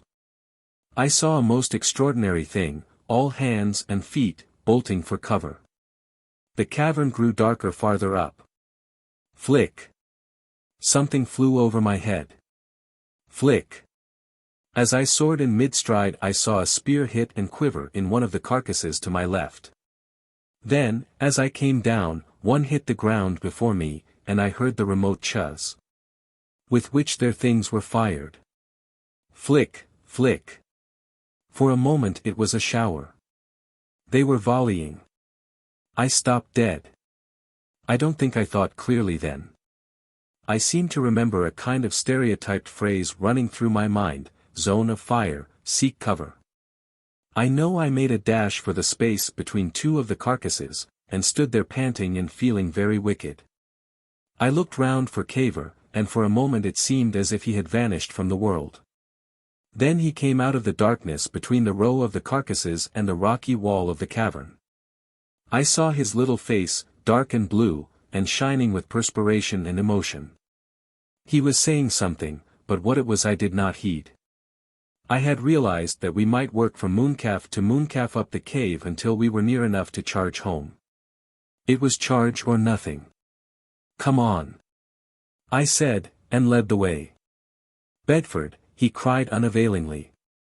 My mind was busy as we went up that narrow alley between the dead bodies and the wall of the cavern. The rocks curved about, they could not enfilade us. Though in that narrow space we could not leap, yet with our earth-born strength we were still able to go very much faster than the Selenites. I reckoned we should presently come right among them. Once we were on them, they would be nearly as formidable as black beetles. Only there would first of all be a volley. I thought of a stratagem. I whipped off my flannel jacket as I ran. "Bedford," panted Cavor behind me. I glanced back. What? Said I. He was pointing upward over the carcasses. White light, he said. White light again. I looked, and it was even so, a faint white ghost of light in the remoter cavern roof. That seemed to give me double strength. Keep close, I said. A flat, long Selenite dashed out of the darkness, and squealed and fled. I halted, and stopped Cavor with my hand. I hung my jacket over my crowbar, ducked round the next carcass, dropped jacket and crowbar, showed myself, and darted back. Chuzz flick, just one arrow came. We were close on the Selenites, and they were standing in a crowd, broad, short, and tall together, with a little battery of their shooting implements pointing down the cave. 3 or 4 other arrows followed the first, then their fire ceased. I stuck out my head, and escaped by a hair's breadth. This time I drew a dozen shots or more, and heard the Selenites shouting and twittering as if with excitement as they shot. I picked up jacket and crowbar again. Now, said I, and thrust out the jacket. Chuzz zzzzzzz. Chuzz. In an instant my jacket had grown a thick beard of arrows, and they were quivering all over the carcass behind us. Instantly I slipped the crowbar out of the jacket, dropped the jacket, for all I know to the contrary it is lying up there in the moon now, and rushed out upon them. For a minute perhaps it was massacre. I was too fierce to discriminate, and the Selenites were probably too scared to fight. At any rate they made no sort of fight against me. I saw scarlet, as the saying is. I remember I seemed to be wading among those leathery, thin things as a man wades through tall grass, mowing and hitting, first right, then left, smash. Little drops of moisture flew about. I trod on things that crushed and piped and went slippery. The crowd seemed to open and close and flow like water. They seemed to have no combined plan whatever. There were spears flew about me, I was grazed over the ear by one. I was stabbed once in the arm and once in the cheek, but I only found that out afterwards, when the blood had had time to run and cool and feel wet. What Cavor did I do not know. For a space it seemed that this fighting had lasted for an age, and must needs go on forever. Then suddenly it was all over, and there was nothing to be seen but the backs of heads bobbing up and down as their owners ran in all directions. I seemed altogether unhurt. I ran forward some paces, shouting, then turned about. I was amazed. I had come right through them in vast flying strides, they were all behind me, and running hither and thither to hide. I felt an enormous astonishment at the evaporation of the great fight into which I had hurled myself, and not a little exultation. It did not seem to me that I had discovered the Selenites were unexpectedly flimsy, but that I was unexpectedly strong. I laughed stupidly. This fantastic moon. I glanced for a moment at the smashed and writhing bodies that were scattered over the cavern floor, with a vague idea of further violence, then hurried on after Cavor. Chapter 18. In the sunlight. Presently we saw that the cavern before us opened upon a hazy void. In another moment we had emerged upon a sort of slanting gallery, that projected into a vast circular space, a huge cylindrical pit running vertically up and down. Round this pit the slanting gallery ran without any parapet or protection for a turn and a half, and then plunged high above into the rock again. Somehow it reminded me then one of those spiral turns of the railway through the St. Gothard. It was all tremendously huge. I can scarcely hope to convey to you the titanic proportion of all that place, the titanic effect of it. Our eyes followed up the vast declivity of the pit wall, and overhead and far above we beheld a round opening set with faint stars, and half of the lip about it well nigh blinding with the white light of the sun. At that we cried aloud simultaneously. "Come on!" I said, leading the way. "But there," said Cavor, and very carefully stepped nearer the edge of the gallery. I followed his example, and craned forward and looked down, but I was dazzled by that gleam of light above, and I could see only a bottomless darkness with spectral patches of crimson and purple floating therein. Yet if I could not see, I could hear. Out of this darkness came a sound a sound like the angry hum one can hear if one puts one's ear outside a hive of bees, a sound out of that enormous hollow, it may be, for miles beneath our feet. For a moment I listened. Then tightened my grip on my crowbar, and led the way up the gallery. "This must be the shaft we looked down upon," said Cavor. "Under that lid. And below there, is where we saw the lights." "The lights," said he. "Yes, the lights of the world that now we shall never see." "We'll come back," I said, for now we had escaped so much I was rashly sanguine that we should recover the sphere. His answer I did not catch. "Eh?" I asked. "It doesn't matter," he answered, and we hurried on in silence. I suppose that slanting lateral way was 4 or 5 miles long, allowing for its curvature, and it ascended at a slope that would have made it almost impossibly steep on Earth, but which one strode up easily under lunar conditions. We saw only 2 Selenites during all that portion of our flight, and directly they became aware of us they ran headlong. It was clear that the knowledge of our strength and violence had reached them. Our way to the exterior was unexpectedly plain. The spiral gallery straightened into a steeply ascendant tunnel, its floor bearing abundant traces of the mooncalves, and so straight and short in proportion to its vast arch, that no part of it was absolutely dark. Almost immediately it began to lighten, and then far off and high up, and quite blindingly brilliant, appeared its opening on the exterior, a slope of alpine steepness surmounted by a crest of bayonet shrub, tall and broken down now, and dry and dead, in spiky silhouette against the sun. And it is strange that we men, to whom this very vegetation had seemed so weird and horrible a little time ago, should now behold it with the emotion a homecoming exile might feel at sight of his native land. We welcomed even the rareness of the air that made us pant as we ran, and which rendered speaking no longer the easy thing that it had been, but an effort to make oneself heard. Larger grew the sunlit circle above us, and larger, and all the nearer tunnels sank into a rim of indistinguishable black. We saw the dead bayonet shrub no longer with any touch of green in it, but brown and dry and thick, and the shadow of its upper branches high out of sight made a densely interlaced pattern upon the tumbled rocks. And at the immediate mouth of the tunnel was a wide trampled space where the mooncalves had come and gone. We came out upon this space at last into a light and heat that hit and pressed upon us. We traversed the exposed area painfully, and clambered up a slope among the scrub stems, and sat down at last panting in a high place beneath the shadow of a mass of twisted lava. Even in the shade the rock felt hot. The air was intensely hot, and we were in great physical discomfort, but for all that we were no longer in a nightmare. We seemed to have come to our own province again, beneath the stars. All the fear and stress of our flight through the dim passages and fissures below had fallen from us. That last fight had filled us with an enormous confidence in ourselves so far as the Selenites were concerned. We looked back almost incredulously at the black opening from which we had just emerged.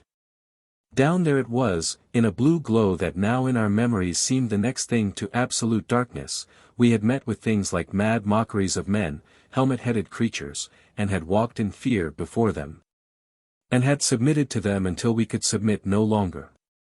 And behold, they had smashed like wax and scattered like chaff, and fled and vanished like the creatures of a dream.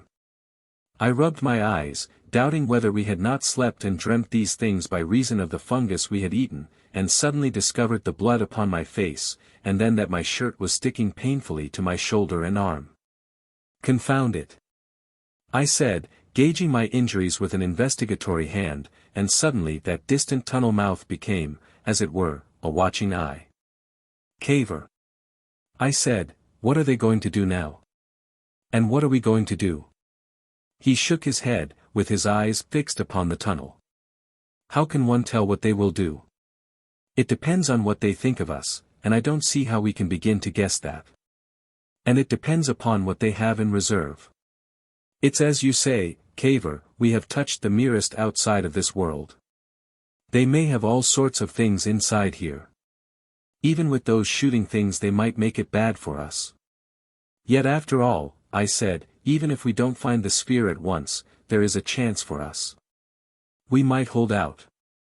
Even through the night. We might go down there again and make a fight for it. I stared about me with speculative eyes. The character of the scenery had altered altogether by reason of the enormous growth and subsequent drying of the scrub. The crest on which we sat was high, and commanded a wide prospect of the crater landscape, and we saw it now all sere and dry in the late autumn of the lunar afternoon. Rising one behind the other were long slopes and fields of trampled brown where the mooncalves had pastured, and far away in the full blaze of the sun a drove of them basked slumberously, scattered shapes, each with a blot of shadow against it like sheep on the side of a down. But never a sign of a Selenite was to be seen. Whether they had fled on our emergence from the interior passages, or whether they were accustomed to retire after driving out the mooncalves, I cannot guess.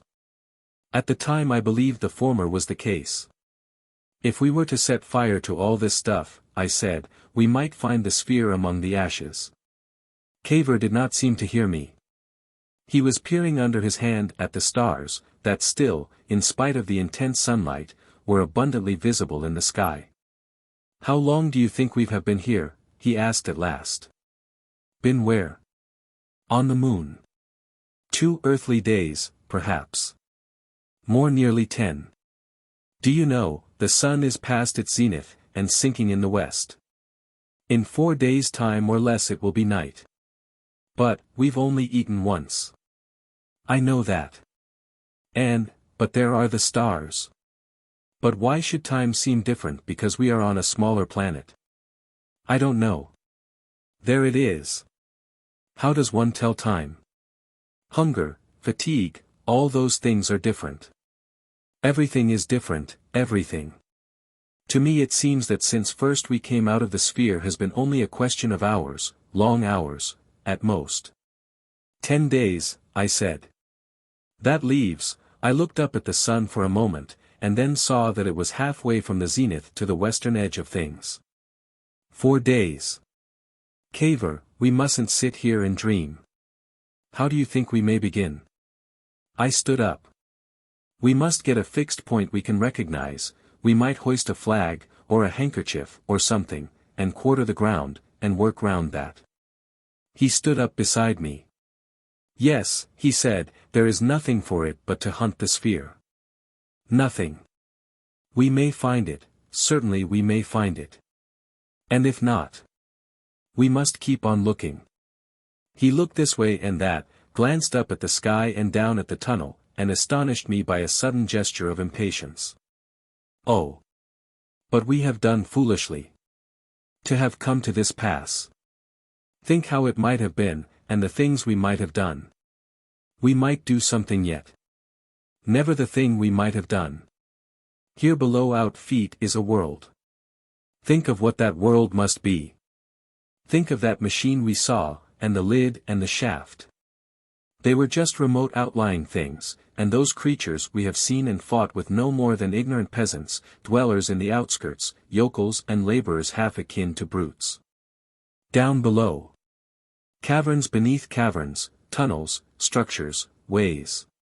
It must open out, and be greater and wider and more populous as one descends. Assuredly. Right down at the last the central sea that washes round the core of the moon. Think of its inky waters under the spare lights, if, indeed, their eyes need lights. Think of the cascading tributaries pouring down their channels to feed it. Think of the tides upon its surface, and the rush and swirl of its ebb and flow. Perhaps they have ships that go upon it, perhaps down there are mighty cities and swarming ways, and wisdom and order passing the wit of man. And we may die here upon it, and never see the masters who must be, ruling over these things. We may freeze and die here, and the air will freeze and thaw upon us, and then they will come upon us, come on our stiff and silent bodies, and find the sphere we cannot find, and they will understand at last too late all the thought and effort that ended here in vain. His voice for all that speech sounded like the voice of someone heard in a telephone, weak and far away. But the darkness, I said. One might get over that. How? I don't know. How am I to know? One might carry a torch, one might have a lamp, the others might understand. He stood for a moment with his hands held down and a rueful face, staring out over the waste that defied him. Then with a gesture of renunciation he turned towards me with proposals for the systematic hunting of the sphere. "We can return," I said. He looked about him. "First of all we shall have to get to Earth.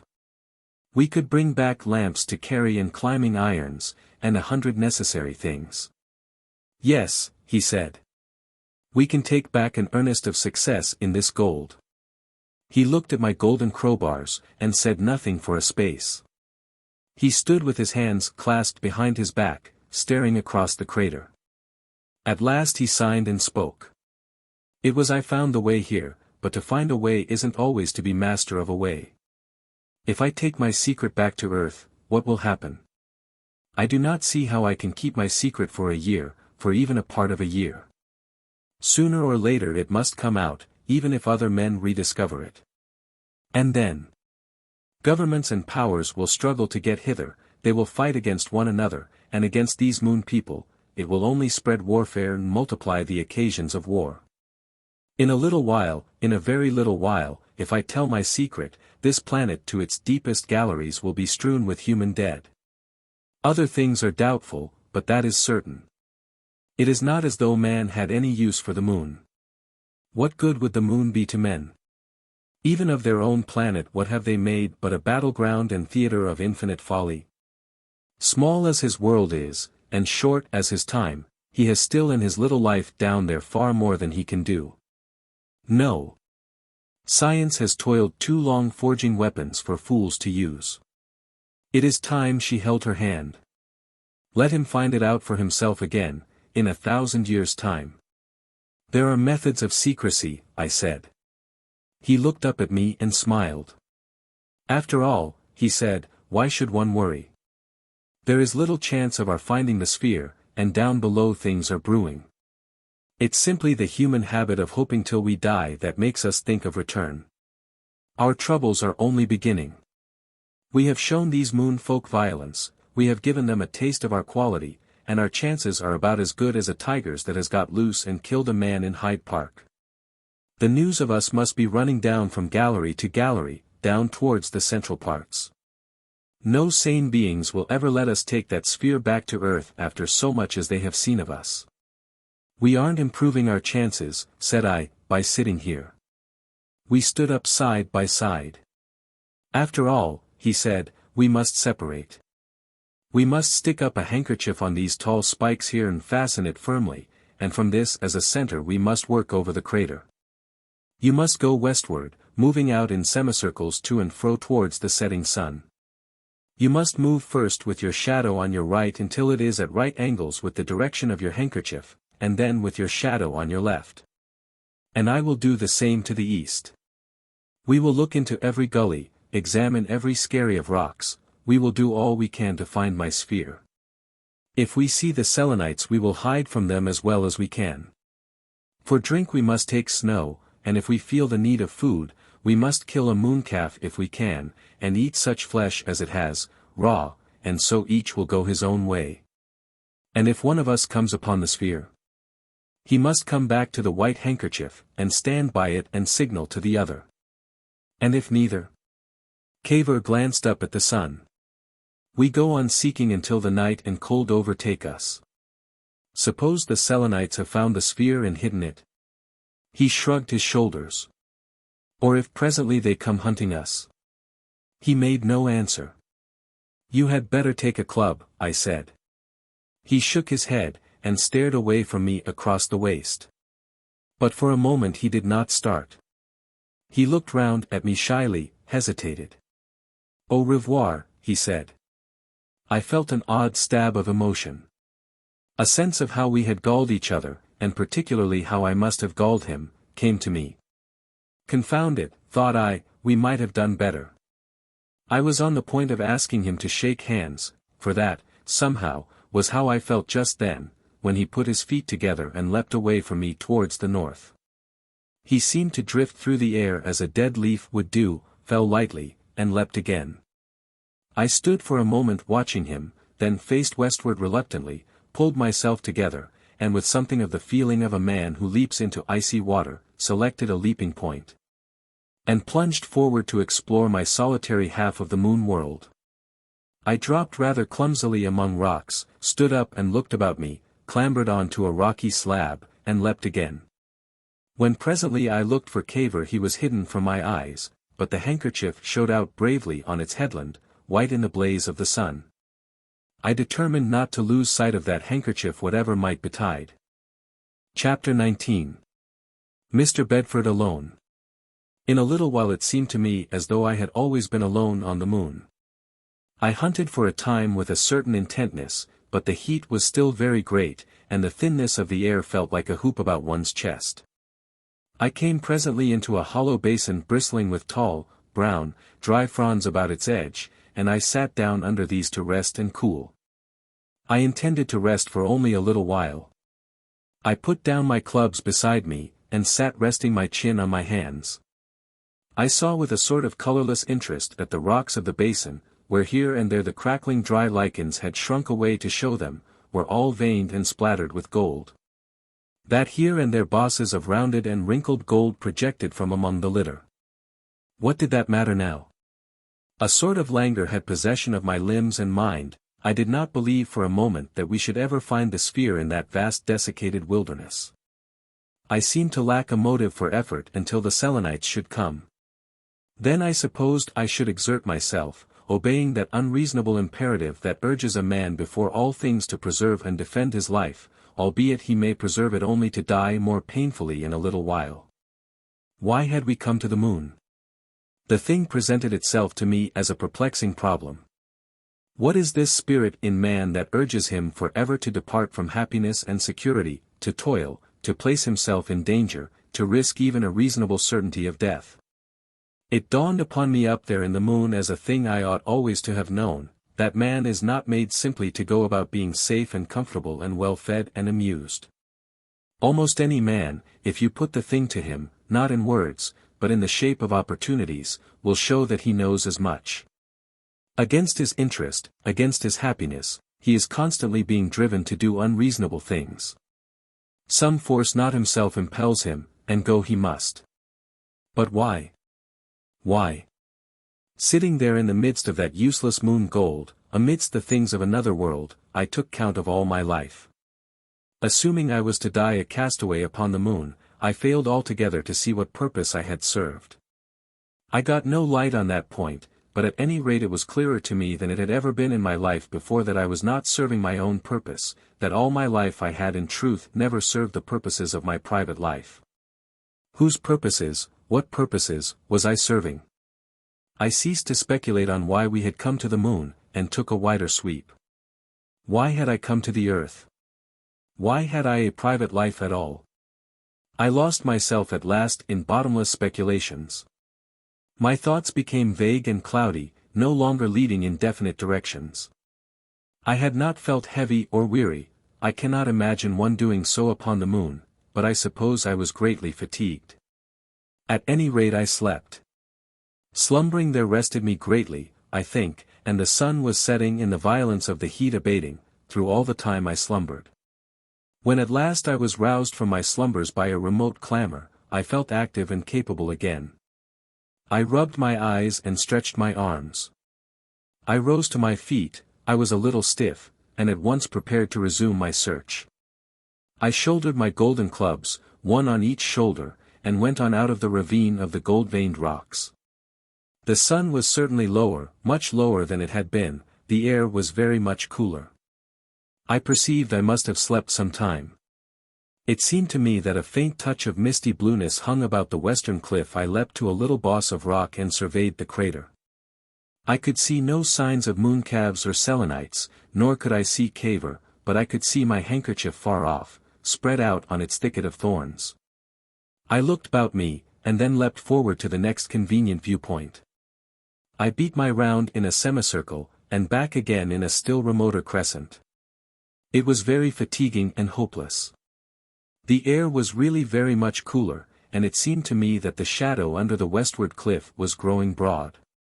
Ever and again I stopped and reconnoitered, but there was no sign of Cavor, no sign of Selenites, and it seemed to me the mooncalves must have been driven into the interior again. I could see none of them.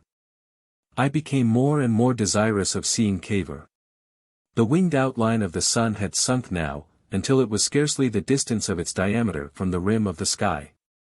I was oppressed by the idea that the Selenites would presently close their lids and valves, and shut us out under the inexorable onrush of the lunar night.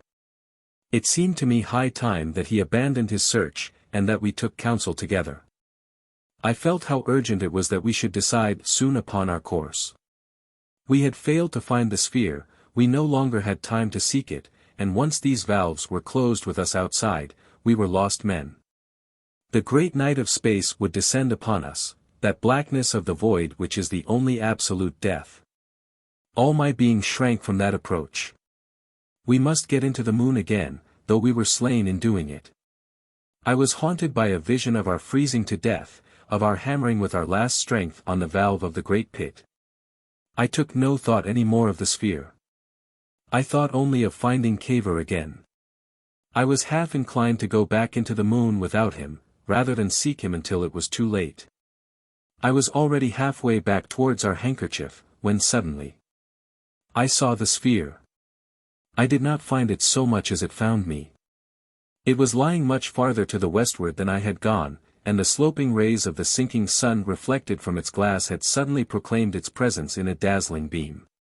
For an instant I thought this was some new device of the Selenites against us, and then I understood. I threw up my arms, shouted a ghostly shout, and set off in vast leaps towards it.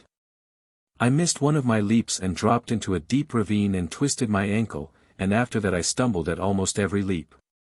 I was in a state of hysterical agitation, trembling violently, and quite breathless long before I got to it. 3 times at least I had to stop with my hands resting on my side, and in spite of the thin dryness of the air, the perspiration was wet upon my face. I thought of nothing but the sphere until I reached it. I forgot even my trouble of Cavor's whereabouts.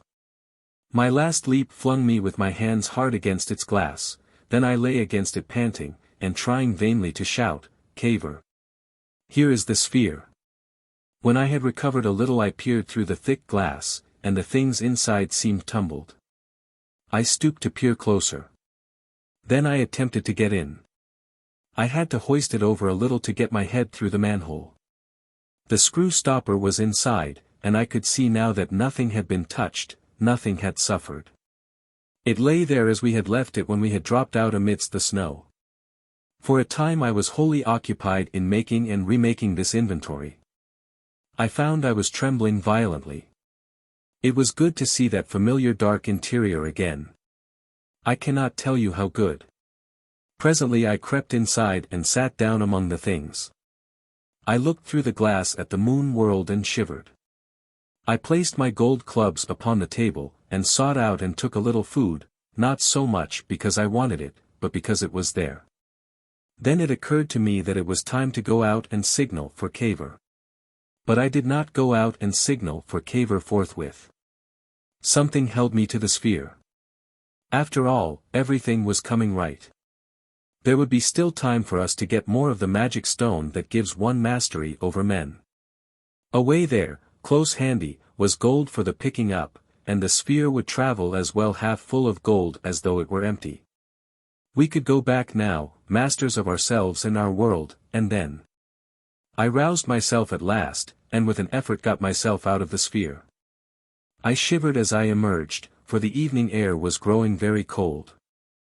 I stood in the hollow staring about me.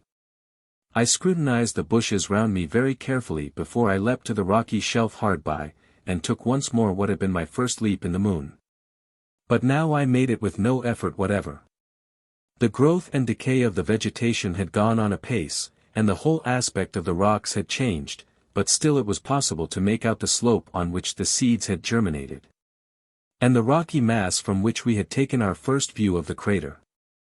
But the spiky shrub on the slope stood brown and sere now, and 30 feet high, and cast long shadows that stretched out of sight, and the little seeds that clustered in its upper branches were brown and ripe.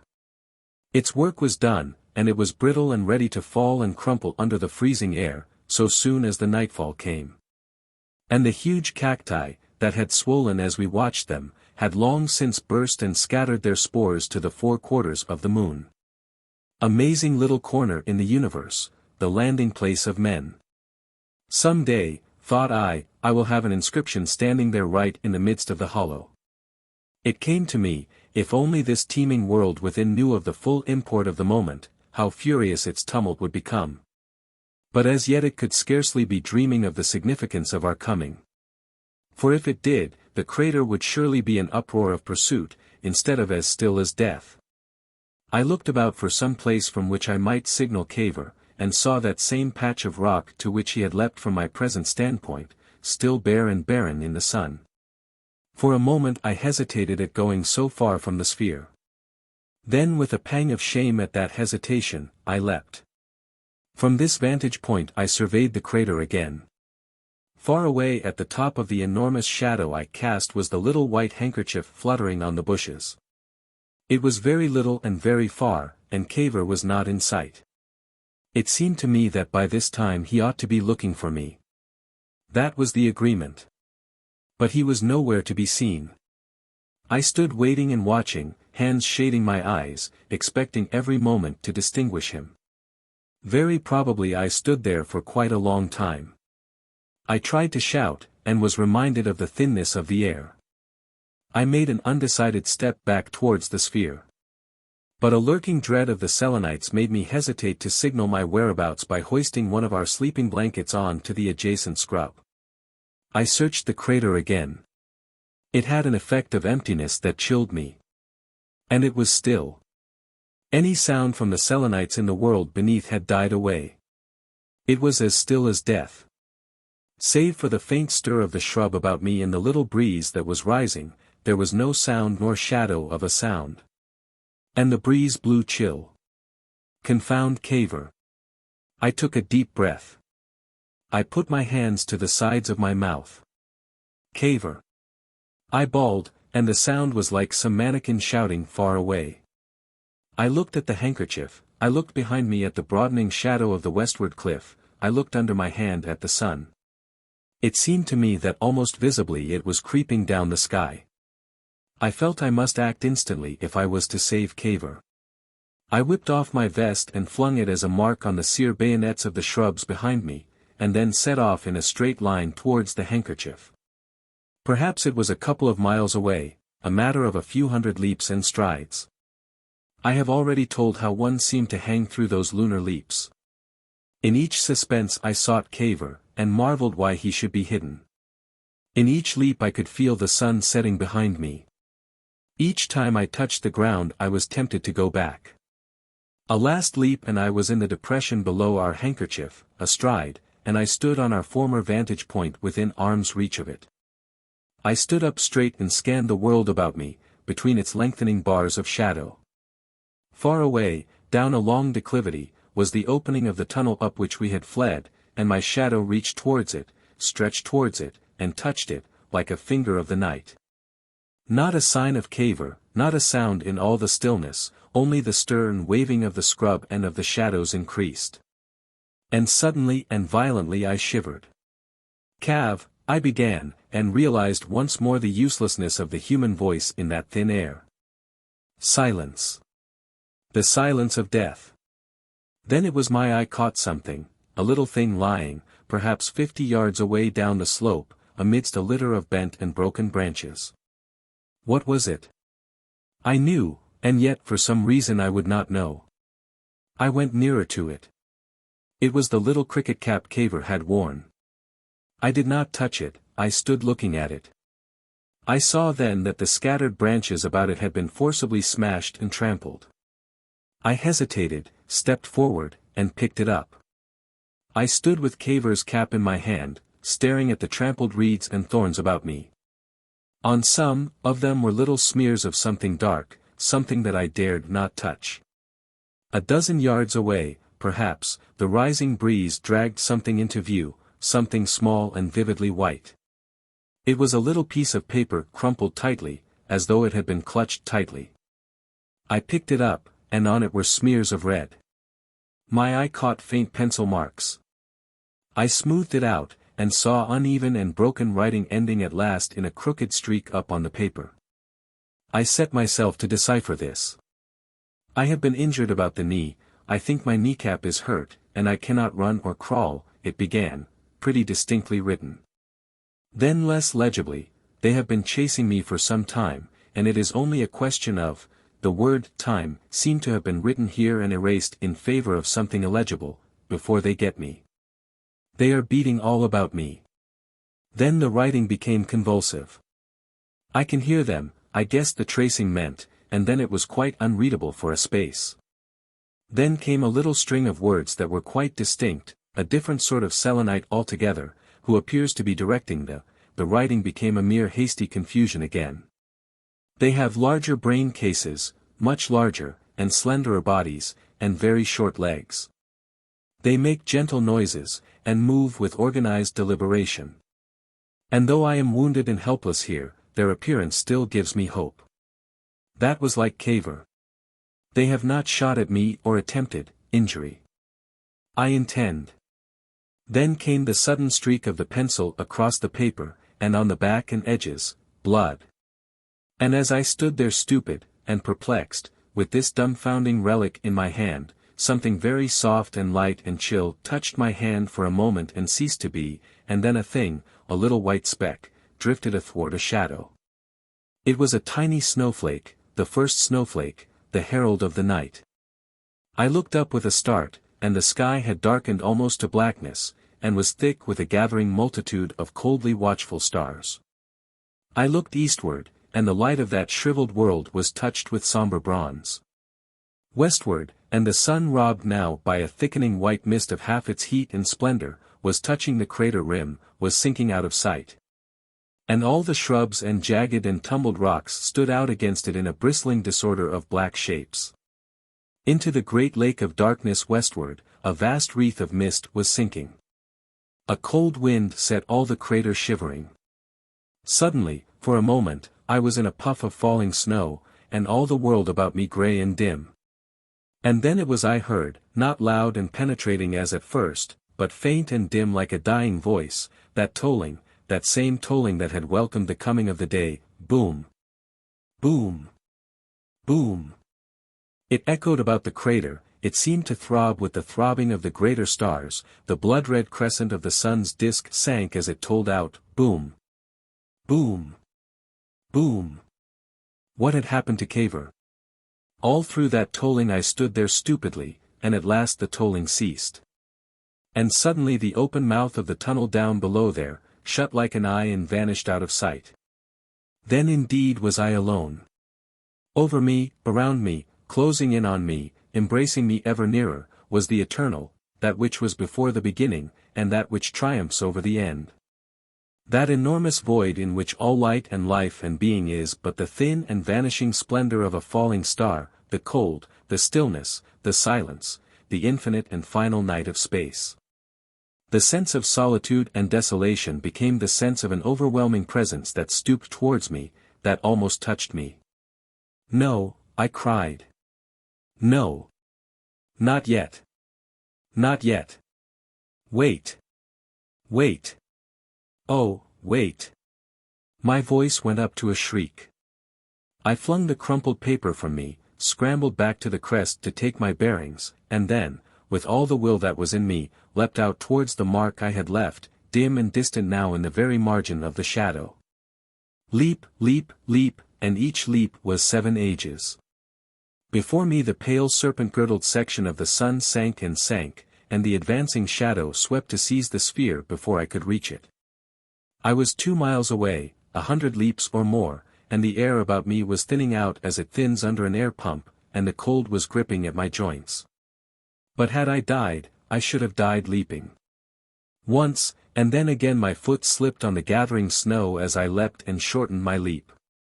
Once I fell short into bushes that crashed and smashed into dusty chips and nothingness, and once I stumbled as I dropped and rolled head over heels into a gully, and rose bruised and bleeding and confused as to my direction.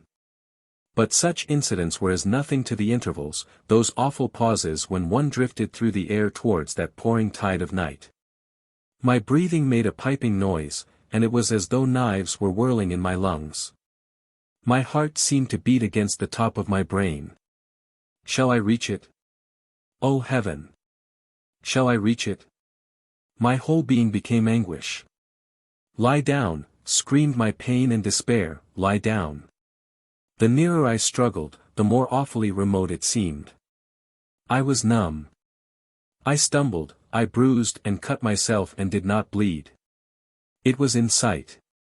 I fell on all fours, and my lungs whooped. I crawled. The frost gathered on my lips, icicles hung from my mustache. I was white with the freezing atmosphere. I was a dozen yards from it. My eyes had become dim. Lie down, screamed despair, lie down. I touched it, and halted. Too late, screamed despair, lie down. I fought stiffly with it. I was on the manhole lip, a stupefied, half-dead being. The snow was all about me. I pulled myself in. There lurked within a little warmer air. The snowflakes, the air flakes, danced in about me, as I tried with chilling hands to thrust the valve in and spun it tight and hard. I sobbed. I chattered in my teeth. And then, with fingers that quivered and felt brittle, I turned to the shutter studs. As I fumbled with the switches, for I had never controlled them before, I could see dimly through the steaming glass the blazing red streamers of the sinking sun, dancing and flickering through the snowstorm. And the black forms of the scrub thickening and bending and breaking beneath the accumulating snow. Thicker whirled the snow and thicker, black against the light. What if even now the switches overcame me?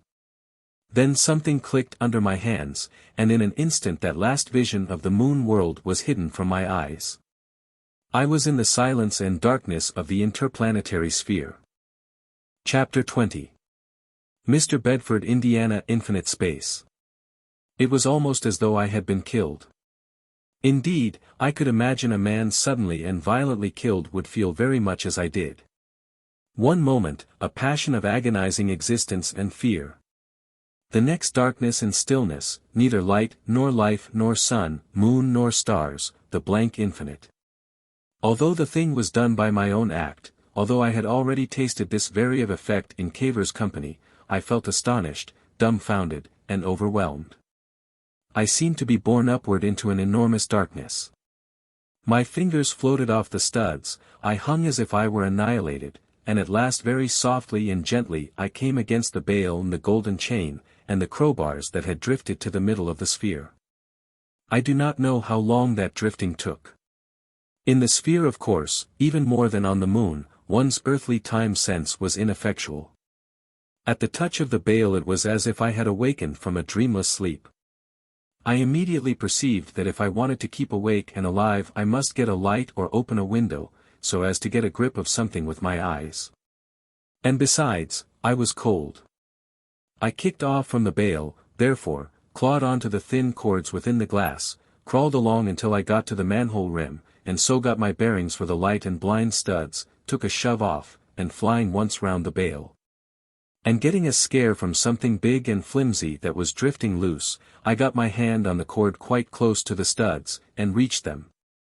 I lit the little lamp first of all to see what it was I had collided with, and discovered that old copy of Lloyd's News had slipped its moorings, and was adrift in the void. That brought me out of the infinite to my own proper dimensions again. It made me laugh and pant for a time, and suggested the idea of a little oxygen from one of the cylinders. After that I lit the heater until I felt warm, and then I took food. Then I set to work in a very gingerly fashion on the Cavorite blinds, to see if I could guess by any means how the sphere was traveling. The first blind I opened I shut at once, and hung for a time flattened and blinded by the sunlight that had hit me. After thinking a little I started upon the windows at right angles to this one, and got the huge crescent moon and the little crescent earth behind it, the second time. I was amazed to find how far I was from the moon. I had reckoned that not only should I have little or none of the kick-off that the Earth's atmosphere had given us at our start, but that the tangential fly-off of the moon's spin would be at least 28 times less than the Earth's. I had expected to discover myself hanging over our crater, and on the edge of the night, but all that was now only a part of the outline of the white crescent that filled the sky. And Cavor? He was already infinitesimal. I tried to imagine what could have happened to him. But at that time I could think of nothing but death. I seemed to see him, bent and smashed at the foot of some interminably high cascade of blue. And all about him the stupid insects stared. Under the inspiring touch of the drifting newspaper I became practical again for a while. It was quite clear to me that what I had to do was to get back to Earth, but as far as I could see I was drifting away from it. Whatever had happened to Cavor, even if he was still alive, which seemed to me incredible after that blood-stained scrap, I was powerless to help him.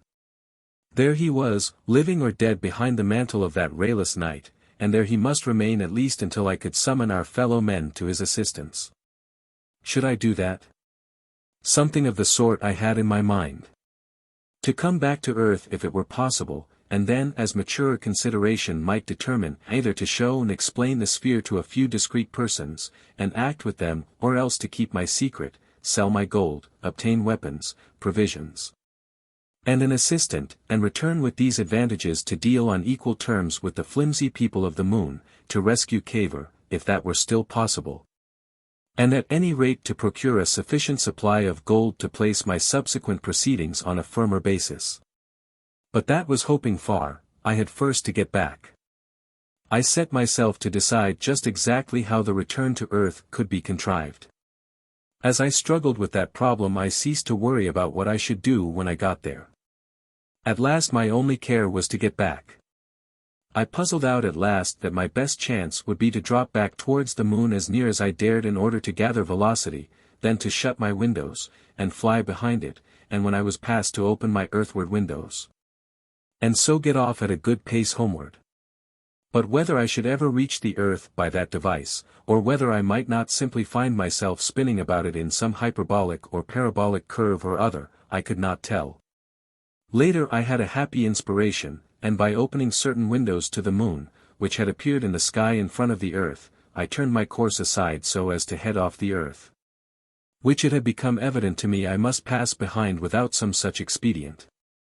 I did a very great deal of complicated thinking over these problems, for I am no mathematician, and in the end I am certain it was much more my good luck than my reasoning that enabled me to hit the Earth. Had I known then, as I know now, the mathematical chances there were against me, I doubt if I should have troubled even to touch the studs to make any attempt. And having puzzled out what I considered to be the thing to do, I opened all my moonward windows, and squatted down. The effort lifted me for a time some feet or so into the air. And I hung there in the oddest way, and waited for the crescent to get bigger and bigger until I felt I was near enough for safety. Then I would shut the windows, fly past the moon with the velocity I had got from it, if I did not smash upon it, and so go on towards the Earth. And that is what I did. At last I felt my moonward start was sufficient. I shut out the sight of the moon from my eyes, and in a state of mind that was, I now recall, incredibly free from anxiety or any distressful quality. I sat down to begin a vigil in that little speck of matter in infinite space that would last until I should strike the Earth. The heater had made the sphere tolerably warm, the air had been refreshed by the oxygen, and except for that faint congestion of the head that was always with me while I was away from Earth, I felt entire physical comfort. I had extinguished the light again, lest it should fail me in the end. I was in darkness, save for the earthshine and the glitter of the stars below me. Everything was so absolutely silent and still that I might indeed have been the only being in the universe, and yet, strangely enough, I had no more feeling of loneliness or fear than if I had been lying in bed on Earth. Now, this seems all the stranger to me, since during my last hours in that crater of the moon, the sense of my utter loneliness had been an agony. Incredible as it will seem, this interval of time that I spent in space has no sort of proportion to any other interval of time in my life. Sometimes it seemed as though I sat through immeasurable eternities like some god upon a lotus leaf, and again as though there was a momentary pause as I leapt from moon to Earth. In truth, it was altogether some weeks of earthly time. But I had done with care and anxiety, hunger, or fear, for that space. I floated, thinking with a strange breadth and freedom of all that we had undergone, and of all my life and motives, and the secret issues of my being. I seemed to myself to have grown greater and greater, to have lost all sense of movement, to be floating amidst the stars, and always the sense of Earth's littleness and the infinite littleness of my life upon it, was implicit in my thoughts. I can't profess to explain the things that happened in my mind. No doubt they could all be traced directly or indirectly to the curious physical conditions under which I was living. I set them down here just for what they are worth, and without any comment. The most prominent quality of it was a pervading doubt of my own identity. I became, if I may so express it, dissociate from Bedford.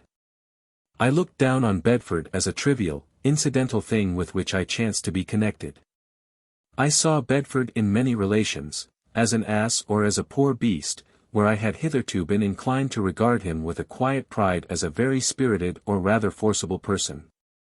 I saw him not only as an ass, but as the son of many generations of asses. I reviewed his schooldays and his early manhood, and his first encounter with love, very much as one might review the proceedings of an ant in the sand. Something of that period of lucidity I regret still hangs about me, and I doubt if I shall ever recover the full-bodied self-satisfaction of my early days. But at the time the thing was not in the least painful, because I had that extraordinary persuasion that, as a matter of fact, I was no more Bedford than I was anyone else, but only a mind floating in the still serenity of space. Why should I be disturbed about this Bedford's shortcomings? I was not responsible for him or them. For a time I struggled against this really very grotesque delusion. I tried to summon the memory of vivid moments, of tender or intense emotions to my assistance. I felt that if I could recall one genuine twinge of feeling the growing severance would be stopped. But I could not do it. I saw Bedford rushing down Chancery Lane, hat on the back of his head, coat tails flying out, en route for his public examination. I saw him dodging and bumping against, and even saluting, other similar little creatures in that swarming gutter of people. Me. I saw Bedford that same evening in the sitting room of a certain lady, and his hat was on the table beside him, and it wanted brushing badly, and he was in tears. Me. I saw him with that lady in various attitudes and emotions. I never felt so detached before. I saw him hurrying off to Lympne to write a play, and accosting Cavor, and in his shirt sleeves working at the sphere, and walking out to Canterbury because he was afraid to come. Me. I did not believe it. I still reasoned that all this was hallucination due to my solitude, and the fact that I had lost all weight and sense of resistance. I endeavored to recover that sense by banging myself about the sphere, by pinching my hands and clasping them together. Among other things, I lit the light, captured that torn copy of Lloyd's, and read those convincingly realistic advertisements about the cutaway bicycle, and the gentleman of private means. And the lady in distress who was selling those forks and spoons. There was no doubt they existed surely enough, and, said I, this is your world, and you are Bedford, and you are going back to live among things like that for all the rest of your life. But the doubts within me could still argue, it is not you that is reading, it is Bedford, but you are not Bedford, you know. That's just where the mistake comes in. Confound it. I cried, and if I am not Bedford, what am I? But in that direction no light was forthcoming, though the strangest fancies came drifting into my brain, queer remote suspicions, like shadows seen from away. Do you know, I had a sort of idea that really I was something quite outside not only the world, but all worlds, and out of space and time, and that this poor Bedford was just a peephole through which I looked at life. Bedford. However I disavowed him, there I was most certainly bound up with him, and I knew that wherever or whatever I might be, I must needs feel the stress of his desires, and sympathize with all his joys and sorrows until his life should end. And with the dying of Bedford, what then? Enough of this remarkable phase of my experiences. I tell it here simply to show how one's isolation and departure from this planet touched not only the functions and feeling of every organ of the body, but indeed also the very fabric of the mind, with strange and unanticipated disturbances. All through the major portion of that vast space journey I hung thinking of such immaterial things as these, hung dissociated and apathetic, a cloudy megalomaniac, as it were, amidst the stars and planets in the void of space. And not only the world to which I was returning, but the blue-lit caverns of the Selenites, their helmet faces, their gigantic and wonderful machines, and the fate of Cavor, dragged helpless into that world, seemed infinitely minute and altogether trivial things to me. Until at last I began to feel the pull of the earth upon my being, drawing me back again to the life that is real for men. And then, indeed, it grew clearer and clearer to me that I was quite certainly Bedford after all, and returning after amazing adventures to this world of ours, and with a life that I was very likely to lose in this return. I set myself to puzzle out the conditions under which I must fall to earth. Chapter 21. Mr. Bedford at Littlestone. My line of flight was about parallel with the surface as I came into the upper air. The temperature of sphere began to rise forthwith. I knew it behoved me to drop at once. Far below me, in a darkling twilight, stretched a great expanse of sea. I opened every window I could, and fell, out of sunshine into evening, and out of evening into night. Vaster grew the earth and vaster, swallowing up the stars, and the silvery translucent starlit veil of cloud it wore spread out to catch me. At last the world seemed no longer a sphere but flat, and then concave. It was no longer a planet in the sky, but the world of man. I shut all but an inch or so of earthward window, and dropped with a slackening velocity. The broadening water, now so near that I could see the dark glitter of the waves, rushed up to meet me. The sphere became very hot. I snapped the last strip of window, and sat scowling and biting my knuckles, waiting for the impact. The sphere hit the water with a huge splash, it must have sent it fathoms high. At the splash I flung the Cavorite shutters open. Down I went, but slower and slower, and then I felt the sphere pressing against my feet, and so drove up again as a bubble drives. And at the last I was floating and rocking upon the surface of the sea, and my journey in space was at an end. The night was dark and overcast. 2 yellow pinpoints far away showed the passing of a ship, and nearer was a red glare that came and went. Had not the electricity of my glow lamp exhausted itself, I could have got picked up that night. In spite of the inordinate fatigue I was beginning to feel, I was excited now, and for a time hopeful, in a feverish, impatient way, that so my traveling might end. But at last I ceased to move about, and sat, wrists on knees, staring at a distant red light. It swayed up and down, rocking. My excitement passed. I realized I had yet to spend another night at least in the sphere. I perceived myself infinitely heavy and fatigued. And so I fell asleep. A change in my rhythmic motion awakened me. I peered through the refracting glass, and saw that I had come aground upon a huge shallow of sand. Far away I seemed to see houses and trees, and seaward a curve, vague distortion of a ship hung between sea and sky. I stood up and staggered. My one desire was to emerge. The manhole was upward, and I wrestled with the screw. Slowly I opened the manhole. At last the air was singing in again as once it had sung out. But this time I did not wait until the pressure was adjusted. In another moment I had the weight of the window on my hands, and I was open, wide open, to the old familiar sky of earth. The air hit me on the chest so that I gasped. I dropped the glass screw. I cried out, put my hands to my chest, and sat down. For a time I was in pain. Then I took deep breaths.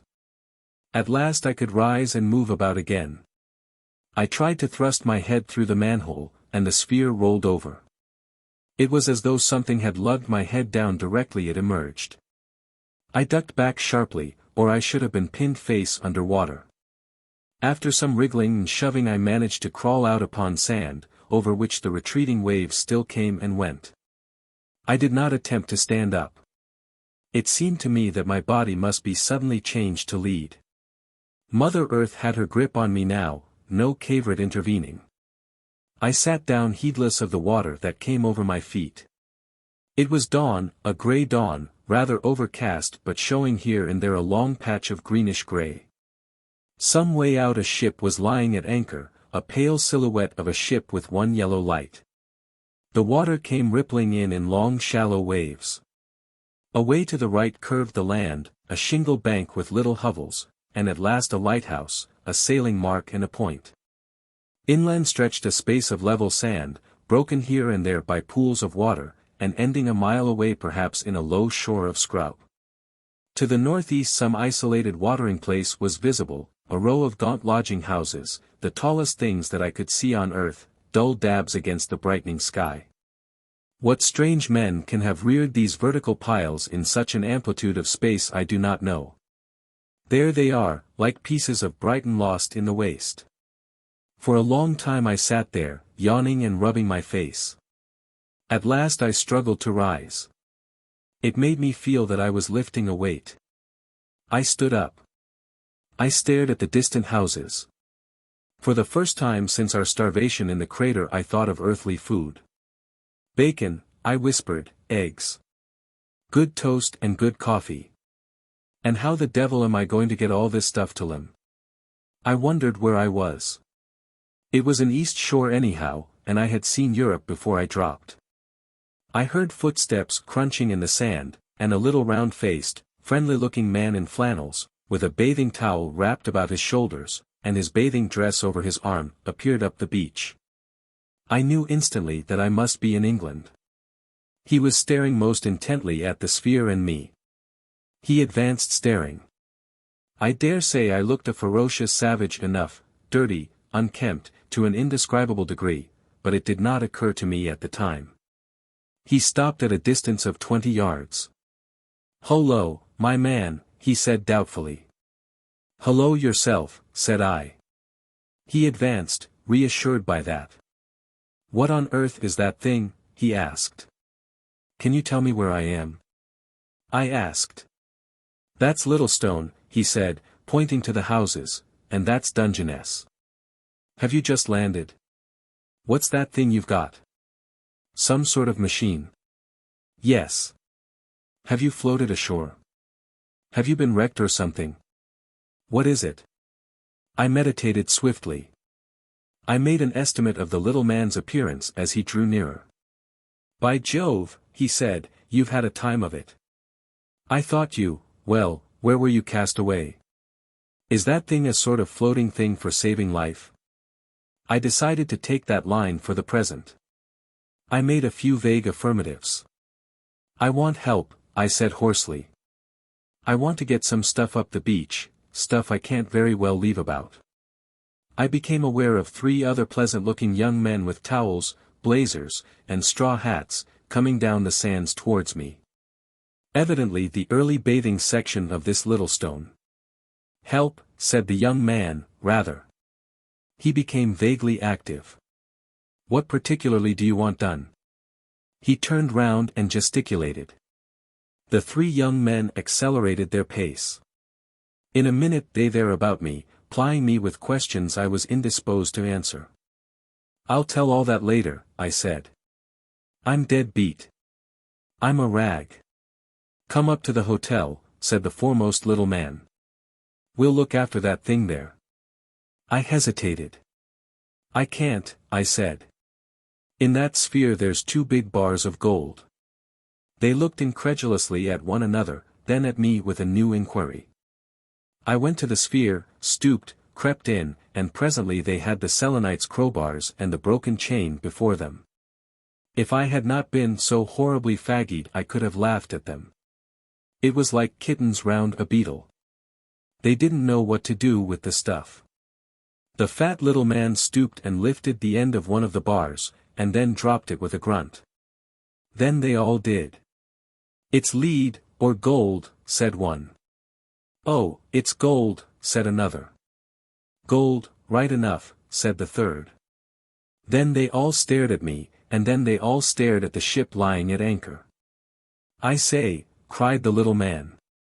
"But where did you get that?" I was too tired to keep up a lie. "I got it in the moon." I saw them stare at one another. "Look here," said I, "I'm not going to argue now. Help me carry these lumps of gold up to the hotel. I guess, with rests, 2 of you can manage one, and I'll trail this chain thing, and I'll tell you more when I've had some food." "And how about that thing?" "It won't hurt there," I said. Anyhow, confound it, it must stop there now. If the tide comes up, it will float all right. And in a state of enormous wonderment, these young men most obediently hoisted my treasures on their shoulders, and with limbs that felt like lead I headed a sort of procession towards that distant fragment of seafront. Halfway there we were reinforced by two awe-stricken little girls with spades, and later a lean little boy, with a penetrating sniff, appeared. He was, I remember, wheeling a bicycle, and he accompanied us at a distance of about 100 yards on our right flank, and then I suppose, gave us up as uninteresting. Mounted his bicycle and rode off over the level sands in the direction of the sphere. I glanced back after him. "He won't touch it," said the stout young man reassuringly, and I was only too willing to be reassured. At first something of the grey of the morning was in my mind, but presently the sun disengaged itself from the level clouds of the horizon and lit the world, and turned the leaden sea to glittering waters. My spirits rose. A sense of the vast importance of the things I had done and had yet to do came with the sunlight into my mind. I laughed aloud as the foremost man staggered under my gold. When indeed I took my place in the world, how amazed the world would be. If it had not been for my inordinate fatigue, the landlord of the Littlestone Hotel would have been amusing, as he hesitated between my gold and my respectable company on the one and my filthy appearance on the other. But at last I found myself in a terrestrial bathroom once more with warm water to wash myself with, and a change of raiment, preposterously small indeed, but anyhow clean, that the genial little man had lent me. He lent me a razor too, but I could not screw up my resolution to attack even the outposts of the bristling beard that covered my face. I sat down to an English breakfast and ate with a sort of languid appetite, an appetite many weeks old and very decrepit, and stirred myself to answer the questions of the four young men. And I told them the truth. "Well," said I, "as you press me, I got it in the moon." "The moon?" "Yes, the moon in the sky." "But how do you mean?" "What I say, confound it." "Then you have just come from the moon." "Exactly. Through space, in that ball." And I took a delicious mouthful of egg. I made a private note that when I went back to the moon I would take a box of eggs. I could see clearly that they did not believe one word what I told them, but evidently they considered me the most respectable liar they had ever met. They glanced at one another, and then concentrated the fire of their eyes on me. I fancy they expected a clue to me in the way I helped myself to salt. They seemed to find something significant in my peppering my egg. These strangely shaped masses of gold they had staggered under held their minds. There the lumps lay in front of me, each worth thousands of pounds, and as impossible for anyone to steal as a house or a piece of land. As I looked at their curious faces over my coffee cup, I realized something of the enormous wilderness of explanations into which I should have to wander to render myself comprehensible again. "You don't really mean," began the youngest young man, in the tone of one who speaks to an obstinate child. "Just pass me that toast rack," I said, and shut him up completely. "But look here, I say," began one of the others. "We're not going to believe that, you know." "Ah, well," said I, and shrugged my shoulders. "He doesn't want to tell us," said the youngest young man in a stage aside. And then, with an appearance of great sang-froid, "You don't mind if I take a cigarette?"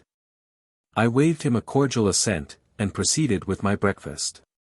Two of the others went and looked out of the farther window and talked inaudibly. I was struck by a thought. "The tide," I said, "is running out." There was a pause, a doubt who should answer me. "It's near the ebb," said the fat little man. "Well, anyhow," I said, "it won't float far." I decapitated my third egg, and began a little speech. "Look here," I said. "Please don't imagine I'm surly or telling you uncivil lies, or anything of that sort. I'm forced almost, to be a little short and mysterious. I can quite understand this is as queer as it can be, and that your imaginations must be going it. I can assure you, you're in at a memorable time. But I can't make it clear to you now, it's impossible. I give you my word of honor I've come from the moon, and that's all I can tell you. All the same, I'm tremendously obliged to you, you know, tremendously. I hope that my manner hasn't in any way given you offense. Oh, not in the least, said the youngest young man affably. We can quite understand, and staring hard at me all the time, he heeled his chair back until it very nearly upset, and recovered with some exertion. Not a bit of it, said the fat young man. Don't you imagine that, and they all got up and dispersed, and walked about and lit cigarettes, and generally tried to show they were perfectly amiable and disengaged, and entirely free from the slightest curiosity about me and the sphere. I'm going to keep an eye on that ship out there all the same, I heard one of them remarking in an undertone. If only they could have forced themselves to it, they would, I believe, even have gone out and left me. I went on with my third egg. The weather, the fat little man remarked presently, has been immense, has it not? I don't know when we have had such a summer. Foo whiz. Like a tremendous rocket. And somewhere a window was broken. What's that? Said I. It isn't, cried the little man, and rushed to the corner window. All the others rushed to the window likewise. I sat staring at them. Suddenly I leapt up, knocked over my third egg, rushed for the window also. I had just thought of something. Nothing to be seen there, cried the little man, rushing for the door. It's that boy, I cried, bawling in hoarse fury, it's that accursed boy. And turning about I pushed the waiter aside, he was just bring me some more toast, and rushed violently out of the room and down and out upon the queer little esplanade in front of the hotel. The sea, which had been smooth, was rough now with hurrying catspaws, and all about where the sphere had been was tumbled water like the wake of a ship. Above, a little puff of cloud whirled like dispersing smoke, and the 3 or 4 people on the beach were staring up with interrogative faces towards the point of that unexpected report. And that was all. Boots and waiter and the 4 young men in blazers came rushing out behind me. Shouts came from windows and doors, and all sorts of worrying people came into sight, agape. For a time I stood there, too overwhelmed by this new development to think of the people. At first I was too stunned to see the thing as any definite disaster, I was just stunned, as a man is by some accidental violent blow. It is only afterwards he begins to appreciate his specific injury. Good Lord! I felt as though somebody was pouring funk out of a can down the back of my neck. My legs became feeble. I had got the first intimation of what the disaster meant for me. There was that confounded boy, sky high. I was utterly left. There was the gold in the coffee room, my only possession on earth. How would it all work out? The general effect was of a gigantic unmanageable confusion. I say, said the voice of the little man behind. I say, you know. I wheeled about, and there were 20 or 30 people, a sort of irregular investment of people, all bombarding me with dumb interrogation, with infinite doubt and suspicion. I felt the compulsion of their eyes intolerably. I groaned aloud. I can't, I shouted. I tell you I can't. I'm not equal to it. You must puzzle and be damned to you. I gesticulated convulsively. He receded a step as though I had threatened him. I made a bolt through them into the hotel. I charged back into the coffee room, rang the bell furiously. I gripped the waiter as he entered. Gee here! I shouted. Get help and carry these bars up to my room right away. He failed to understand me, and I shouted and raved at him. A scared-looking little old man in a green apron appeared, and further 2 of the young men in flannels. I made a dash at them and commandeered their services. As soon as the gold was in my room I felt free to quarrel. Now get out, I shouted. All of you get out if you don't want to see a man go mad before your eyes. And I helped the waiter by the shoulder as he hesitated in the doorway. And then, as soon as I had the door locked on them all, I tore off the little man's clothes again, shied them right and left, and got into bed forthwith. And there I lay swearing and panting and cooling for a very long time. At last I was calm enough to get out of bed and ring up the round-eyed waiter for a flannel nightshirt, a soda and whiskey, and some good cigars. And these things being procured me, after an exasperating delay that drove me several times to the bell, I locked the door again and proceeded very deliberately to look the entire situation in the face. The net result of the great experiment presented itself as an absolute failure. It was a rout, and I was the sole survivor. It was an absolute collapse, and this was the final disaster. There was nothing for it but to save myself, and as much as I could in the way of prospects from our debacle. At one fatal crowning blow all my vague resolutions of return and recovery had vanished. My intention of going back to the moon, of getting a sphereful of gold, and afterwards of having a fragment of Cavorite analyzed and so recovering the great secret, perhaps, finally. Even of recovering Cavor's body, all these ideas vanished altogether. I was the sole survivor, and that was all.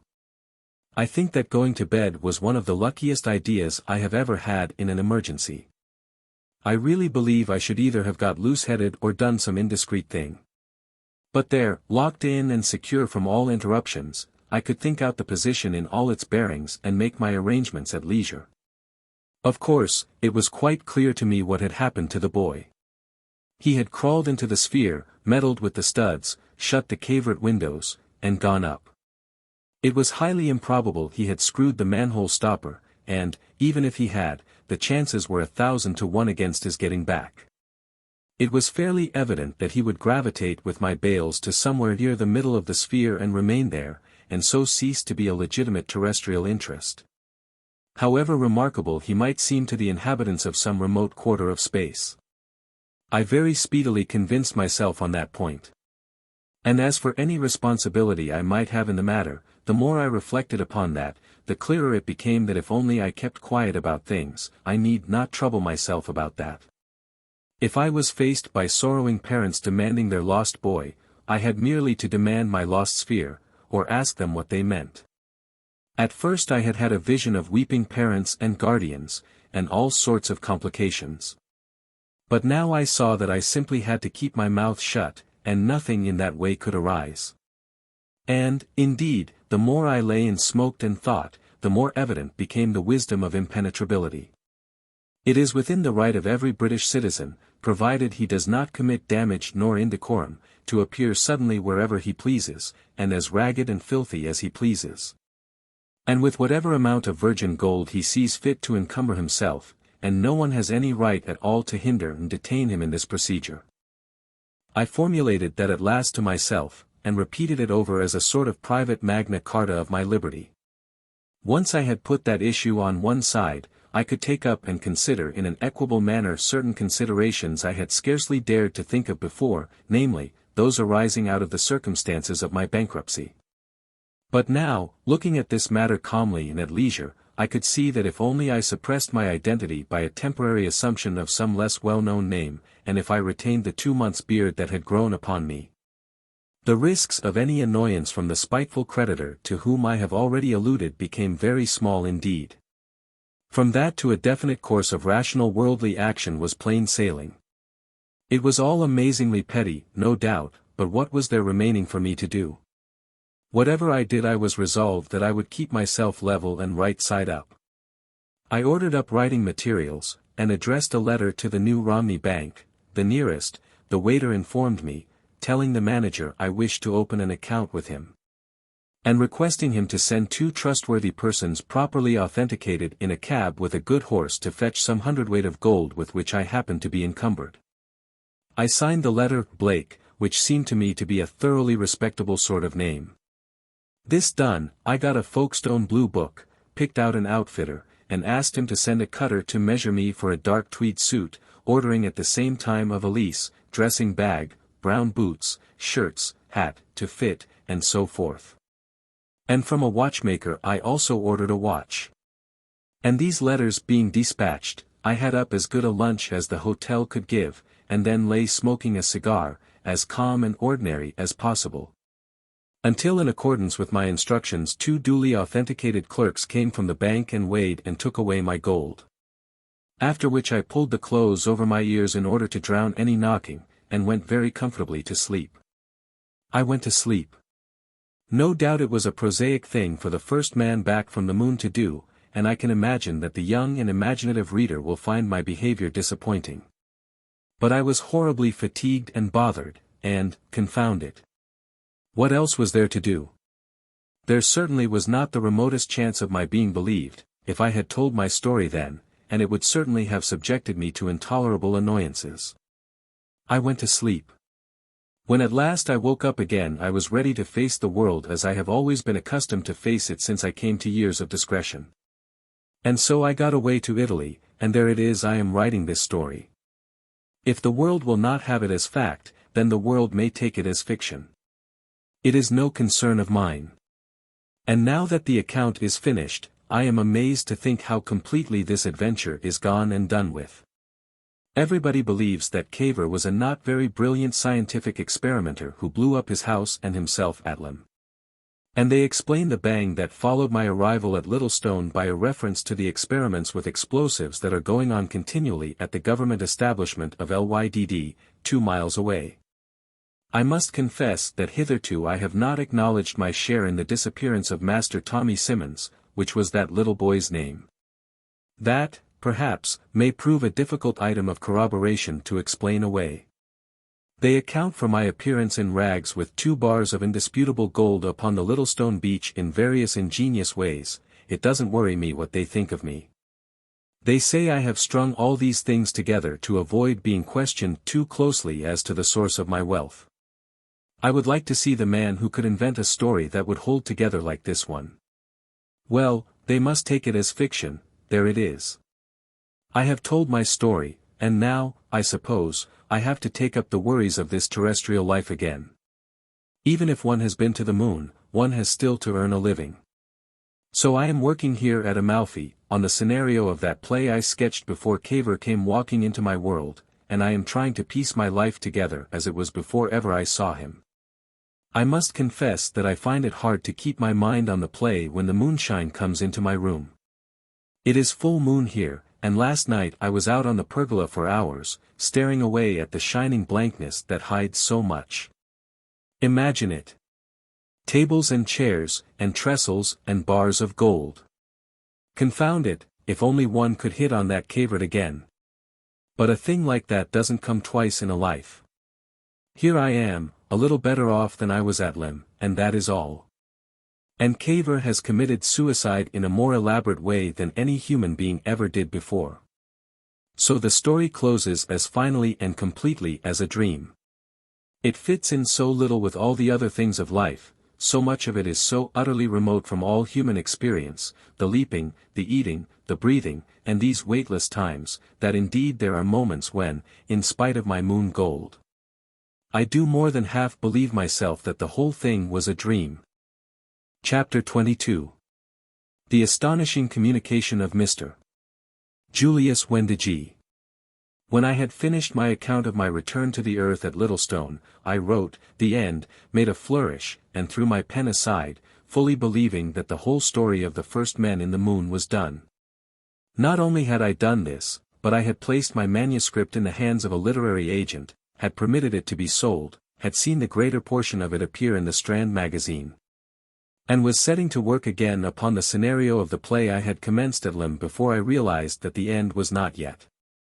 And then, following me from Amalfi to Algiers, there reached me, it is now about 6 months ago, one of the most astounding communications I have ever been fated to receive. Briefly, it informed me that Mr. Julius Wendigee, a Dutch electrician, who has been experimenting with certain apparatus akin to the apparatus used by Mr. Tesla in America, in the hope of discovering some method of communication with Mars, was receiving day by day a curiously fragmentary message in English, which was indisputably emanating from Mr. Cavor in the moon. At first I thought the thing was an elaborate practical joke by someone who had seen the manuscript of my narrative. I answered Mr. Wendigee jestingly, but he replied in a manner that put such suspicion altogether aside, and in a state of inconceivable excitement I hurried from Algiers to the little observatory upon the Monte Rosa in which he was working. In the presence of his record and his appliances, and above all of the messages from Cavor that were coming to hand, my lingering doubts vanished. I decided at once to accept a proposal he made to me to remain with him, assisting him to take down the record from day to day, and endeavoring with him to send a message back to the moon. Cavor, we learnt, was not only alive, but free, in the midst of an almost inconceivable community of these ant-like beings, these ant-men, in the blue darkness of the lunar caves. He was lamed, it seemed, but otherwise in quite good health, in better health, he distinctly said, than he usually enjoyed on earth. He had had a fever, but it had left no bad effects.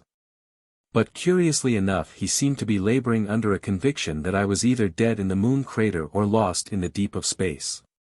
His message began to be received by Mr. Wendigee when that gentleman was engaged in quite a different investigation. The reader will no doubt recall the little excitement that began the century, arising out of an announcement by Mr. Nikola Tesla, the American electrical celebrity, that he had received a message from Mars. His announcement renewed attention to fact that had long been familiar to scientific people, namely, that from some unknown source in space, waves of electromagnetic disturbance, entirely similar those used by Signor Marconi for his wireless telegraphy, are constantly reaching the Earth. Besides Tesla, quite a number of other observers have been engaged in perfecting apparatus for receiving and recording these vibrations, though few would go so far to consider them actual messages from some extraterrestrial sender. Among that few, however, we must certainly count Mr. Wendigee. Ever since 1898 he had devoted himself almost entirely to this subject, and being a man of ample means he had erected an observatory on the flanks of Monte Rosa, in a position singularly adapted in every way for such observations. My scientific attainments, I must admit, are not great, but so far as they enable me to judge, Mr. Wendigee's contrivances for detecting and recording any disturbances in the electromagnetic conditions of space are singularly original and ingenious. And by a happy combination of circumstances they were set up and in operation about 2 months before Cavor made his first attempt to call up the Earth. Consequently we have fragments of his communication even from the beginning. Unhappily, they are only fragments, and the most momentous of all the things that he had to tell humanity, the instructions, that is, for the making of Cavorite, if, indeed, he ever transmitted them, have throbbed themselves away unrecorded into space. We never succeeded in getting a response back to Cavor. He was unable to tell, therefore, what we had received or what we had missed, nor, indeed, did he certainly know that anyone on earth was really aware of his efforts to reach us. And the persistence he displayed in sending 18 long descriptions of lunar affairs, as they would be if we had them complete, shows how much his mind must have turned back towards his native planet since he left it 2 years ago. You can imagine how amazed Mr. Wendigee must have been when he discovered his record of electromagnetic disturbances interlaced by Cavor's straightforward English. Mr. Wendigee knew nothing of our wild journey moonward, and suddenly, this English out of the void. It is well the reader should understand the conditions under which it would seem these messages were sent. Somewhere within the moon Cavor certainly had access for a time to a considerable amount of electrical apparatus, and it would seem he rigged up, perhaps furtively, a transmitting arrangement of the Marconi type. This he was able to operate at irregular intervals, sometimes for only half an hour or so, sometimes for 3 or 4 hours at a stretch. At these times he transmitted his earthward message, regardless of the fact that the relative position of the moon and points upon the Earth's surface is constantly altering. As a consequence of this and of the necessary imperfections of our recording instruments, his communication comes and goes in our records in an extremely fitful manner, it becomes blurred. It fades out in a mysterious and altogether exasperating way. And added to this is the fact that he was not an expert operator. He had partly forgotten, or never completely mastered, the code in general use, and as he became fatigued he dropped words and misspelt in a curious manner. Altogether we have probably lost quite half of the communications he made, and much we have is damaged, broken, and partly effaced. In the abstract that follows the reader must be prepared therefore for a considerable amount of break, hiatus, and change of topic. Mr. Wendigee and I are collaborating in a complete and annotated edition of the Cavor record, which we hope to publish, together with a detailed account of the instruments employed, beginning with the first volume in January next.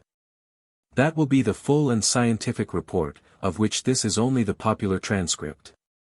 But here we give at least sufficient to complete the story I have told, and to give the broad outlines of the state of that other world so near, so akin, and yet so dissimilar to our own. Chapter 23. An abstract of the 6 messages first received from Mr. Cavor.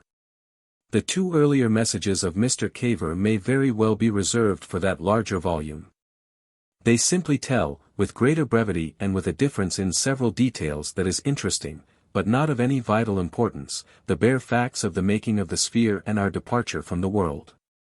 Throughout, Cavor speaks of me as a man who is dead, but with a curious change of temper as he approaches our landing on the moon.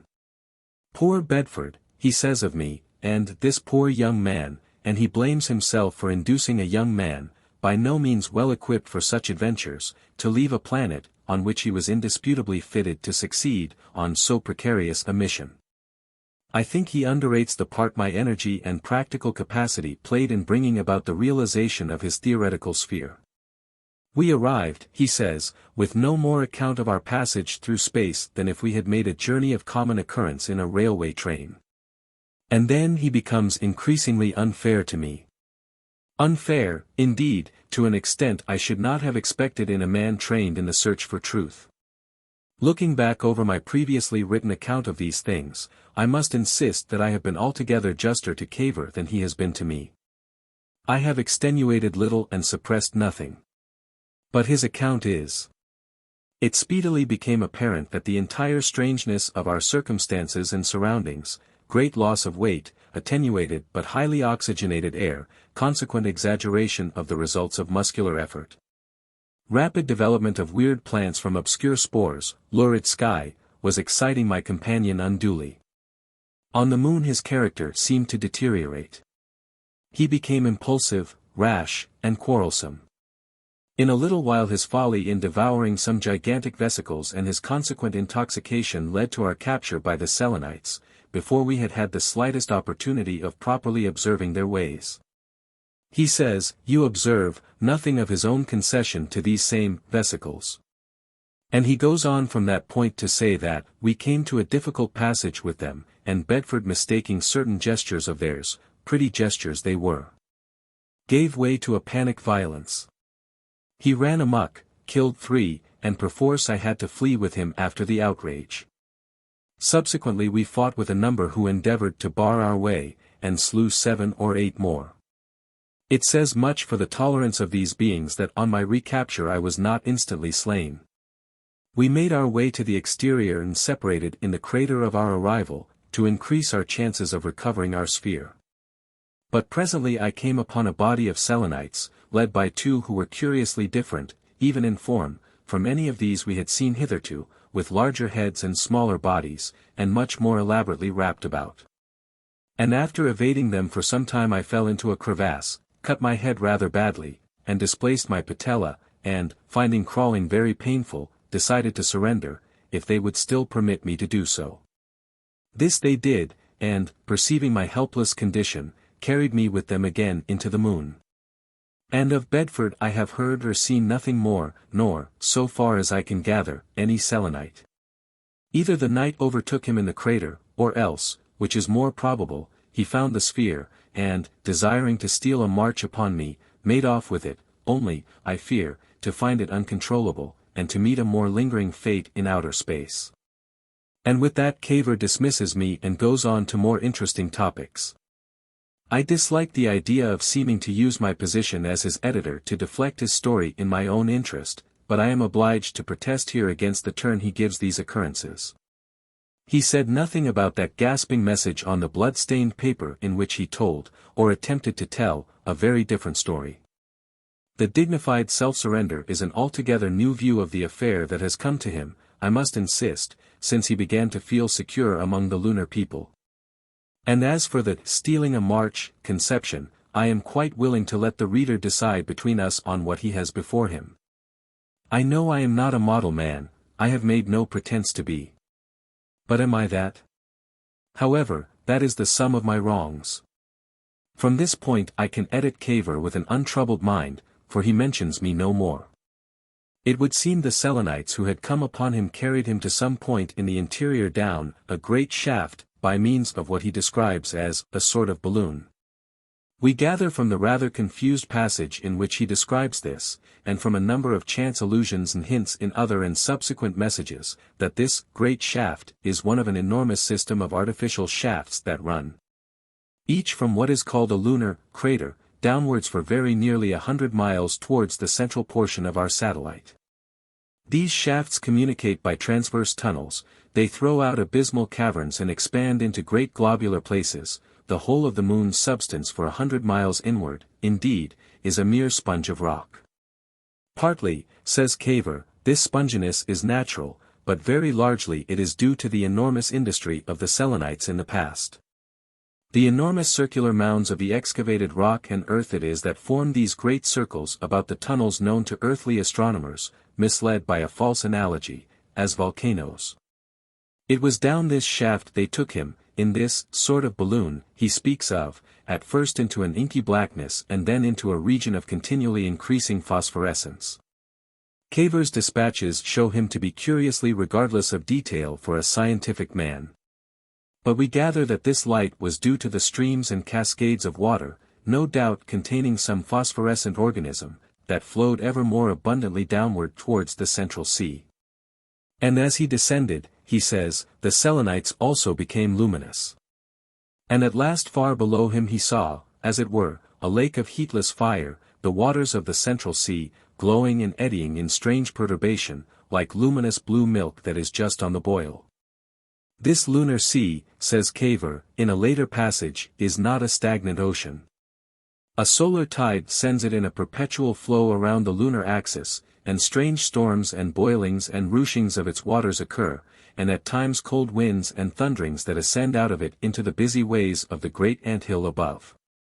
It is only when the water is in motion that it gives out light, in its rare seasons of calm it is black.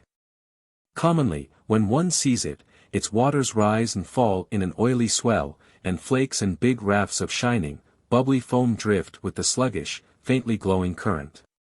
The Selenites navigate its cavernous straits and lagoons in little shallow boats of a canoe-like shape. And even before my journey to the galleries about the Grand Lunar, who is master of the moon, I was permitted to make a brief excursion on its waters. The caverns and passages are naturally very tortuous. A large proportion of these ways are known only to expert pilots among the fishermen, and not infrequently Selenites are lost forever in their labyrinths. In their remoter recesses, I am told, strange creatures lurk, some of them terrible and dangerous creatures that all the science of the moon has been unable to exterminate.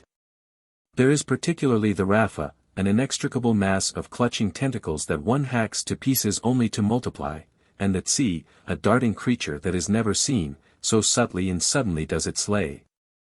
He gives us a gleam of description. I was reminded on this excursion of what I have read of the Mammoth Caves. If only I had had a yellow flambeau instead of the pervading blue light, and a solid-looking boatman with an oar instead of a scuttle-faced Selenite working an engine at the back of the canoe, I could have imagined I had suddenly got back to earth. The rocks about us were very various, sometimes black, sometimes pale blue and veined, and once they flashed and glittered as though we had come into a mine of sapphires. And below one saw the ghostly phosphorescent fishes flash and vanish in the hardly less phosphorescent deep. Then, presently, a long ultramarine vista down the turgid stream of one of the channels of traffic, and a landing stage, and then, perhaps, a glimpse up the enormous crowded shaft of one of the vertical ways. In one great place heavy with glistening stalactites a number of boats were fishing. We went alongside one of these and watched the long-armed Selenites winding in a net. They were little, hunchbacked insects, with very strong arms, short, bandy legs, and crinkled face masks. As they pulled at it, that net seemed the heaviest thing I had come upon in the moon. It was loaded with weights, no doubt of gold, and it took a long time to draw, for in those waters the larger and more edible fish lurk deep.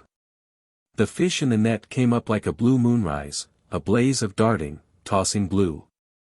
Among their catch was a many-tentaculate, evil-eyed black thing, ferociously active, whose appearance they greeted with shrieks and twitters, and which with quick, nervous movements they hacked to pieces by means of little hatchets. All its dissevered limbs continued to lash and writhe in a vicious manner. Afterwards, when fever had hold of me, I dreamt again and again of that bitter, furious creature rising so vigorous and active out of the unknown sea. It was the most active and malignant thing of all the living creatures I have yet seen in this world inside the moon. The surface of this sea must be very nearly 200 miles, if not more, below the level of the moon's exterior. All the cities of the moon lie, I learnt, immediately above this central sea, in such cavernous spaces and artificial galleries as I have described. And they communicate with the exterior by enormous vertical shafts which open invariably in what are called by earthly astronomers the craters of the moon. The lid covering one such aperture I had already seen during the wanderings that had preceded my capture. Upon the condition of the less central portion of the moon I have not yet arrived at very precise knowledge. There is an enormous system of caverns in which the mooncalves shelter during the night. And there are abattoirs and the like. In one of these it was that I and Bedford fought with the Selenite butchers, and I have since seen balloons laden with meat descending out of the upper dark. I have as yet scarcely learnt as much of these things as a Zulu in London would learn about the British corn supplies in the same time. It is clear, however, that these vertical shafts and the vegetation of the surface must play an essential role in ventilating and keeping fresh the atmosphere of the moon. At one time, and particularly on my first emergence from my prison, there was certainly a cold wind blowing down the shaft, and later there was a kind of sirocco upward that corresponded with my fever. For at the end of about 3 weeks I fell ill of an indefinable sort of fever, and in spite of sleep and the quinine tabloids that very fortunately I had brought in my pocket, I remained ill and fretting miserably. Almost to the time when I was taken into the presence of the Grand Lunar, who is master of the moon. I will not dilate on the wretchedness of my condition, he remarks, during those days of ill health. And he goes on with great amplitude with details I omit here. My temperature, he concludes, kept abnormally high for a long time, and I lost all desire for food. I had stagnant waking intervals, and sleep tormented by dreams, and at one phase I was, I remember, so weak as to be earth-sick and almost hysterical. I longed almost intolerably for color to break the everlasting blue. He reverts again presently to the topic of this sponge-caught lunar atmosphere. I am told by astronomers and physicists that all he tells is in absolute accordance with what was already known of the moon's condition. Had earthly astronomers had the courage and imagination to push home a bold induction, says Mr. Wendigee, they might have foretold almost everything that Cavor has to say of the general structure of the moon. They know now pretty certainly that moon and earth are not so much satellite and primary as smaller and greater sisters, made out of one mass, and consequently made of the same material. And since the density of the moon is only 3/5 that of the earth, there can be nothing for it but that she is hollowed out by a great system of caverns. There was no necessity, said Sir Jabez Flapp, F.R.S. that most entertaining exponent of the facetious side of the stars, that we should ever have gone to the moon to find out such easy inferences, and points the pun with an allusion to Gruyère. But he certainly might have announced his knowledge of the hollowness of the moon before. And if the moon is hollow, then the apparent absence of air and water is, of course, quite easily explained. The sea lies within at the bottom of the caverns, and the air travels through the great sponge of galleries, in accordance with simple physical laws. The caverns of the moon, on the whole, are very windy places. As the sunlight comes round the moon, the air in the outer galleries on that side is heated, its pressure increases, some flows out on the exterior and mingles with the evaporating air of the craters, where the plants remove its carbonic acid. While the greater portion flows round through the galleries to replace the shrinking air of the cooling side that the sunlight has left. There is, therefore, a constant eastward breeze in the air of the outer galleries, and an upflow during the lunar day up the shafts, complicated, of course, very greatly by the varying shape of the galleries. And the ingenious contrivances of the Selenite mind. Chapter 24. The Natural History of the Selenites. The messages of Cavor from the 6th up to the 16th are for the most part so much broken, and they abound so in repetitions, that they scarcely form a consecutive narrative. They will be given in full, of course, in the scientific report, but here it will be far more convenient to continue simply to abstract and quote as in the former chapter. We have subjected every word to a keen critical scrutiny, and my own brief memories and impressions of lunar things have been of inestimable help in interpreting what would otherwise have been impenetrably dark. And, naturally, as living beings, our interest centers far more upon the strange community of lunar insects in which he was living, it would seem, as an honored guest than upon the mere physical condition of their world. I have already made it clear, I think, that the Selenites I saw resembled man in maintaining the erect attitude, and in having 4 limbs, and I have compared the general appearance of their heads and the jointing of their limbs to that of insects. I have mentioned, too, the peculiar consequence of the smaller gravitation of the moon on their fragile slightness. Cavor confirms me upon all these points. He calls them animals, though of course they fall under no division of the classification of earthly creatures, and he points out, the insect type of anatomy had, fortunately for men, never exceeded a relatively very small size on Earth. The largest terrestrial insects, living or extinct, do not, as a matter of fact, measure 6 inches in length. But here, against the lesser gravitation of the moon, a creature certainly as much an insect as vertebrate seems to have been able to attain to human and ultrahuman dimensions. He does not mention the ant, but throughout his allusions the ant is continually being brought before my mind, in its sleepless activity, in its intelligence and social organization, in its structure. And more particularly in the fact that it displays, in addition to the 2 forms, the male and the female form, that almost all other animals possess, a number of other sexless creatures, workers, soldiers, and the like.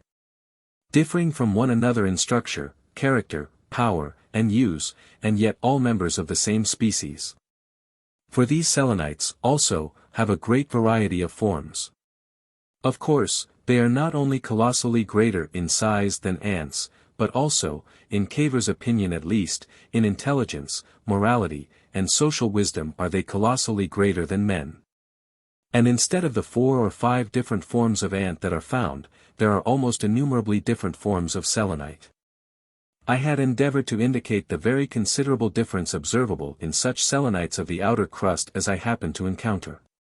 The differences in size and proportions were certainly as wide as the differences between the most widely separated races of men. But such differences as I saw fade absolutely to nothing in comparison with the huge distinctions of which Cavor tells. It would seem the exterior Selenites I saw were, indeed, mostly engaged in kindred occupations, mooncalf herds, butchers, fleshers, and the like. But within the moon, practically unsuspected by me, there are, it seems, a number of other sorts of Selenite, differing in size, differing in the relative size of part to part, differing in power and appearance. And yet not different species of creatures, but only different forms of one species, and retaining through all their variations a certain common likeness that marks their specific unity. The moon is, indeed, a sort of vast ant hill, only, instead of there being only 4 or 5 sorts of ant, there are many hundred different sorts of Selenite, and almost every gradation between one sort and another. It would seem the discovery came upon Cavor very speedily. I infer rather than learn from his narrative that he was captured by the mooncalf herds under the direction of these other Selenites who have larger brain cases, heads, and very much shorter legs. Finding he would not walk even under the goad, they carried him into darkness, crossed a narrow, plank-like bridge that may have been the identical bridge I had refused, and put him down in something that must have seemed at first to be some sort of lift. This was the balloon. It had certainly been absolutely invisible to us in the darkness, and what had seemed to me a mere plank walking into the void was really, no doubt, the passage of the gangway. In this he descended towards constantly more luminous caverns of the moon. At first they descended in silence, save for the twitterings of the Selenites, and then into a stir of windy movement. In a little while the profound blackness had made his eyes so sensitive that he began to see more and more of the things about him, and at last the vague took shape. Conceive an enormous cylindrical space, says Cavor, in his 7th message, a quarter of a mile across, perhaps. Very dimly lit at first and then brighter, with big platforms twisting down its sides in a spiral that vanishes at last below in a blue profundity, and lit even more brightly, one could not tell how or why. Think of the well of the very largest spiral staircase or lift shaft that you have ever looked down, and magnify that by 100. Imagine it at twilight seen through blue glass. Imagine yourself looking down that.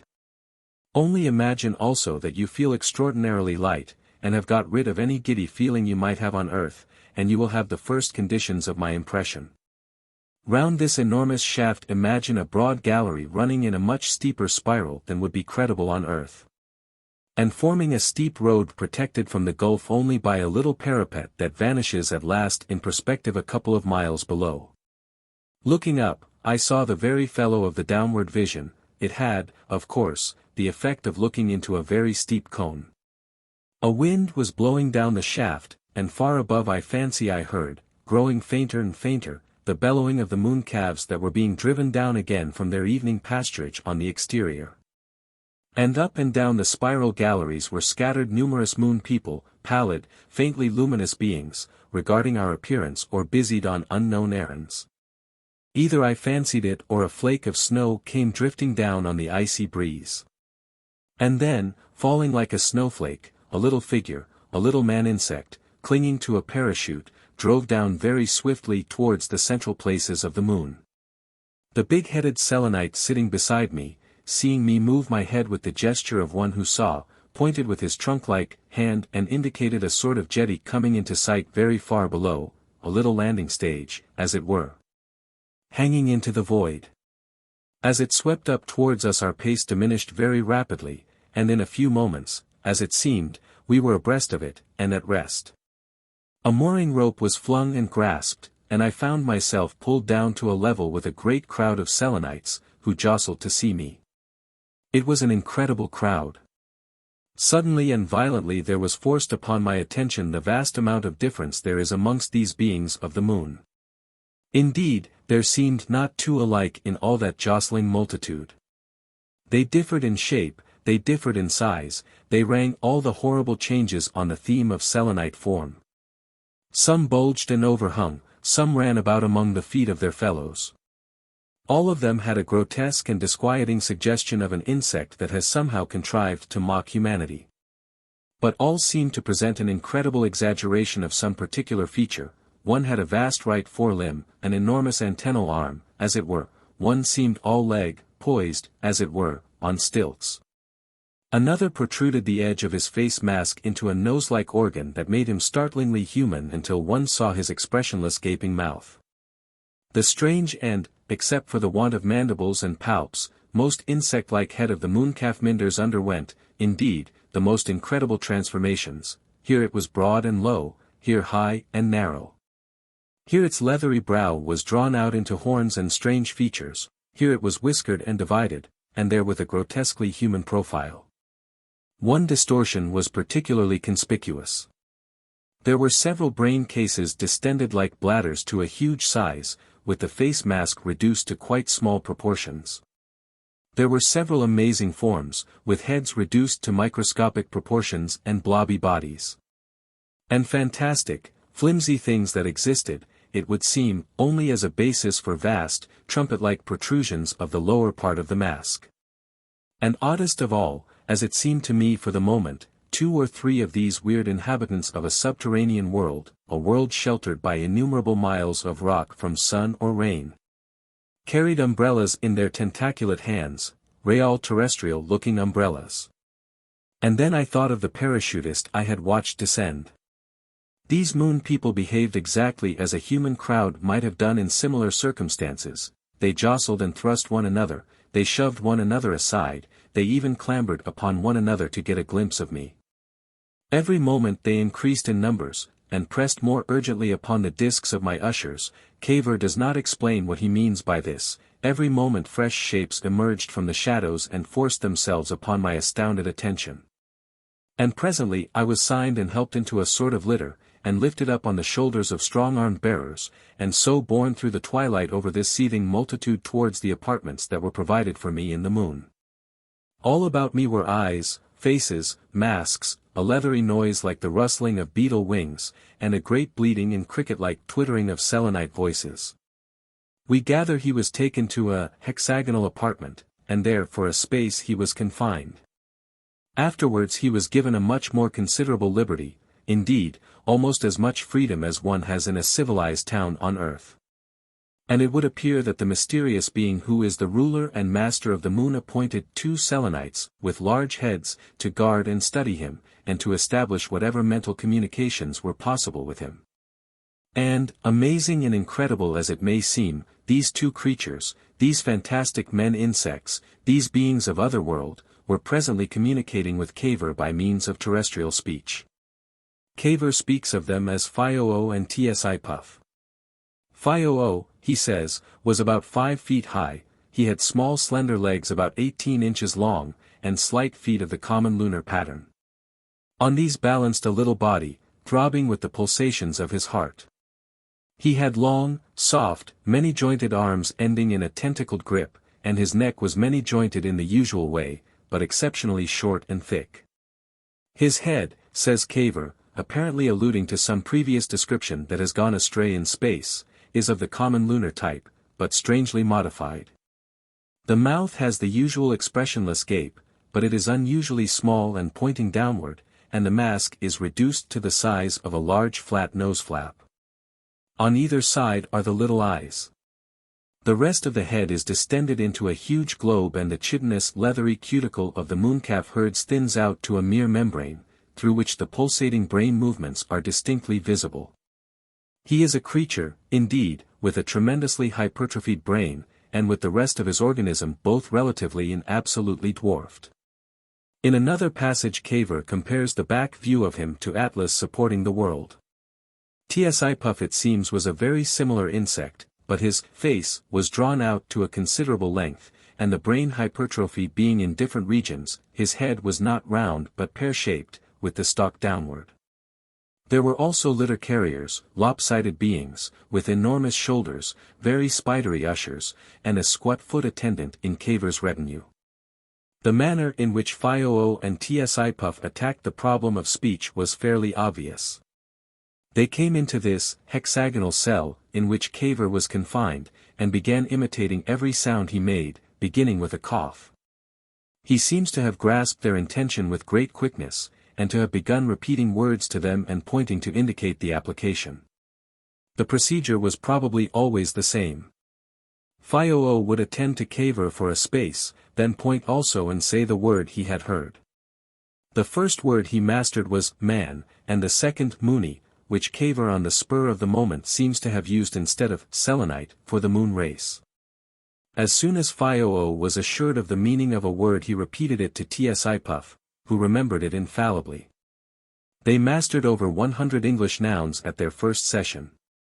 Subsequently it seems they brought an artist with them to assist the work of explanation with sketches and diagrams, Cavor's drawings being rather crude.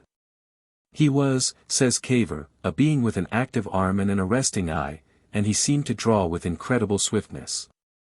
The 11th message is undoubtedly only a fragment of a longer communication. After some broken sentences, the record of which is unintelligible, it goes on. But it will interest only linguists, and delay me too long, to give the details of the series of intent parleys of which these were the beginning, and, indeed, I very much doubt if I could give in anything like the proper order all the twistings and turnings that we made in our pursuit of mutual comprehension. Verbs were soon plain sailing, at least, such active verbs as I could express by drawings. Some adjectives were easy, but when it came to abstract nouns, to prepositions, and the sort of hackneyed figures of speech, by means of which so much is expressed on earth, it was like diving in cork jackets. Indeed, these difficulties were insurmountable until to the 6th lesson came a 4th assistant, a being with a huge football-shaped head, whose forte was clearly the pursuit of intricate analogy. He entered in a preoccupied manner, stumbling against a stool, and the difficulties that arose had to be presented to him with a certain amount of clamor and hitting and pricking before they reached his apprehension. But once he was involved, his penetration was amazing. Whenever there came a need of thinking beyond Phio's by no means limited scope, this prolate-headed person was in request, but he invariably told the conclusion to Tsi Puff, in order that it might be remembered. Tsi Puff was ever the arsenal for facts. And so we advanced again. It seemed long and yet brief, a matter of days, before I was positively talking with these insects of the moon. Of course, at first it was an intercourse infinitely tedious and exasperating, but imperceptibly it has grown to comprehension. And my patience has grown to meet its limitations. Phio it is who does all the talking. He does it with a vast amount of meditative provisional and has caught up one or two phrases, if I may say, if you understand, and beads all his speech with them. Thus he would discourse. Imagine him explaining his artist. He, if I may say, draw. Eat little, drink little, draw. Love draw. No other thing. Hate all who not draw like him. Angry. Hate all who draw like him better. Hate most people. Hate all who not think all world for to draw. Angry. All things mean nothing to him, only draw. He like you, if you understand. New thing to draw. Ugly, striking. He, turning to Tsi Puff, love remember words. Remember wonderful more than any. Think no, draw no, remember. Say, here he referred to his gifted assistant for a word, histories, all things.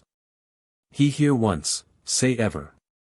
It is more wonderful to me than I dreamt that anything ever could be again, to hear, in this perpetual obscurity. These extraordinary creatures, for even familiarity fails to weaken the inhuman effect of their appearance, continually piping a nearer approach to coherent earthly speech, asking questions, giving answers. I feel that I am casting back to the fable-hearing period of childhood again. When the ant and the grasshopper talked together and the bee judged between them. And while these linguistic exercises were going on, Cavor seems to have experienced a considerable relaxation of his confinement. The first dread and distrust our unfortunate conflict aroused is being, he said, continually effaced by the deliberate rationality of all I do. I am now able to come and go as I please, or I am restricted only for my own good. So it is I have been able to get at this apparatus, and, assisted by a happy find among the material that is littered in this enormous store cave, I have contrived to dispatch these messages. So far not the slightest attempt has been made to interfere with me in this, though I have made it quite clear to Phio that I am signaling to the earth. You talk to other, he asked, watching me. Others, said I. Others, he said. Oh yes, men. And I went on transmitting. Cavor was continually making corrections in his previous accounts of the Selenites as fresh facts flowed upon him to modify his conclusions, and accordingly one gives the quotations that follow with a certain amount of reservation. They are quoted from the 9th, 13th, and 16th messages, and, altogether vague and fragmentary as they are, they probably give as complete a picture of the social life of this strange community as mankind can now hope to have for many generations. In the moon, says Cavor, every citizen knows his place. He is born to that place, and the elaborate discipline of training and education and surgery he undergoes fits him at last so completely to it that he has neither ideas nor organs for any purpose beyond it. Why should he? Phio would ask. If, for example, a Selenite is destined to be a mathematician, his teachers and trainers set out at once to that end. They check any incipient disposition to other pursuits, they encourage his mathematical bias with a perfect psychological skill. His brain grows, or at least the mathematical faculties of his brain grow, and the rest of him only so much as is necessary to sustain this essential part of him. At last, save for rest and food, his one delight lies in the exercise and display of his faculty, his one interest in its application, his sole society with other specialists in his own line. His brain grows continually larger, at least so far as the portions engaging in mathematics are concerned, they bulge ever larger and seem to suck all life and vigor from the rest of his frame. His limbs shrivel, his heart and digestive organs diminish, his insect face is hidden under its bulging contours. His voice becomes a mere stridulation for the stating of formula, he seems deaf to all but properly enunciated problems. The faculty of laughter, save for the sudden discovery of some paradox, is lost to him, his deepest emotion is the evolution of a novel computation. And so he attains his end. Or, again, a Selenite appointed to be a minder of mooncalves is from his earliest years induced to think and live mooncalf, to find his pleasure in mooncalf lore, his exercise in their tending and pursuit. He is trained to become wiry and active, his eye is indurated to the tight wrappings, the angular contours that constitute a smart mooncalfishness. He takes at last no interest in the deeper part of the moon. He regards all Selenites not equally versed in mooncalves with indifference, derision, or hostility. His thoughts are of mooncalf pastures, and his dialect an accomplished mooncalf technique. So also he loves his work, and discharges in perfect happiness the duty that justifies his being. And so it is with all sorts and conditions of Selenites, each is a perfect unit in a world machine. These beings with big heads, on whom the intellectual labors fall, form a sort of aristocracy in this strange society, and at the head of them, quintessential of the moon, is that marvelous gigantic ganglion the Grand Lunar, into whose presence I am finally to come. The unlimited development of the minds of the intellectual class is rendered possible by the absence of any bony skull in the lunar anatomy, that strange box of bone that clamps about the developing brain of man, imperiously insisting thus far and no farther, to all his possibilities. They fall into three main classes differing greatly in influence and respect.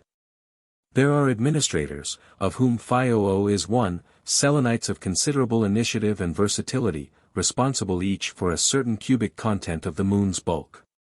The experts like the football-headed thinker, who are trained to perform certain special operations, and the erudite, who are the repositories of all knowledge. To the latter class belongs Tsi Puff, the first lunar professor of terrestrial languages. With regard to these latter, it is a curious little thing to note that the unlimited growth of the lunar brain has rendered unnecessary the invention of all those mechanical aids to brain work which have distinguished the career of man. There are no books, no records of any sort, no libraries or inscriptions. All knowledge is stored in distended brains much as the honey ants of Texas store honey in their distended abdomens. The Lunar Somerset House and the Lunar British Museum Library are collections of living brains. The less specialized administrators, I note, do for the most part take a very lively interest in me whenever they encounter me. They will come out of the way and stare at me and ask questions to which Phi will reply. I see them going hither and thither with a retinue of bearers, attendants, shouters, parachute carriers, and so forth, queer groups to see.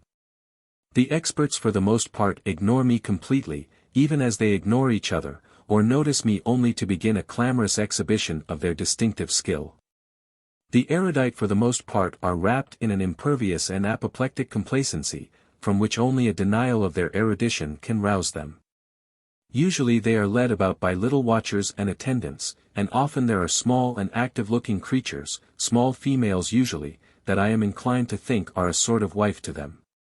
But some of the profounder scholars are altogether too great for locomotion, and are carried from place to place in a sort of sedan tub, wobbling jellies of knowledge that enlist my respectful astonishment. I have just passed one in coming to this place where I am permitted to amuse myself with these electrical toys, a vast, shaven, shaky head, bald and thin-skinned, carried on his grotesque stretcher. In front and behind came his bearers, and curious, almost trumpet-faced, news disseminators shrieked his fame. I have already mentioned the retinues that accompany most of the intellectuals, ushers, bearers, valets, extraneous tentacles and muscles, as it were, to replace the abortive physical powers of these hypertrophied minds. Porters almost invariably accompany them. There are also extremely swift messengers with spider-like legs and hands for grasping parachutes, and attendants with vocal organs that could well nigh wake the dead. Apart from their controlling intelligence, these subordinates are as inert and helpless as umbrellas in a stand. They exist only in relation to the orders they have to obey, the duties they have to perform. The bulk of these insects, however, who go to and fro upon the spiral ways, who fill the ascending balloons and drop past me clinging to flimsy parachutes are, I gather, of the operative class. Machine hands, indeed, some of these are in actual nature. It is not figure of speech. The single tentacle of the Mooncalf herd is profoundly modified for clawing, lifting, guiding. The rest of them, no more than necessary subordinate appendages to these important mechanisms, have enormously developed auditory organs. Some whose work lies in delicate chemical operations project a vast olfactory organ, others again have flat feet for treadles with ankylosed joints, and others, who I have been told are glassblowers, seem mere lung bellows. But every one of these common Selenites I have seen at work is exquisitely adapted to the social need it meets. Fine work is done by fine-down workers, amazingly dwarfed and neat. Some I could hold on the palm of my hand. There is even a sort of turnspit Selenite, very common, whose duty and only delight it is to apply the motive power for various small appliances. And to rule over these things and order any erring tendency there might be in some aberrant natures are the most muscular beings I have seen in the moon, a sort of lunar police, who must have been trained from their earliest years to give a perfect respect and obedience to the swollen heads. The making of these various sorts of operative must be a very curious and interesting process. I am very much in the dark about it, but quite recently I came upon a number of young Selenites confined in jars from which only the forelimbs protruded, who were being compressed to become machine minders of a special sort. The extended hand in this highly developed system of technical education is stimulated by irritants and nourished by injection, while the rest of the body is starved. Phi-O-O, unless I misunderstood him, explained that in the earlier stages these queer little creatures are apt to display signs of suffering in their various cramped situations, but they easily become indurated to their lot. And he took me on to where a number of flexible-minded messengers were being drawn out and broken in. It is quite unreasonable, I know, but such glimpses of the educational methods of these beings affect me disagreeably. I hope, however, that may pass off, and I may be able to see more of this aspect of their wonderful social order.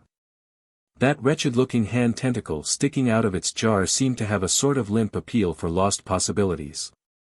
It haunts me still, although, of course, it is really in the end a far more humane proceeding than our earthly method of leaving children to grow into human beings, and then making machines of them. Quite recently, too, I think it was on the 11th or 12th visit I made to this apparatus, I had a curious light upon the lives of these operatives. I was being guided through a short cut hither, instead of going down the spiral, and by the quays to the central sea. From the devious windings of a long, dark gallery, we emerged into a vast, low cavern, pervaded by an earthy smell, and as things go in this darkness, rather brightly lit. The light came from a tumultuous growth of livid fungoid shapes, some indeed singularly like our terrestrial mushrooms, but standing as high or higher than a man. "Moonies eat these?" said I to Phi-O-O. "Yes, food." "Goodness me!" I cried. "What's that?" My eye had just caught the figure of an exceptionally big and ungainly Selenite lying motionless among the stems, face downward. We stopped. "Dead?" I asked. For as yet I have seen no dead in the moon, and I have grown curious. "No," exclaimed Phi-O-O. "Him, worker, no work to do. Get little drink then, make sleep, till we him want. What good him wake, eh? No want him walking about." "There's another," cried I. And indeed all that huge extent of mushroom ground was, I found, peppered with these prostrate figures sleeping under an opiate until the moon had need of them. There were scores of them of all sorts, and we were able to turn over some of them, and examine them more precisely than I had been able to previously. They breathed noisily at my doing so, but did not wake. One, I remember very distinctly, he left a strong impression, I think, because some trick the light and of his attitude was strongly suggestive a drawn-up human figure. His forelimbs were long, delicate tentacles, He was some kind of refined manipulator, and the pose of his slumber suggested a submissive suffering. No doubt it was a mistake for me to interpret his expression in that way, but I did. And as Fioo rolled him over into the darkness among the livid fleshiness again, I felt a distinctly unpleasant sensation, although as he rolled the insect in him was confessed. It simply illustrates the unthinking way in which one acquires habits of feeling. To drug the worker one does not want and toss him aside is surely far better than to expel him from his factory to wander starving in the streets. In every complicated social community there is necessarily a certain intermittency of employment for all specialized labor, and in this way the trouble of an unemployed problem is altogether anticipated. And yet, so unreasonable are even scientifically trained minds, I still do not like the memory of those prostrate forms amidst those quiet, luminous arcades of fleshy growth, and I avoid that short cut in spite of the inconveniences of the longer, more noisy, and more crowded alternative. My alternative route takes me round by a huge, shadowy cavern, very crowded and clamorous, and here it is I see peering out of the hexagonal openings of a sort of honeycomb wall, or parading a large open space behind. Or selecting the toys and amulets made to please them by the dainty tentacled jewelers who work in kennels below, the mothers of the moon world, the queen bees, as it were, of the hive. They are noble-looking beings, fantastically and sometimes quite beautifully adorned, with a proud carriage, and, save for their mouths, almost microscopic heads. Of the condition of the moon sexes, marrying and giving in marriage, and of birth and so forth among the Selenites, I have as yet been able to learn very little. With the steady progress of Fioo in English, however, my ignorance will no doubt as steadily disappear. I am of opinion that, as with the ants and bees, there is a large majority of the members in this community of the neuter sex.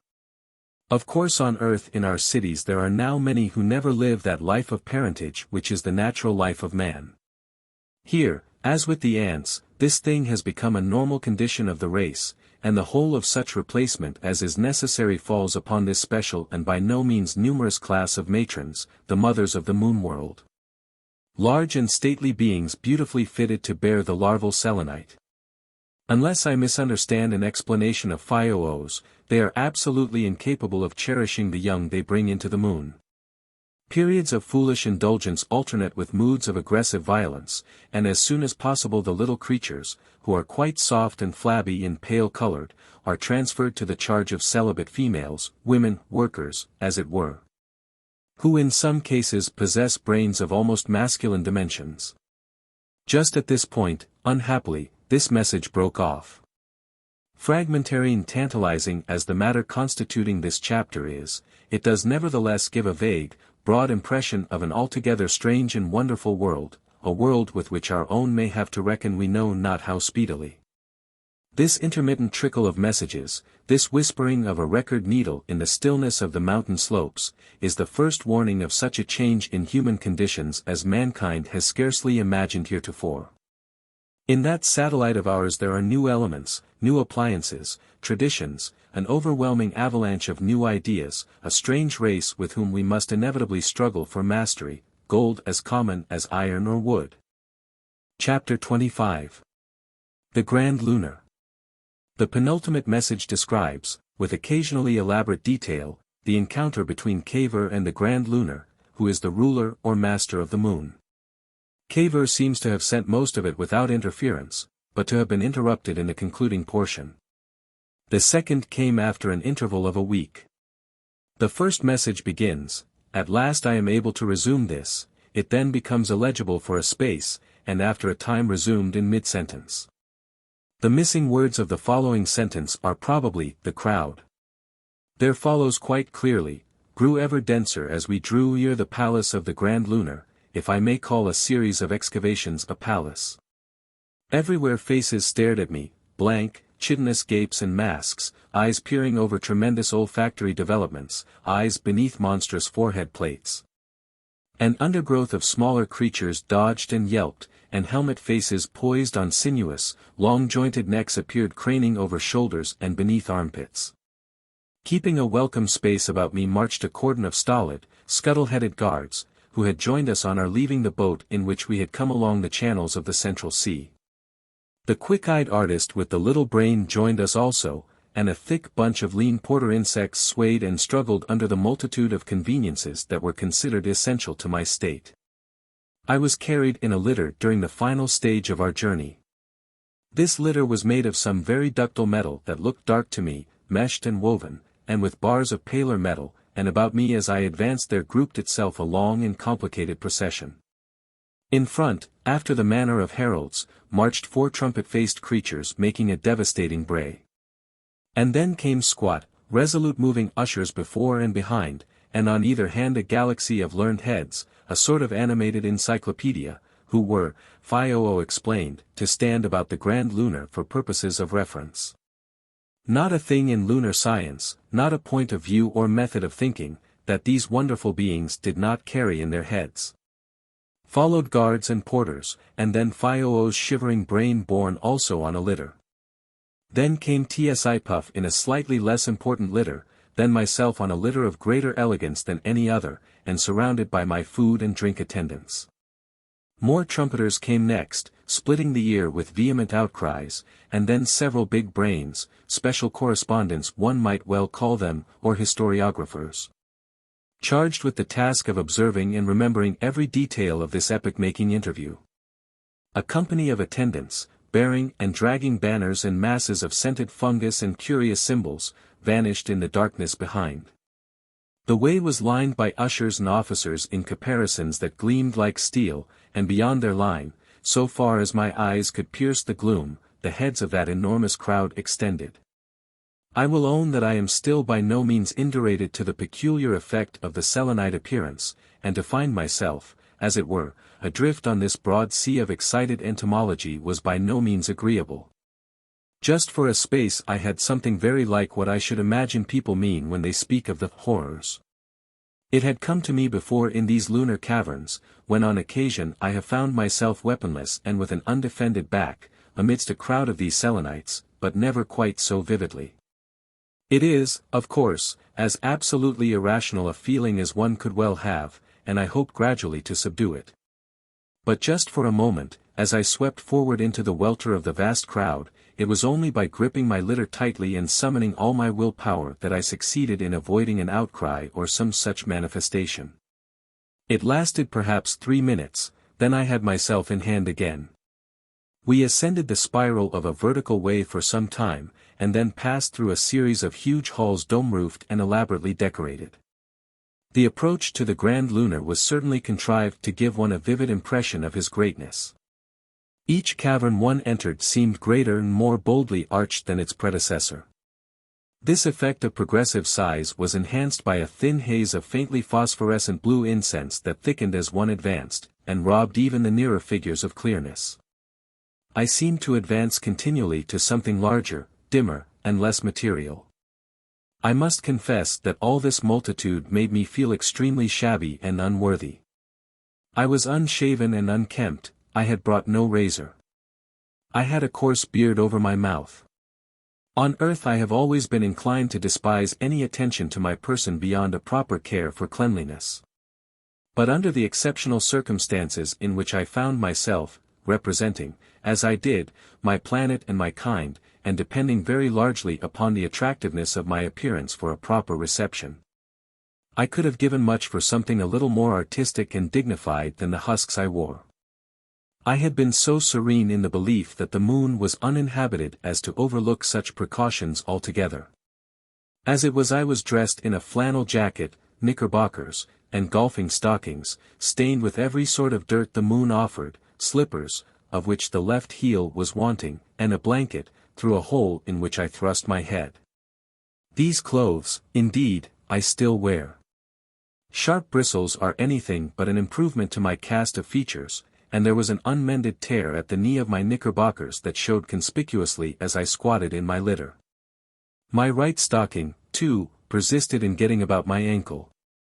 I am fully alive to the injustice my appearance did humanity, and if by any expedient I could have improvised something a little out of the way and imposing I would have done so. But I could hit upon nothing.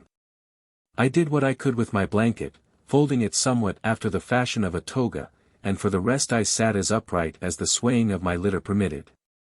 Imagine the largest hall you have ever been in, imperfectly lit with blue light and obscured by a grey-blue fog, surging with metallic or livid grey creatures of such a mad diversity as I have hinted. Imagine this hall to end in an open archway beyond which is a still larger hall, and beyond this yet another and still larger one, and so on. At the end of the vista, dimly seen, a flight of steps, like the steps of Era Coeli at Rome, ascend out of sight. Higher and higher these steps appear to go as one draws nearer their base. But at last I came under a huge archway and beheld the summit of these steps, and upon it the grand Lunar exalted on his throne. He was seated in what was relatively a blaze of incandescent blue.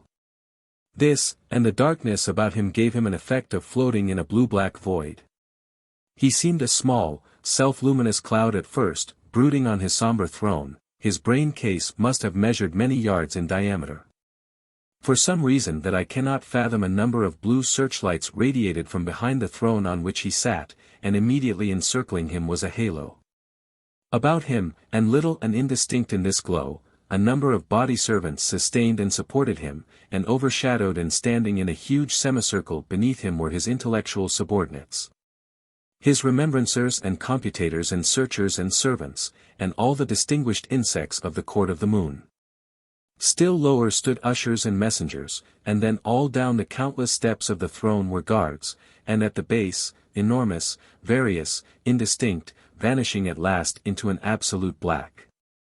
A vast swaying multitude of the minor dignitaries of the moon.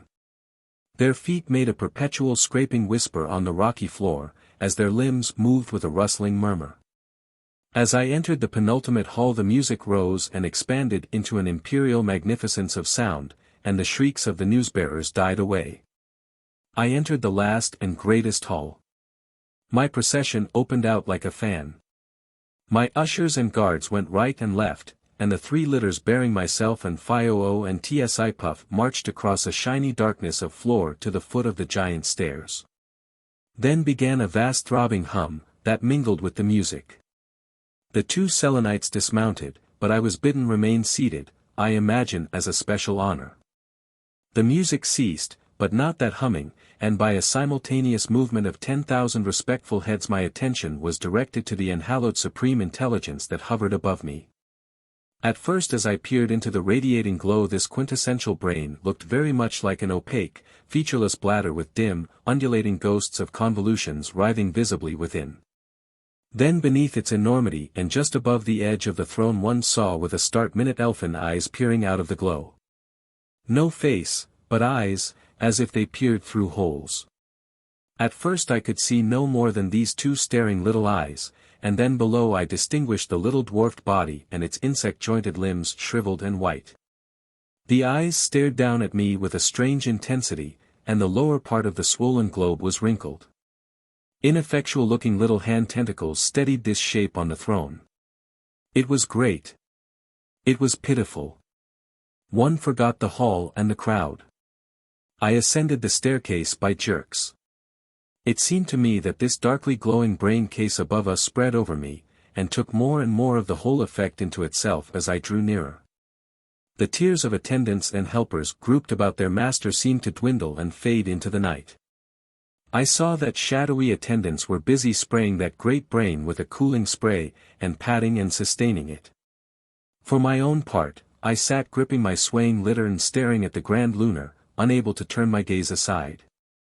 And at last, as I reached a little landing that was separated only by 10 steps or so from the supreme seat, the woven splendor of the music reached a climax and ceased, and I was left naked, as it were, in that vastness. Beneath the still scrutiny of the grand Lunar's eyes. He was scrutinizing the first man he had ever seen. My eyes dropped at last from his greatness to the ant figures in the blue mist about him, and then down the steps to the massed Selenites, still and expectant in their thousands, packed on the floor below. Once again an unreasonable horror reached out towards me. And passed. After the pause came the salutation. I was assisted from my litter, and stood awkwardly while a number of curious and no doubt deeply symbolical gestures were vicariously performed for me by two slender officials. The encyclopedic galaxy of the learned that had accompanied me to the entrance of the last hall appeared 2 steps above me and left and right of me, in readiness for the grand Lunar's need. And Phio's pale brain placed itself about halfway up to the throne in such a position as to communicate easily between us without turning his back on either the grand Lunar or myself. Puff took up position behind him. Dexterous ushers sidled sideways towards me, keeping a full face to the presence. I seated myself Turkish fashion, and Phio and Puff also knelt down above me. There came a pause. The eyes of the nearer court went from me to the grand Lunar and came back to me, and a hissing and piping of expectation passed across the hidden multitudes below and ceased. That humming ceased. For the first and last time in my experience the moon was silent. I became aware of a faint wheezy noise. The grand Lunar was addressing me. It was like the rubbing of a finger upon a pane of glass. I watched him attentively for a time, and then glanced at the alert Phio. I felt amidst these slender beings ridiculously thick and fleshy and solid, my head all jaw and black hair. My eyes went back to the grand Lunar.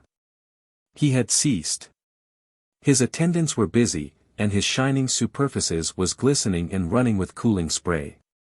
Phio meditated through an interval. He consulted Puff. Then he began piping his recognizable English, at first a little nervously, so that he was not very clear. The grand Lunar, wishes to say, he gathers you are, men, that you are a man from the planet Earth. He wishes to say that he welcomes you, and wishes to learn, if I may use the word, the state of your world, and the reason why you came to this. He paused. I was about to reply when he resumed. He proceeded to remarks of which the drift was not very clear, though I am inclined to think they were intended to be complimentary. He told me that the earth was to the moon what the sun is to the earth, and that the Selenites desired very greatly to learn about the earth and men.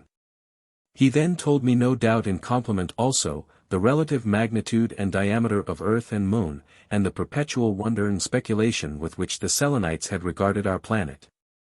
I meditated with downcast eyes, and decided to reply that men too had wondered what might lie in the moon, and had judged it dead, little recking of such magnificence as I had seen that day.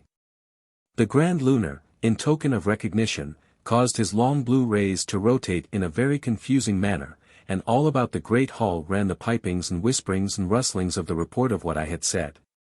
He then proceeded to put to Phio a number of inquiries which were easier to answer.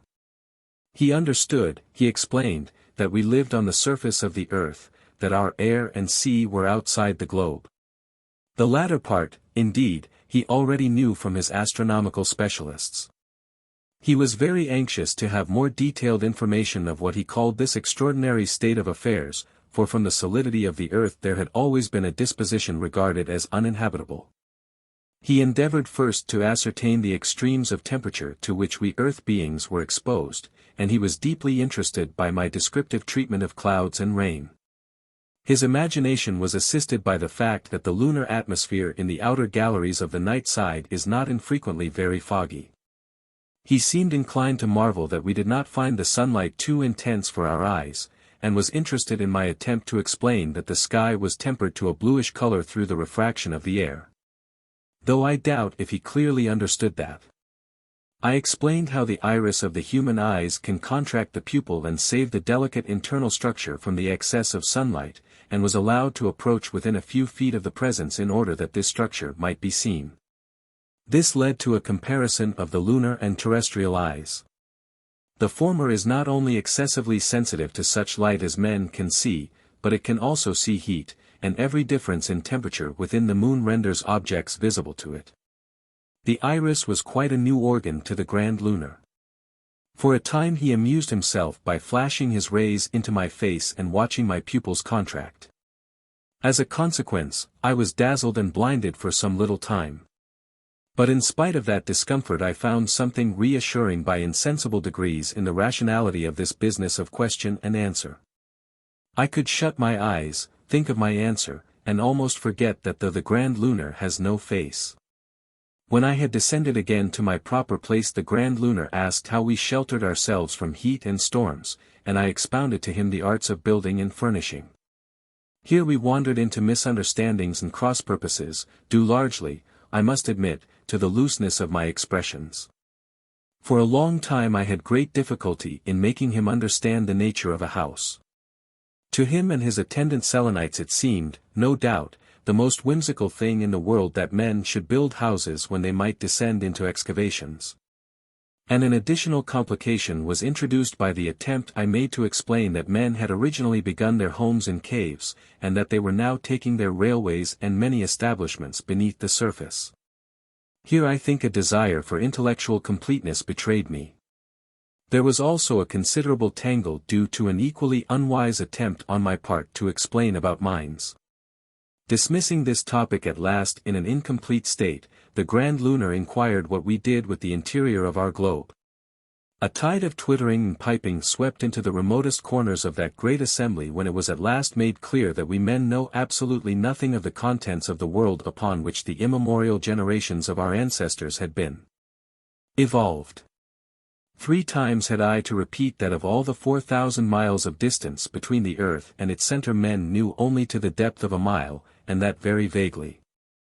I understood the Grand Lunar to ask why had I come to the moon seeing we had scarcely touched our own planet yet, but he did not trouble me at that time to proceed to an explanation, being too anxious to pursue the details of this mad inversion of all his ideas.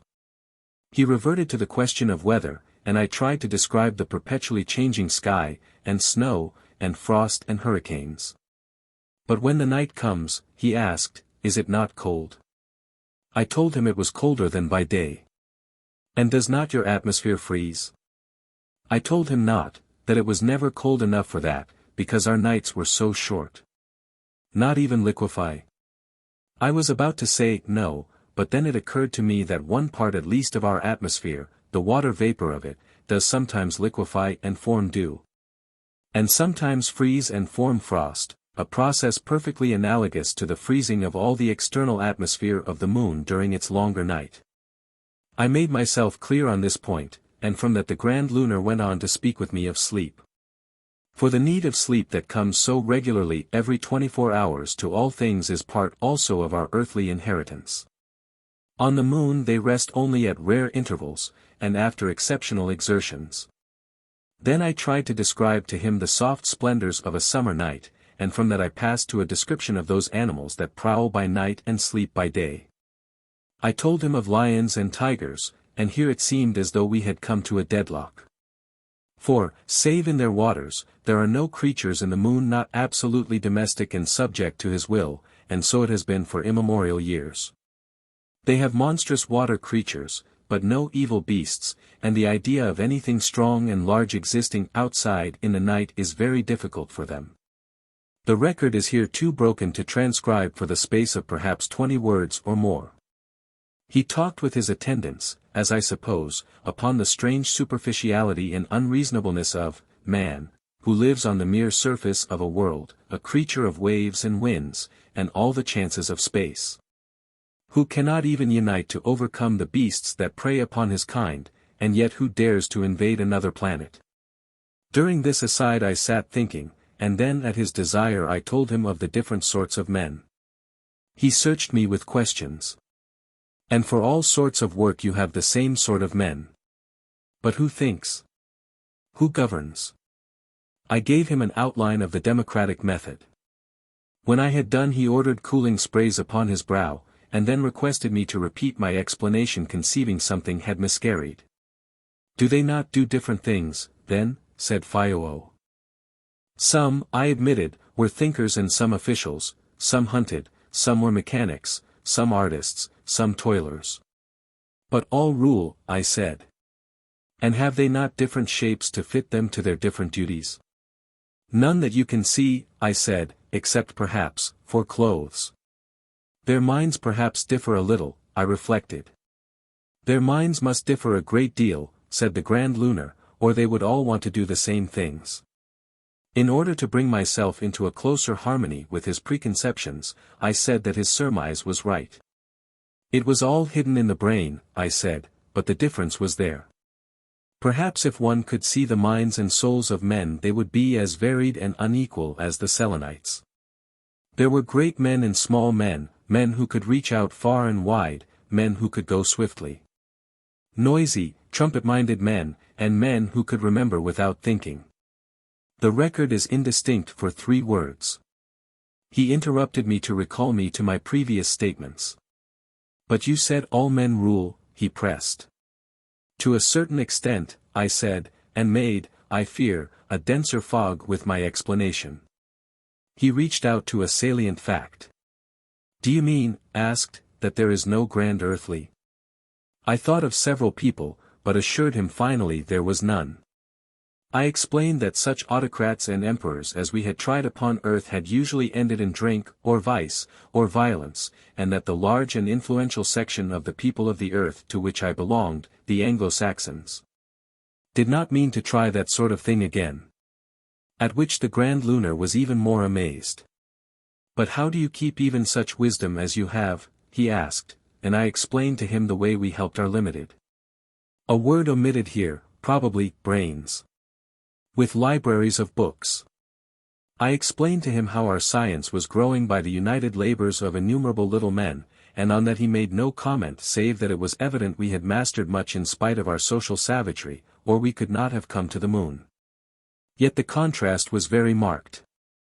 With knowledge the Selenites grew and changed, mankind stored their knowledge about them and remained brutes, equipped. He said this. Here there is a short piece of the record indistinct. He then caused me to describe how we went about this earth of ours, and I described to him our railways and ships. For a time he could not understand that we had had the use of steam only 100 years, but when he did he was clearly amazed. I may mention as a singular thing, that the Selenites use years to count by, just as we do on earth, though I can make nothing of their numeral system. That, however, does not matter, because Phi-00 understands ours. From that I went on to tell him that mankind had dwelt in cities only for 9 or 10,000 years, and that we were still not united in one brotherhood, but under many different forms of government. This astonished the Grand Lunar very much, when it was made clear to him. At first he thought we referred merely to administrative areas. Our states and empires are still the rawest sketches of what order will someday be, I said, and so I came to tell him. At this point a length of record that probably represents 30 or 40 words is totally illegible. The Grand Lunar was greatly impressed by the folly of men in clinging to the inconvenience of diverse tongues. They want to communicate, and yet not to communicate, he said, and then for a long time he questioned me closely concerning war. He was at first perplexed and incredulous. You mean to say, he asked, seeking confirmation, that you run about over the surface of your world, this world, whose riches you have scarcely begun to scrape, killing one another for beasts to eat? I told him that was perfectly correct. He asked for particulars to assist his imagination.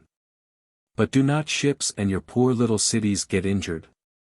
He asked, and I found the waste of property and conveniences seemed to impress him almost as much as the killing. Tell me more, said the Grand Lunar, make me see pictures. I cannot conceive these things.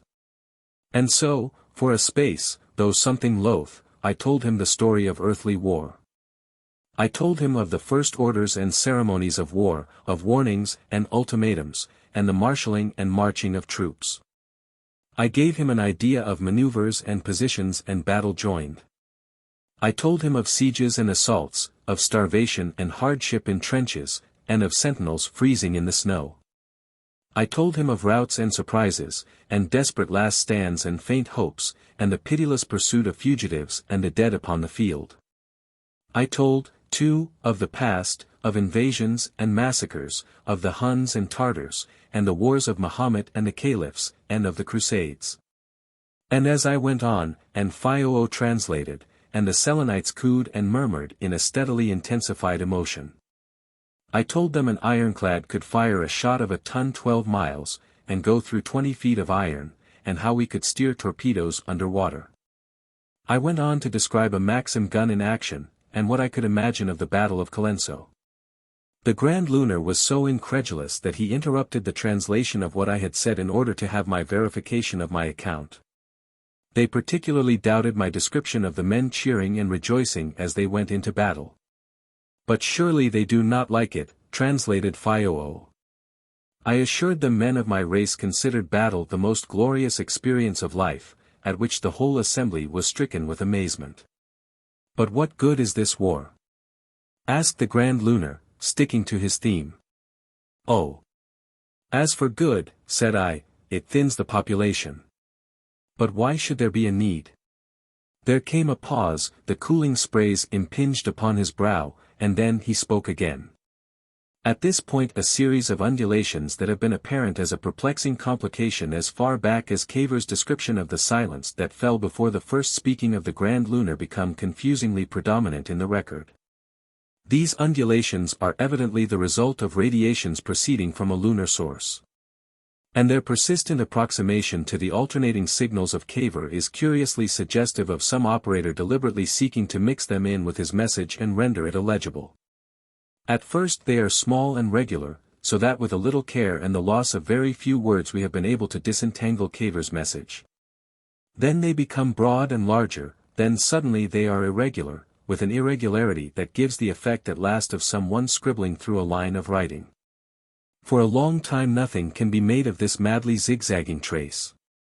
Then quite abruptly the interruption ceases, leaves a few words clear, and then resumes and continues for the rest of the message, completely obliterating whatever Cavor was attempting to transmit. Why, if this is indeed a deliberate intervention, the Selenites should have preferred to let Cavor go on transmitting his message in happy ignorance of their obliteration of its record. When it was clearly quite in their power and much more easy and convenient for them to stop his proceedings at any time, is a problem to which I can contribute nothing. The thing seems to have happened so, and that is all I can say. This last rag of his description of the Grand Lunar begins in mid-sentence. Interrogated me very closely upon my secret. I was able in a little while to get to an understanding with them, and at last to elucidate what has been a puzzle to me ever since I realized the vastness of their science, namely, how it is they themselves have never discovered Cavorite. I find they know of it as a theoretical substance, but they have always regarded it as a practical impossibility, because for some reason there is no helium in the moon. And helium. Across the last letters of helium slashes the resumption of that obliterating trace. Note that word, secret, for that, and that alone, I base my interpretation of the message that follows, the last message, as both Mr. Wendigee and myself now believe it to be, that he is ever likely to send us. Chapter 26. The last message Cavor sent to the Earth. On this unsatisfactory manner the penultimate message of Cavor dies out. One seems to see him away there in the blue obscurity amidst his apparatus intently signaling us to the last, all unaware of the curtain of confusion that drops between us. All unaware, too, of the final dangers that even then must have been creeping upon him. His disastrous want of vulgar common sense had utterly betrayed him. He had talked of war, he had talked of all the strength and irrational violence of men, of their insatiable aggressions, their tireless futility of conflict. He had filled the whole moon world with this impression of our race, and then I think it is plain that he made the most fatal admission that upon himself alone hung the possibility, at least for a long time, of any further men reaching the moon. The line the cold, inhuman reason of the moon would take seems plain enough to me, and a suspicion of it, and then perhaps some sudden sharp realization of it, must have come to him. One imagines him about the moon with the remorse of this fatal indiscretion growing in his mind. During a certain time I am inclined to guess the Grand Lunar was deliberating the new situation, and for all that time Cavor may have gone as free as ever he had gone. But obstacles of some sort prevented his getting to his electromagnetic apparatus again after that message I have just given. For some days we received nothing. Perhaps he was having fresh audiences, and trying to evade his previous admissions. Who can hope to guess? And then suddenly, like a cry in the night, like a cry that is followed by a stillness, came the last message. It is the briefest fragment, the broken beginnings of 2 sentences. The first was, I was mad to let the Grand Lunar know. There was an interval of perhaps a minute. One imagines some interruption from without. A departure from the instrument, a dreadful hesitation among the looming masses of apparatus in that dim, blue-lit cavern, a sudden rush back to it, full of a resolve that came too late. Then, as if it were hastily transmitted came, Cavorite made as follows, take. There followed one word, a quite unmeaning word as it stands, Julius. And that is all. It may be he made a hasty attempt to spell useless, when his fate was close upon him. Whatever it was that was happening about that apparatus we cannot tell. Whatever it was we shall never, I know, receive another message from the moon. For my own part a vivid dream has come to my help, and I see, almost as plainly as though I had seen it in actual fact, a blue-lit shadowy disheveled Cavor struggling in the grip of these insect Selenites. Struggling ever more desperately and hopelessly as they press upon him, shouting, expostulating, perhaps even at last fighting, and being forced backward step by step out of all speech or sign of his fellows. Forevermore into the unknown, into the dark, into that silence that has no end.